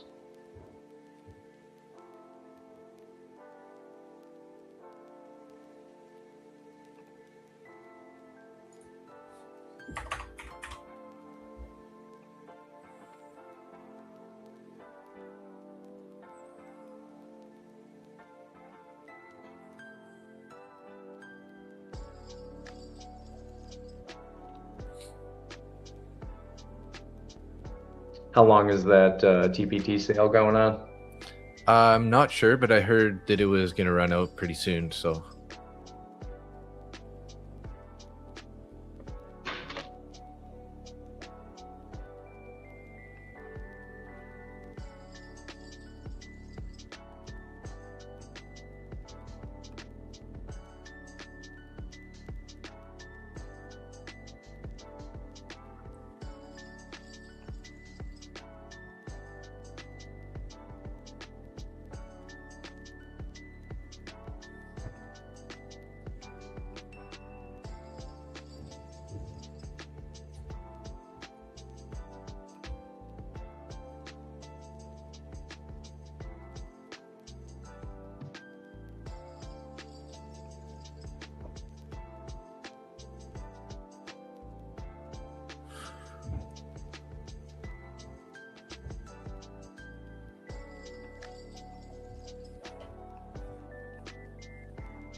What's the promo code on that?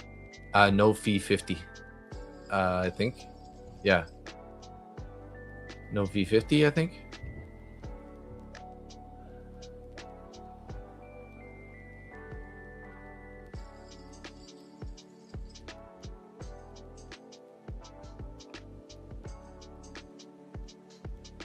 Oh, that's, yeah. So the 25Ks come out to $75 and no activation fee. You really can't do any better than that. Yeah, it's a pretty good deal.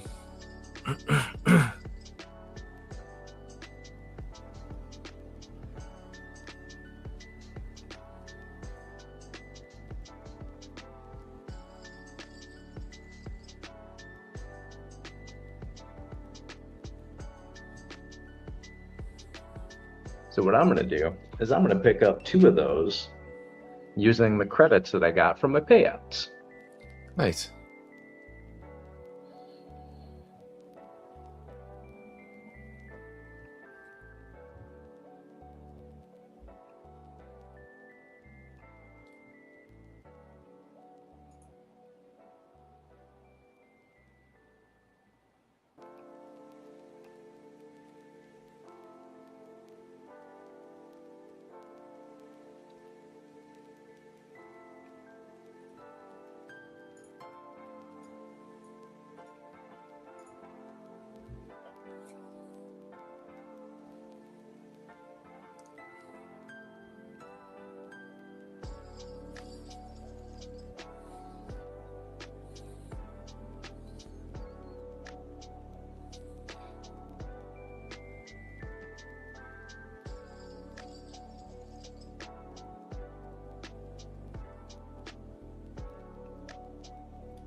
Looking like I should have stayed in that that NQ long.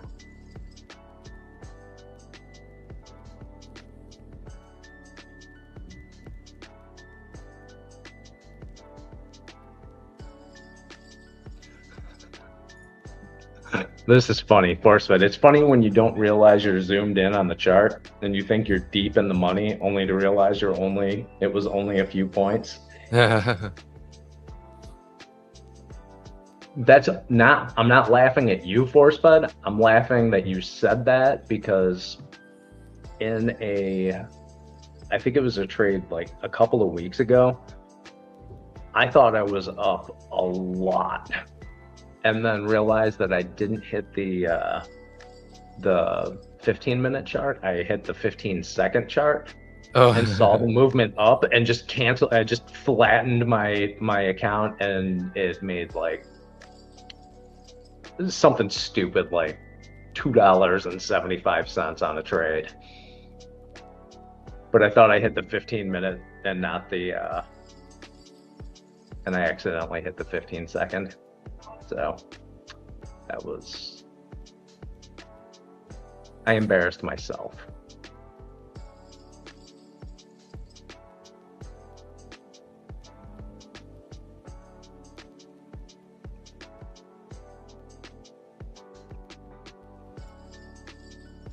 Yeah, sticking with micros now. Not a bad idea. I'm only trading 2 micros on everything right now.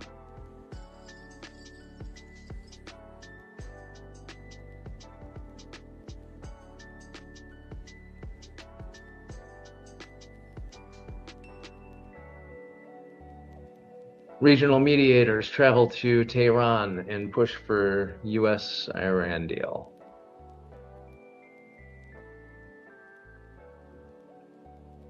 Cool. Need to do a poll. Who thinks it's going to happen? We're going to be in another 20-year war in the Middle East.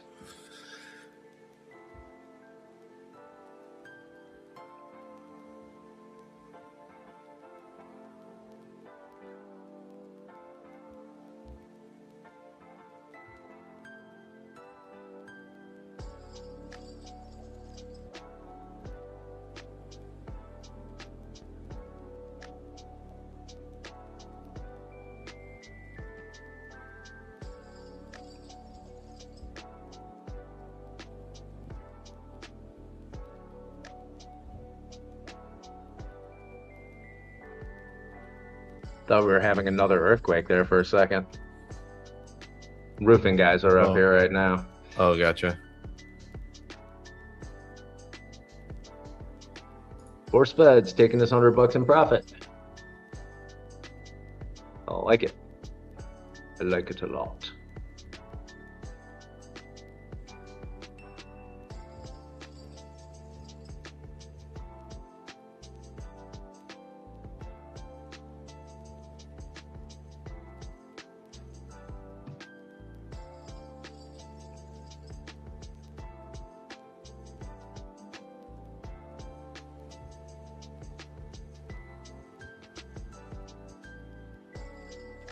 Very good job, Force Fed.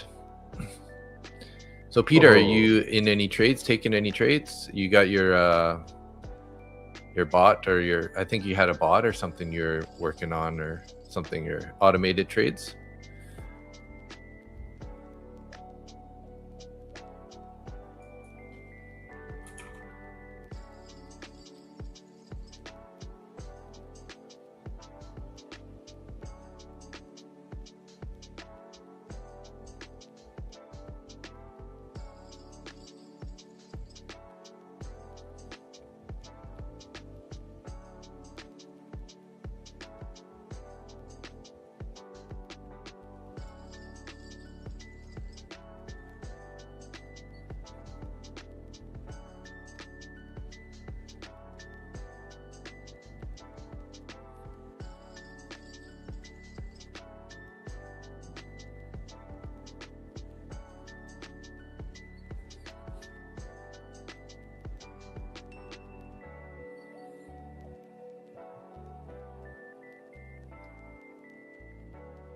Which is 5x better than what I would have done on my own, so win.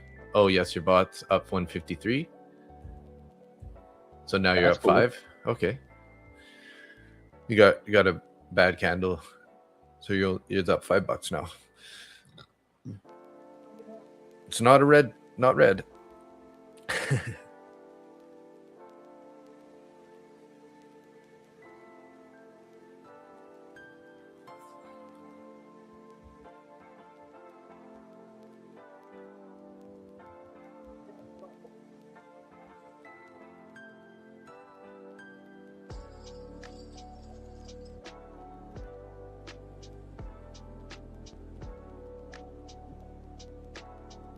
Huh. That's so remember that oil trade that I was in? Yeah. My trailing stop loss took me out of it. Okay. So that was a $2,000 trade. Nice. I just went Sweet. over to see what it was doing, but I was down.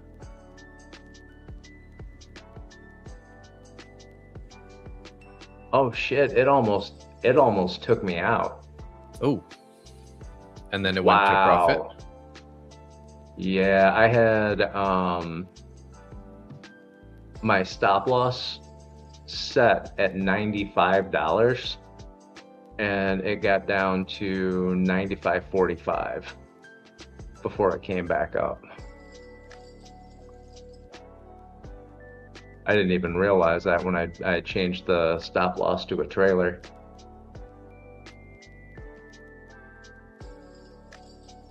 I have a feeling I should have left this in over the weekend, though.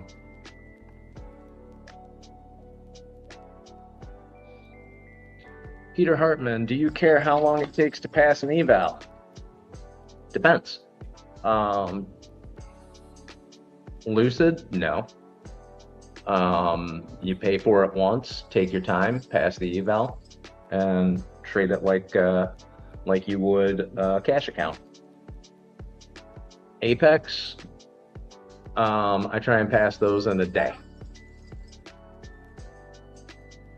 Take profit, I'll take my time with them. Top one, I'm not even bothering with anymore. So yeah, it really depends on your trading style, and it depends on how many accounts you're holding. If you're Which trading type of 15 account, yeah. funded accounts and you just want to slowly add to them and build up either your number of accounts, then just add them to your existing ones and copy them and go from there. Eventually you're going to pass it, but if you're collecting payouts from 10 other accounts, it's going to cover your monthly fee. I've heard a lot of people say they like to pass accounts as quickly as possible. I'm not really, unless it's Apex accounts, and I'm not sure why I have that mindset with Apex. I think it's because they're like $20, $29 for a 50K account. So you're willing to risk. Yeah. Yep. I'll throw $29 down, and if I don't pass it in a day, I lost $29. I lose more than that on a single trade anyway. So I'll try and pass it in a day. I won't full port it, but I will throw on like 3 minis when it's in a trend. And then if I pass it in a day, then I pay the activation fee. Now it costs just as much as a Lucid account, and actually a little bit more. So you add that to your copy trader and you trade it like it's a cash account. You're no longer paying a monthly fee on it, so hey, life is good. Now the rule changes with Apex have already come into play. They have payout caps now, so there's no more $150,000 payouts from them. The payout cap on a 50K account, I think, is $1,000 for your first, $1,250 for your second, $1,500, and so on and so on. And then you're only allowed to take, I believe it's 6 payouts from that's each Apex, account. sorry, you said? And that is Apex. Gotcha. So there is that. A lot of the prop firm rules are starting to change, which is why I'm transitioning over to just trading cash accounts. Mm-hmm. Yeah.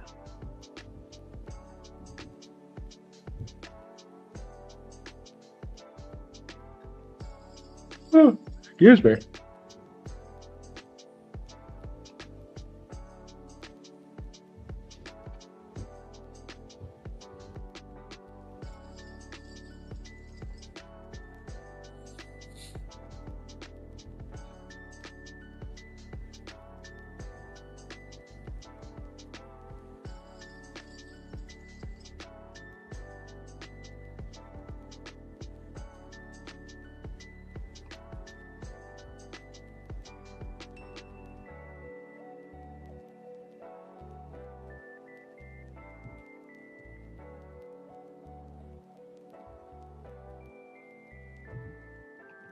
Take it easy, guys. I have to run some errands. Take my 120 times 5 for now. 500 a day keeps the day job away. Nice job. Yeah. Beautiful. Day job. Oof. Sounds painful to me. That cuts into my sleeping on the beach time. Can't have that.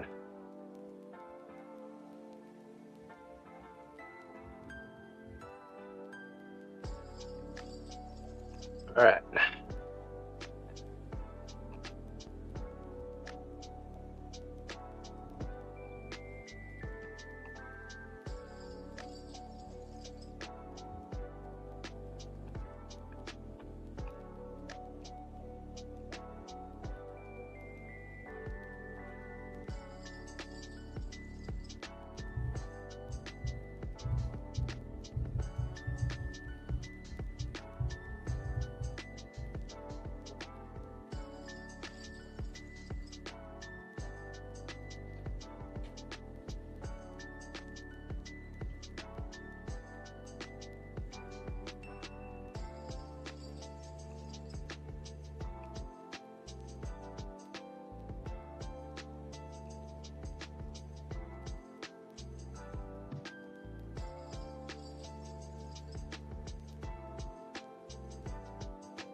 David Nick comment on my previous post.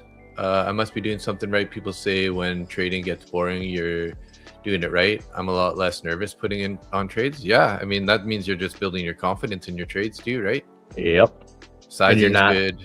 And That you're not taking stupid risks. That's a very good sign.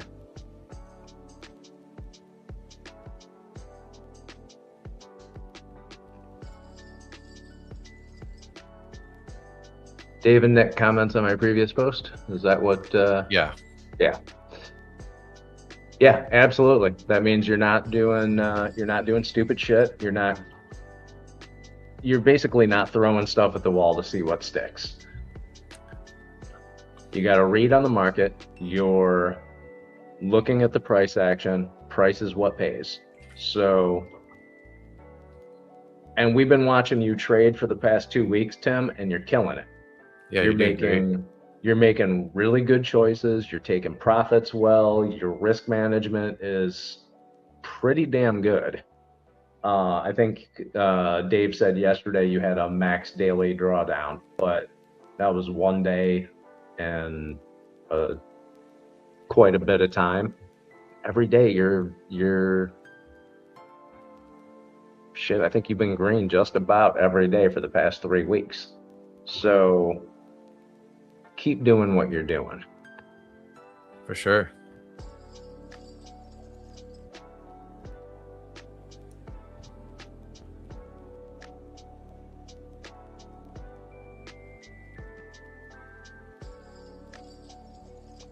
Time for a fun fact.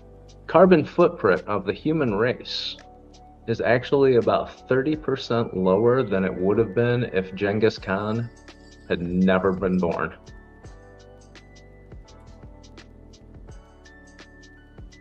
Really? What did he do to reduce the carbon footprint?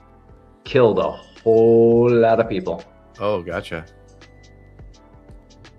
Interesting. Like a whole lot of people. That's crazy. In 1240, when the Pope had heard about Genghis Khan, apparently it was like a game of telephone, because by the time it got back to the Pope, he thought his name was Pastor John, and sent Genghis Khan a message stating that he would like to have his help in the crusade against the Muslims, which The Muslims had it pretty rough at that point because they had Genghis Khan on one side of them and they had the Christian Crusaders on the other, and Genghis Khan was cutting through them like a hot knife through warm butter. So Genghis Khan basically told the Pope that he can bow down and become part of Genghis Khan's empire, or he'd wipe them out as well. Oh, jeez. Yeah. And unfortunately, the Pope did not heed that warning and decided he was going to send a small number of his army toward the Mongols, which did not work out well for them. Oh, yeah. Not even a little bit. It was embarrassing, to say the least.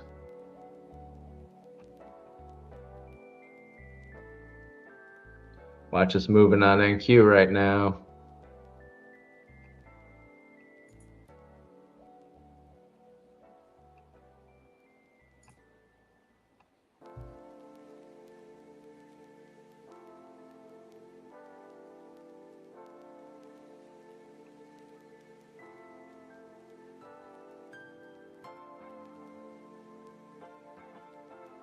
Yeah, when the Mongols went from the steppe into Russia, some of the fortifications that the Russians had, they had heard about these Mongols coming through and basically laughed about them because they had, they say that in one city they had 300 knights, which is not accurate because there weren't 300 total knights in all of Russia at that point anyway.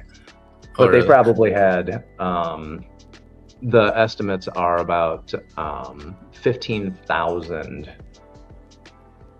in their standing army. And the Mongols went through with a search party of around 2,000 Mongols. And Genghis Khan was one of those leaders that if you did not follow instructions to the letter, you wouldn't be around to take direction again at all. Mm-hmm.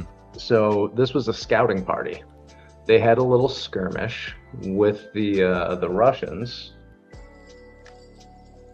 These 2,000 Mongols killed about 3,000 of the Russians and then went back to Genghis Khan.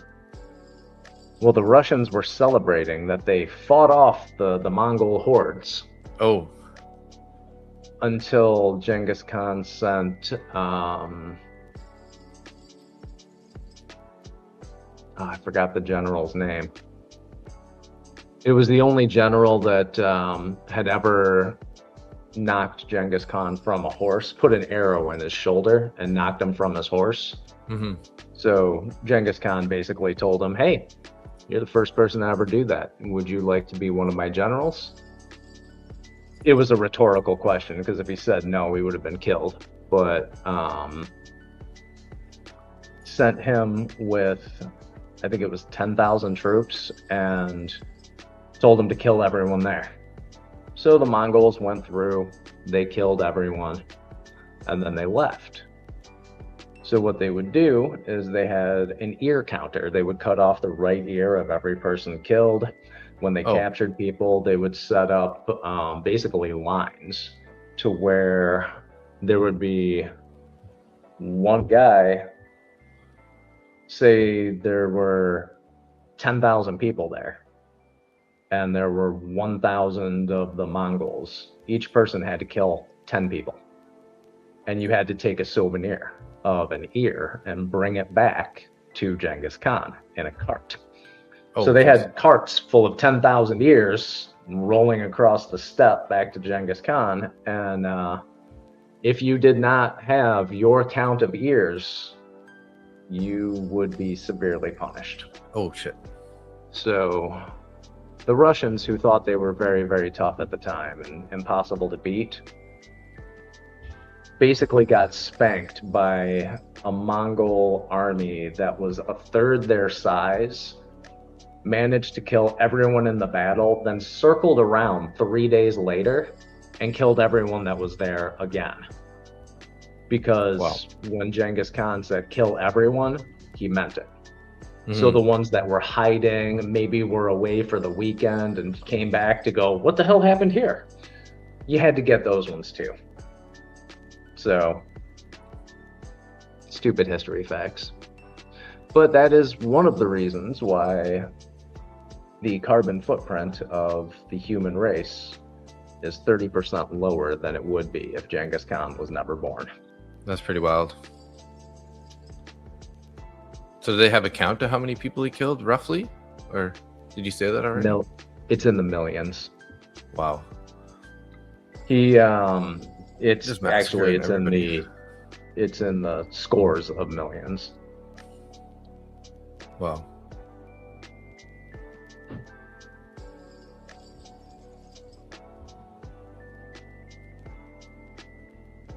I think he was born in like 1160 something.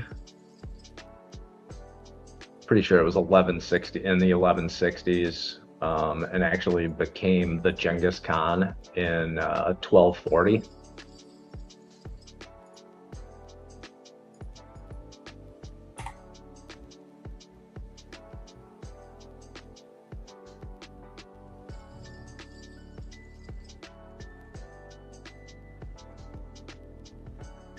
Yeah, Zara, it's a bit of a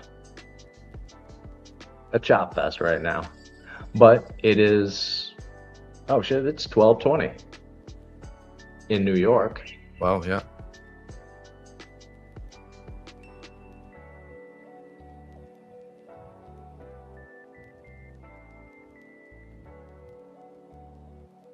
Not a huge amount of volume.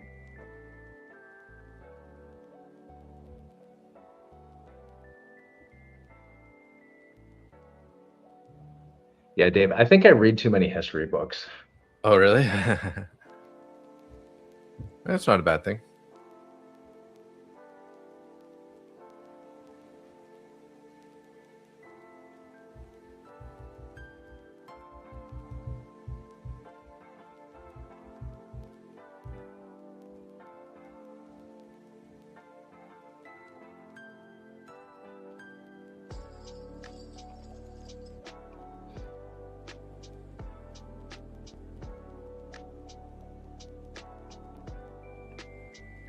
Do you listen to audiobooks at all, or is it just mostly all reading? Rarely.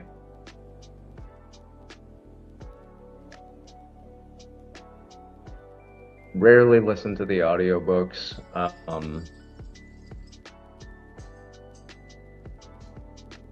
I probably should, but I don't.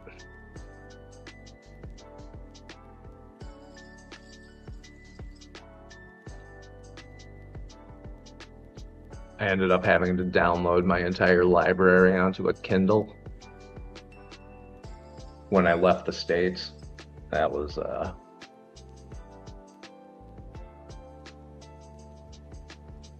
painful.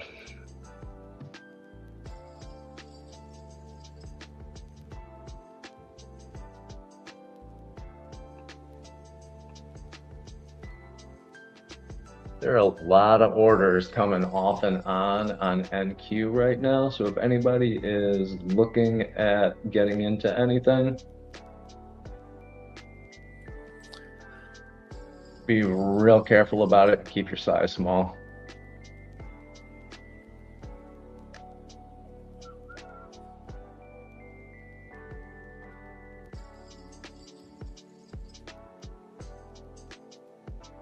MNQ doesn't look as bad, but NQ, it's like flashing lights going everywhere right now. Oh, really? The big dogs are not sure. I think there might be a tweet or something coming up. I don't know.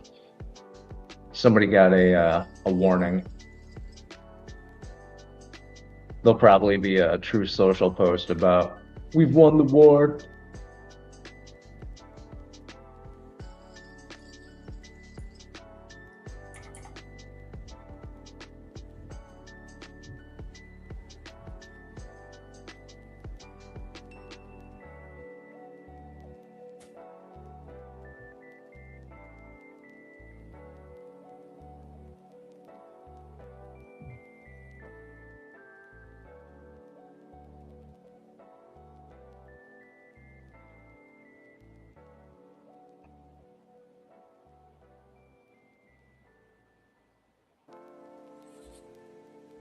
Remember the Iranians like to post news around 1 p.m. Eastern Standard Time?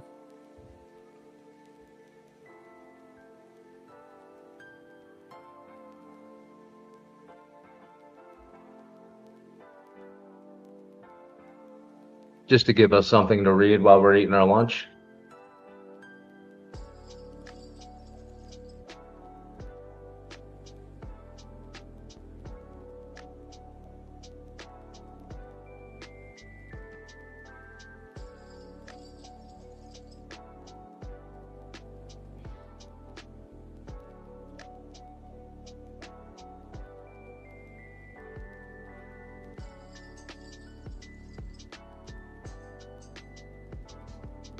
U.S. Treasury Secretary Besant, when asked if Warsh would cut rates, he will do the right thing, it says. He'll do the right thing. You know, Sure. whatever that means. Like every politician out there, they always do the right thing. Just ask Woodrow Wilson. He'll tell you. You know anything about Woodrow Wilson? No, I've never heard of him. Who's that? As a U.S. president after the Civil War, decided that it would be a good idea to resegregate the American workforce, and was a very strong opponent of women's suffrage.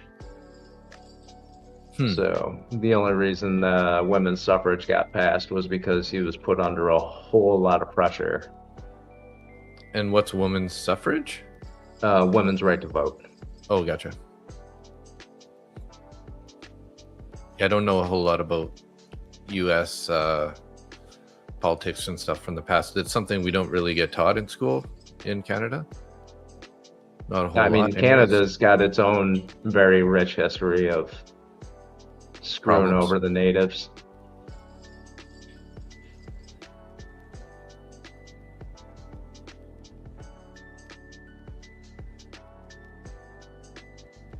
Just like the U.S. Basically parallel histories. Mm-hmm.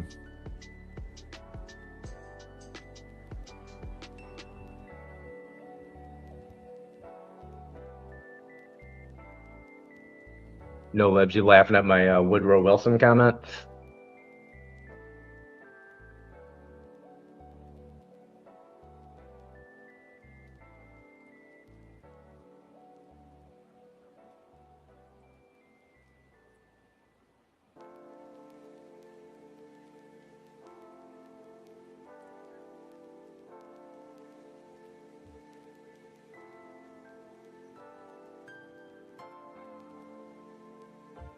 New Fed chair coming.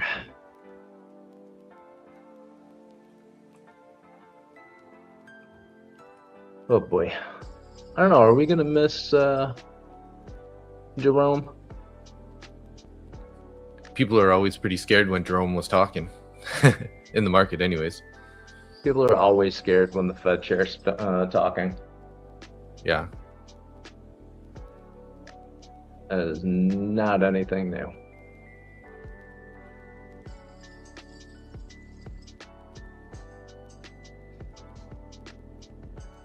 You gonna be on here for a little bit? Yeah, I'm hanging out for a bit. Maybe another 20-30 minutes or so. I, for one, am going to miss him. Got it. The Iranians giving us some reading material during lunch. Limit sell order got tagged in, lost 200. It's a controlled loss. Czar's gonna miss them. All right. We'll see what the next crony starts to do.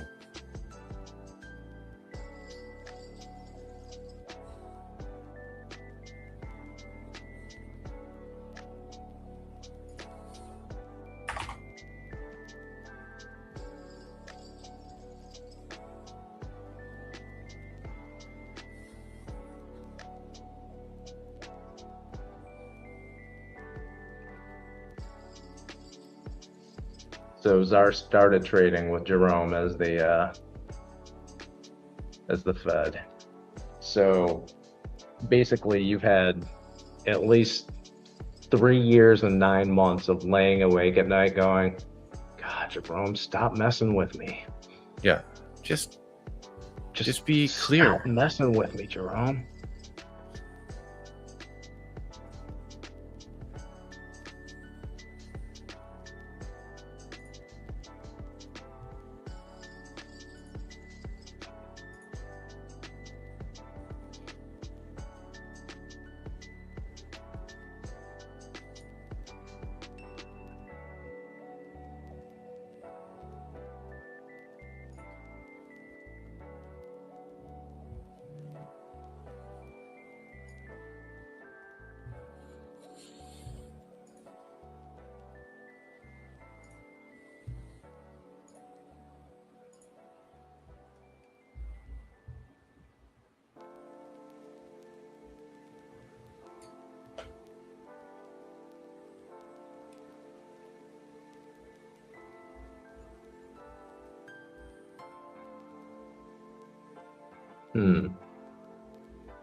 We got orders on NQ or MNQ up above us around the 725 level. So we got 50 points worth of movement up to those larger orders. I got to use about Whether or not they're going to make it up there or those orders are actually going to stay, who knows? But that's a thing to look out for.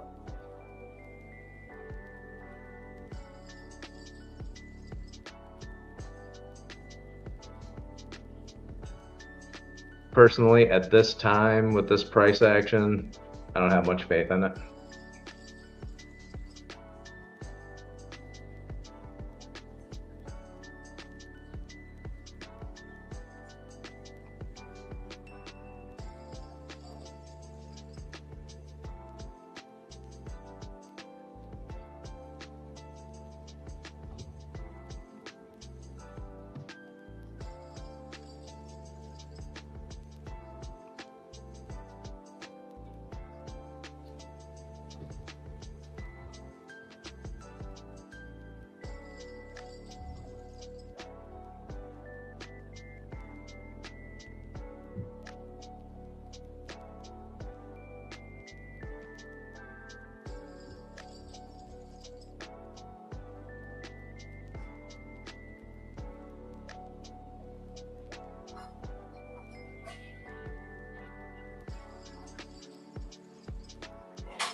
Sorry about that.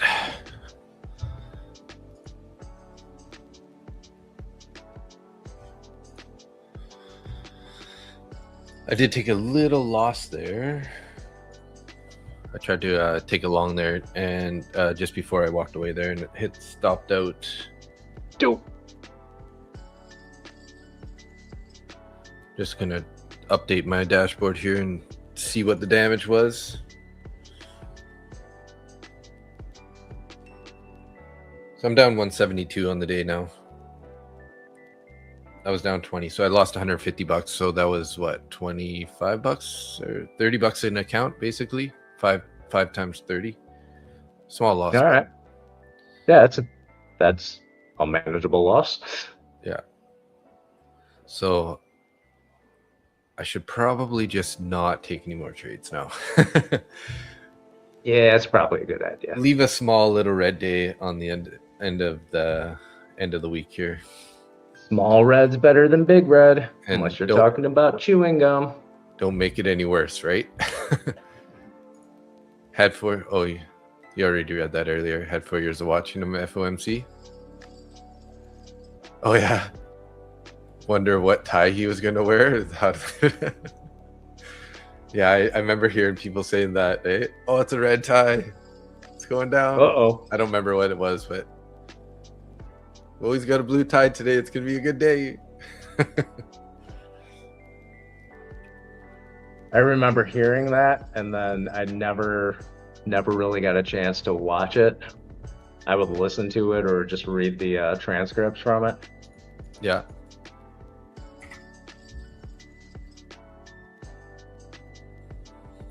I always chuckle about he's wearing a blue tie today. All right, cool. Oh, would we just get some more news there? Because the price was like up, down. Yep. Trump was talking before the Fed chair was talking.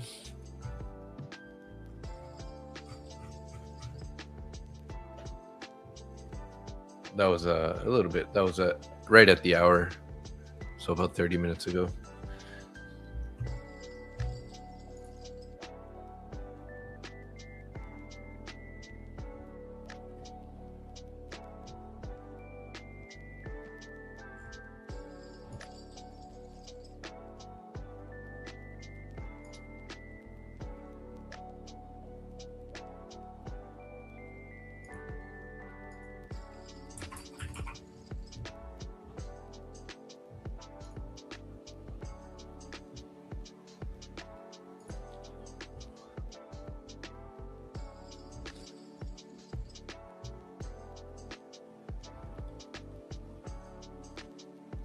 Yeah, so I took 2 trades today, basically, and small losers in both trades. So I got a 0% win rate today. Stark difference from the majority of my trades throughout the weeks and everything. Yeah, you can't have an 87% win rate every day there, Dave.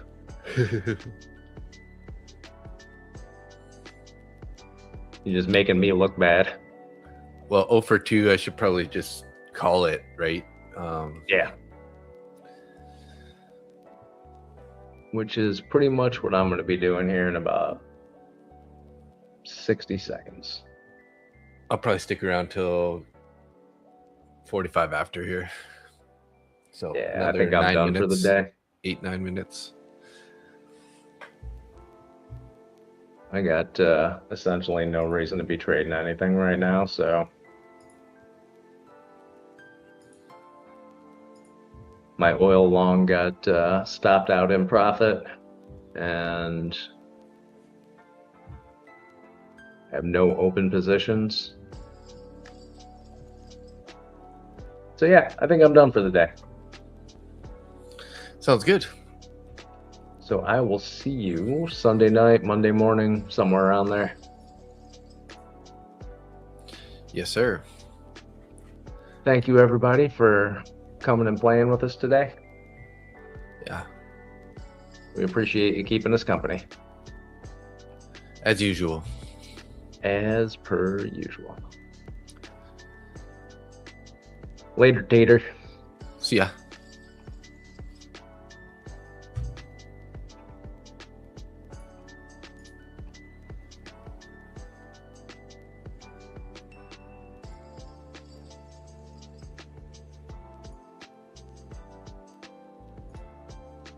Thanks, Dad, Angia says.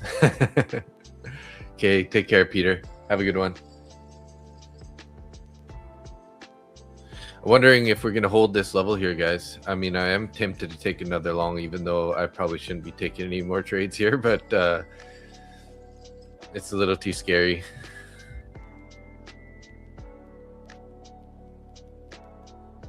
Don't want to add to the red day. Just kind of feel like it's not my day, you know? So I should probably just walk away. I did take a winning trade in a different eval, but that one's wasn't linked to my traders or my TradeZella, which is this guy right here. So what did I make there? I made 62 minus 15, so 52, about $47 in that account.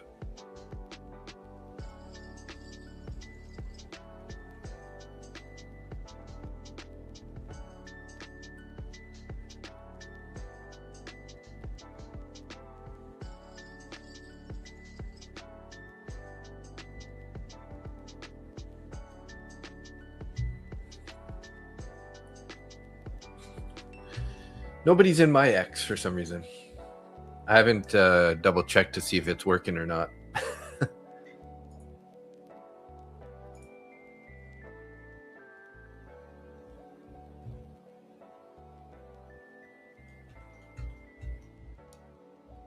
Yeah, it's running.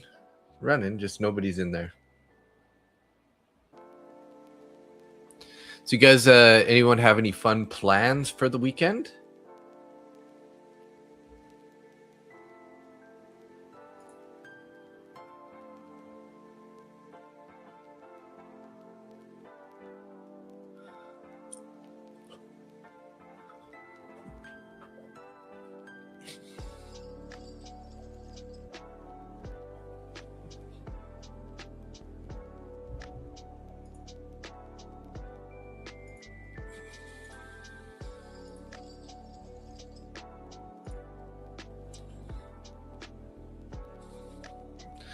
I'm playing golf on Sunday, but man, these guys, they made the plan for the golf is like a 6:50 a.m. start, and usually, you know, I like to get a sleep in on the weekends sometimes, and it seems like I'm not going to get one this weekend. So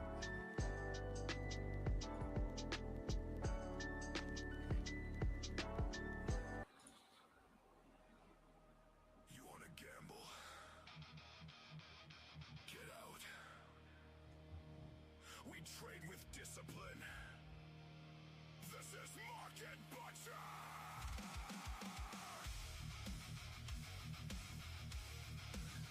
you're building a cedar timber raised garden bed. Nice. I have 1, 2, 3, 4, or well, I have 5 total, but one of them's kind of decommissioned. It's like in a separate area, but I have 4 40-foot beds that are 3 feet wide, 40 feet long. But since I've been so busy lately, I haven't even started the garden, so that's kind of late. Kind of late to be starting the garden now. Might end up not doing the garden this year, unfortunately. And then I have 8 plum trees that are about 3 years in now, but they haven't been producing much fruit. And I think because they flowered a little bit early this year because of the temperature got warm for a bit and then it got cold again, I think that I might not get very many fruit also, because I'm kind of up on a mountain, so it does get a little bit colder up here.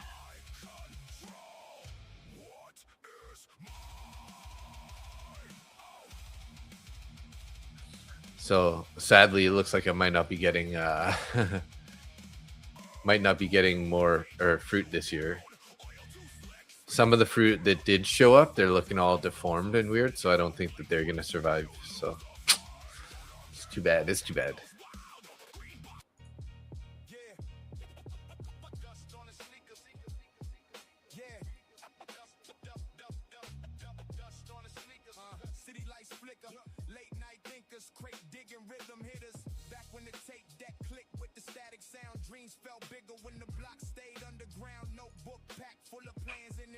Cold nights, warm beats. Survival was the mission. Chess moves, not checkers when the pressure came around. Built from the pavement where the hungry hold it down. No chain talk, no flex. Bouncing finally a bit here. Dust on the shoes, but the vision stay blazing. From the basement, speakers to the city skyline. Built it one bar at a time. That grind line. Oh, so rhythm with the vinyl crack texture. Trying to get a bounce here. But still sort of in a bearish trend here, guys. So just be careful. Let's put a little trend line here. Sort of in this bull flag at the moment. It's just how deep is a pullback going to go? Are they going to go all the way to the overnight VWAP before they try to go higher? Possibly.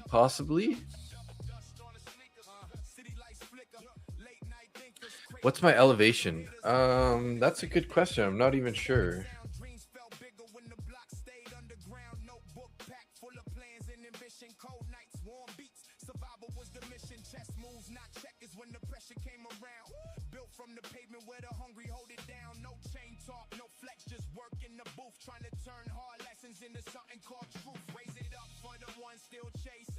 I do have a hiking app that might show me, so I should look at that.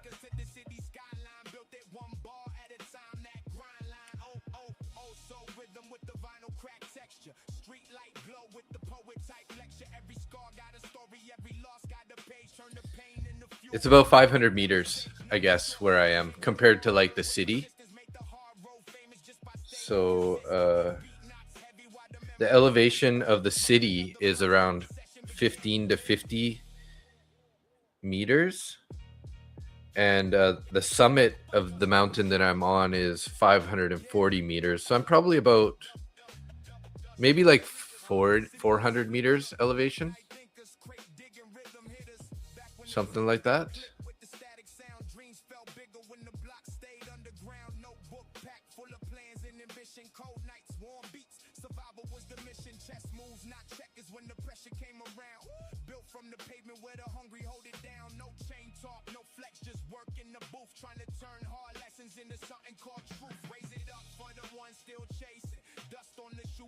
So what type of wood are you using for the cedar, like the cedar beds? Is it just like 2x6 planks or something, or using like 4x4s or something? You're gonna pound in some four corners of the stake. So you're gonna load it up with like a bunch of dead wood first, and then put, you know, in the lower section you can get that whole microbiome going. You can you know, fill up the whole bottom with like old broken pieces of like trees and stuff, and then add some like other stuff in there, some compostable stuff, and then it saves some of the dirt that you need to fill the bed, right? And then it also creates like a nice biome, I guess you could say.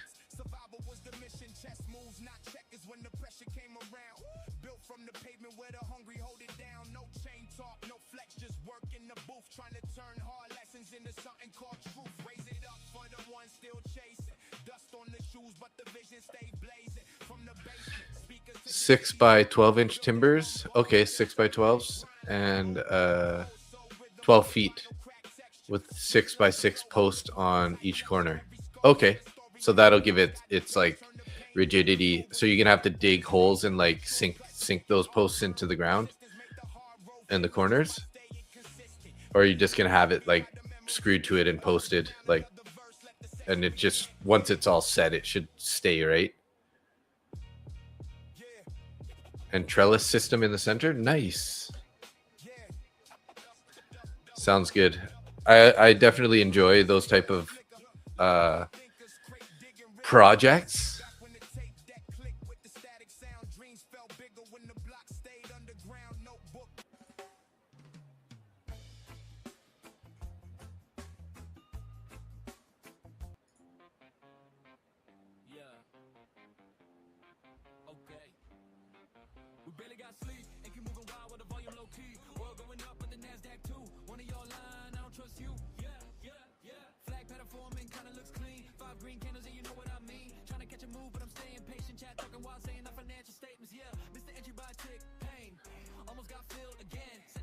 They'll sit on top of the 6x12s and 8 inches high for tomatoes. Okay, 8 feet high. Wow.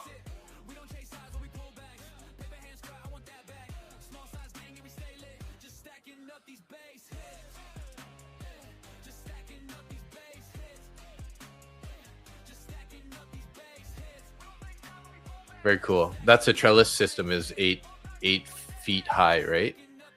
So you're gonna be some monster tomatoes, monster tomato plants.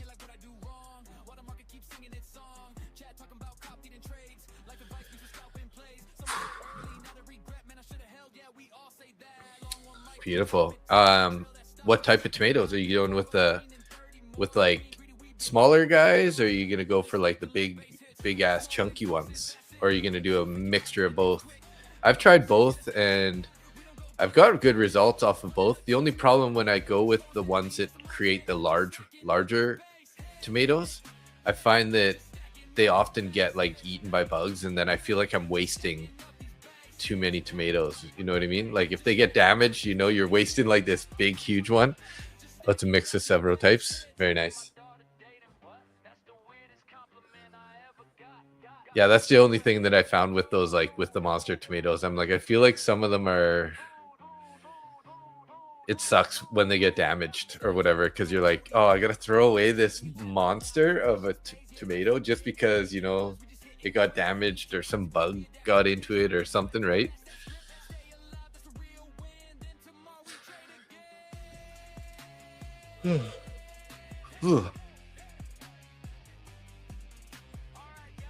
All right, I'll stick around for another 10 minutes here. We'll end the stream at 10, my time 10, which is 1 p.m. Eastern Standard Time. Maybe we'll get this Iran news send us in a direction.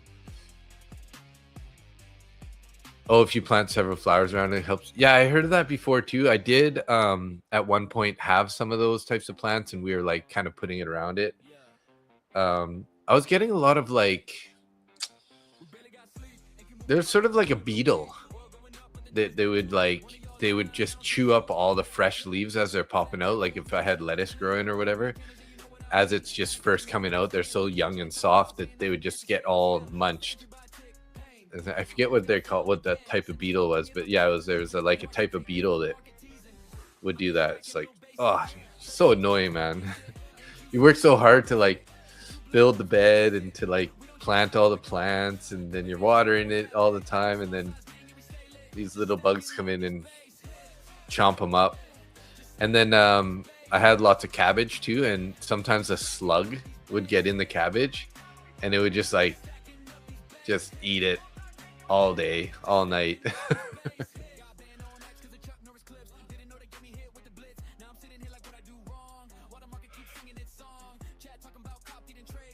Ooh.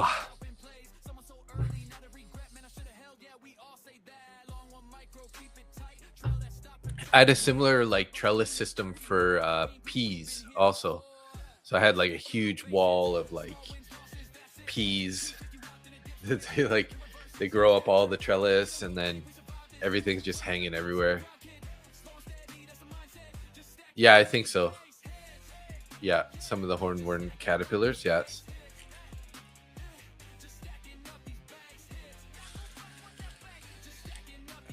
I never thought I'd be into gardening when I was younger, but no one ever thinks that when they're younger, right? And then you get older, you're like, oh, organic, like personally grown food. Wow, right? It's so good. Nothing beats fresh organic food that you go just pick out of your garden. And it's the same thing with the chicken eggs. Like, I just love the fresh chicken eggs. They're just so amazing.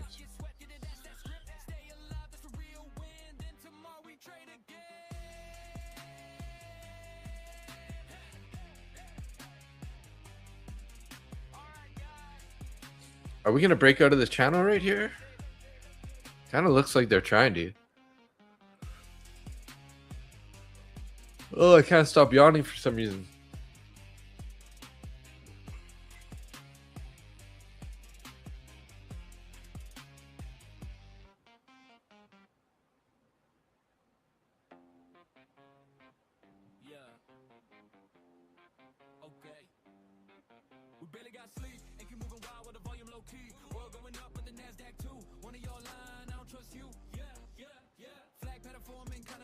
So we had like 910 views on the stream last night. It's such a stark difference from the daytime streams versus the nighttime streams. Like, I was wondering if you know, like, I'm not going to stop streaming during the day, but I was just wondering if it negatively affects the overall algorithm when I go from like having, you know, 900 views, 100 likes, you know, 100 people in the stream at once kind of idea. And then we go to like these day sessions where it's like, you know, 6 or 10 people hanging out.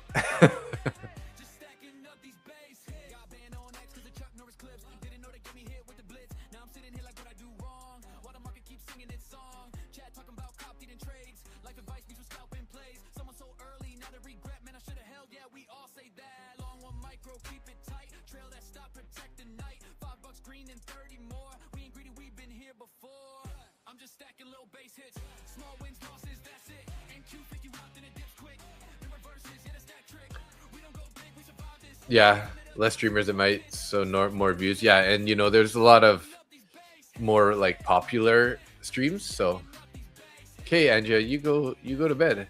Thanks for hanging out. Sleep well. Thanks for all the help all week. Have a great weekend. I guess it's your weekend already right now, but you're already into your Saturday, right?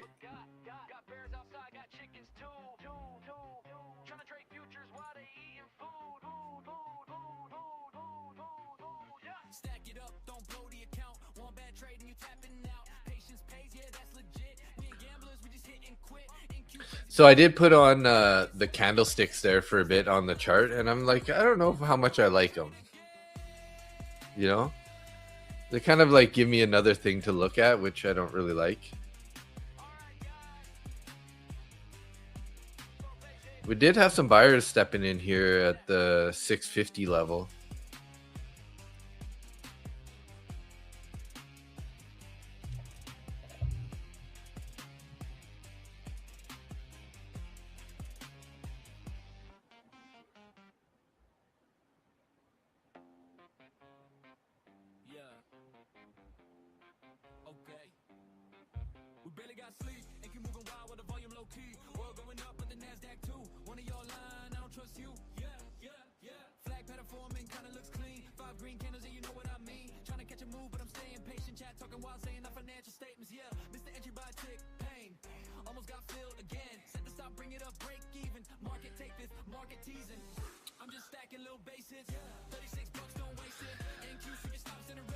And I'll see you on the Sunday evening stream. Of course you will, because you got extra entries into the giveaway.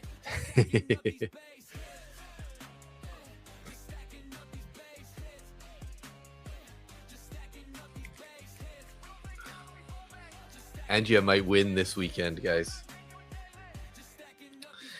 I have the feeling she's going to have 3 ducks in the next races. So she's won 2 of the extra duck races.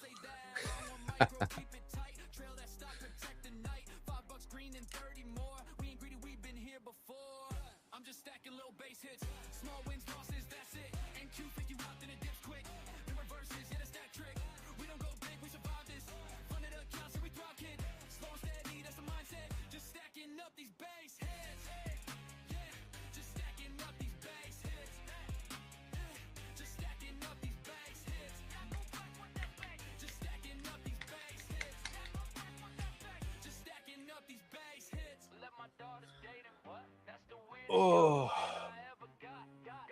Okay, guys. Well, hey, let's just wrap it up here. Right as I say that, we're about to pop here. Looks like heading up to the +1 deviation band here, 29,671.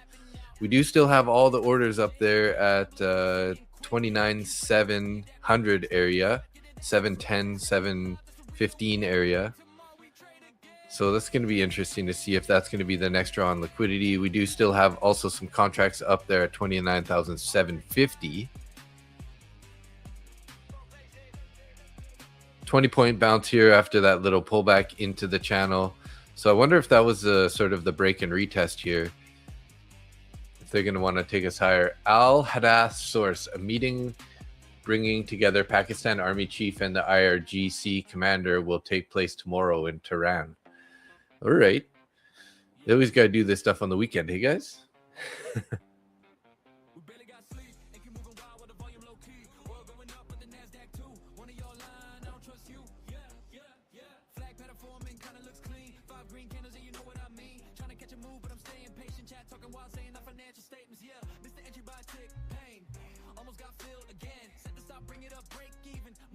What's up? Good evening.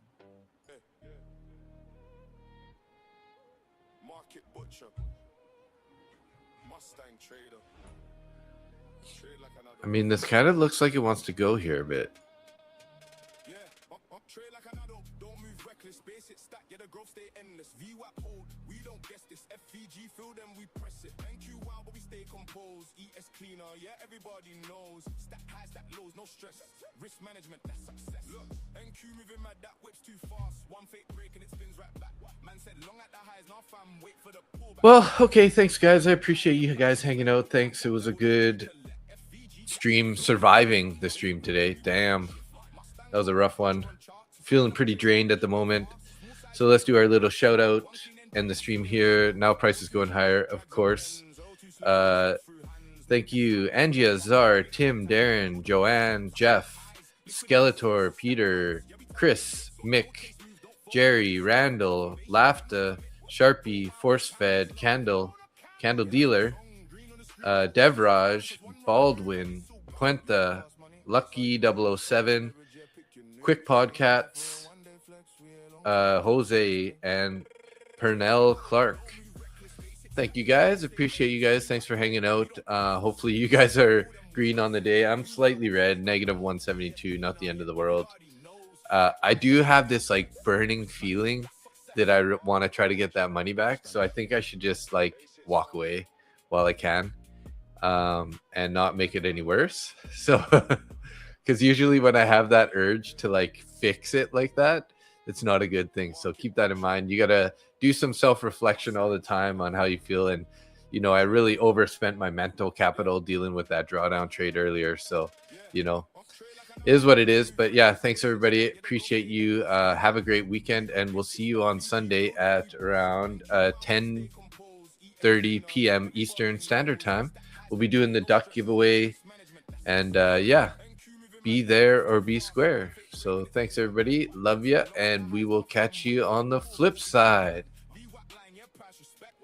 We'll do the little outro song here on the way out here.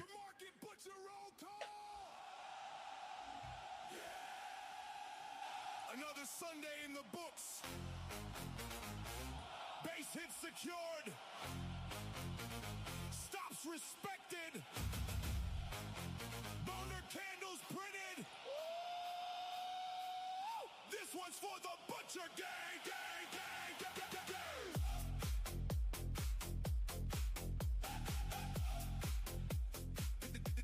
This one's for the Butcher Gang, gang, gang, gang, gang, gang, gang, gang, Top chat legends in the building tonight. Market Butcher crew got the whole stream hype. Losing giveaways and the candles all bright. Sunday night traders trying to change their life. MNQ code if you're ready to ride. Top 1 futures got the butchers outside. FVG flips and the VWAP tight. We survive in every session cause we trade it right. Angel GBU holding number 1. For Feds EO1 always loading the gun. Your Jim Blab in the chat. Having fun. CDC stacking XP by the ton. Jane Bond 99's buying out the charts. 20L 2020 I got sniper darts. Lone Wolf Blue 660's trading after dark. Miss 911 got the whole chest arch. Heartman beat it, keep it steady, no till. Tim Corn stack profits built on skill. One Adam 99 got diamond wheel. Ring gap boy yelling, let's go still. No revenge trades, no emotion, no crime. Just base hit stacking one trade at a time. If you blew the evil, reload and grind. Cause the Butcher Gang different from the rest online. Top chat legends in the building tonight. Market Butcher crew got the whole stream hype. Lucid giveaways and the candles all bright. Sunday night traders trying to change their life.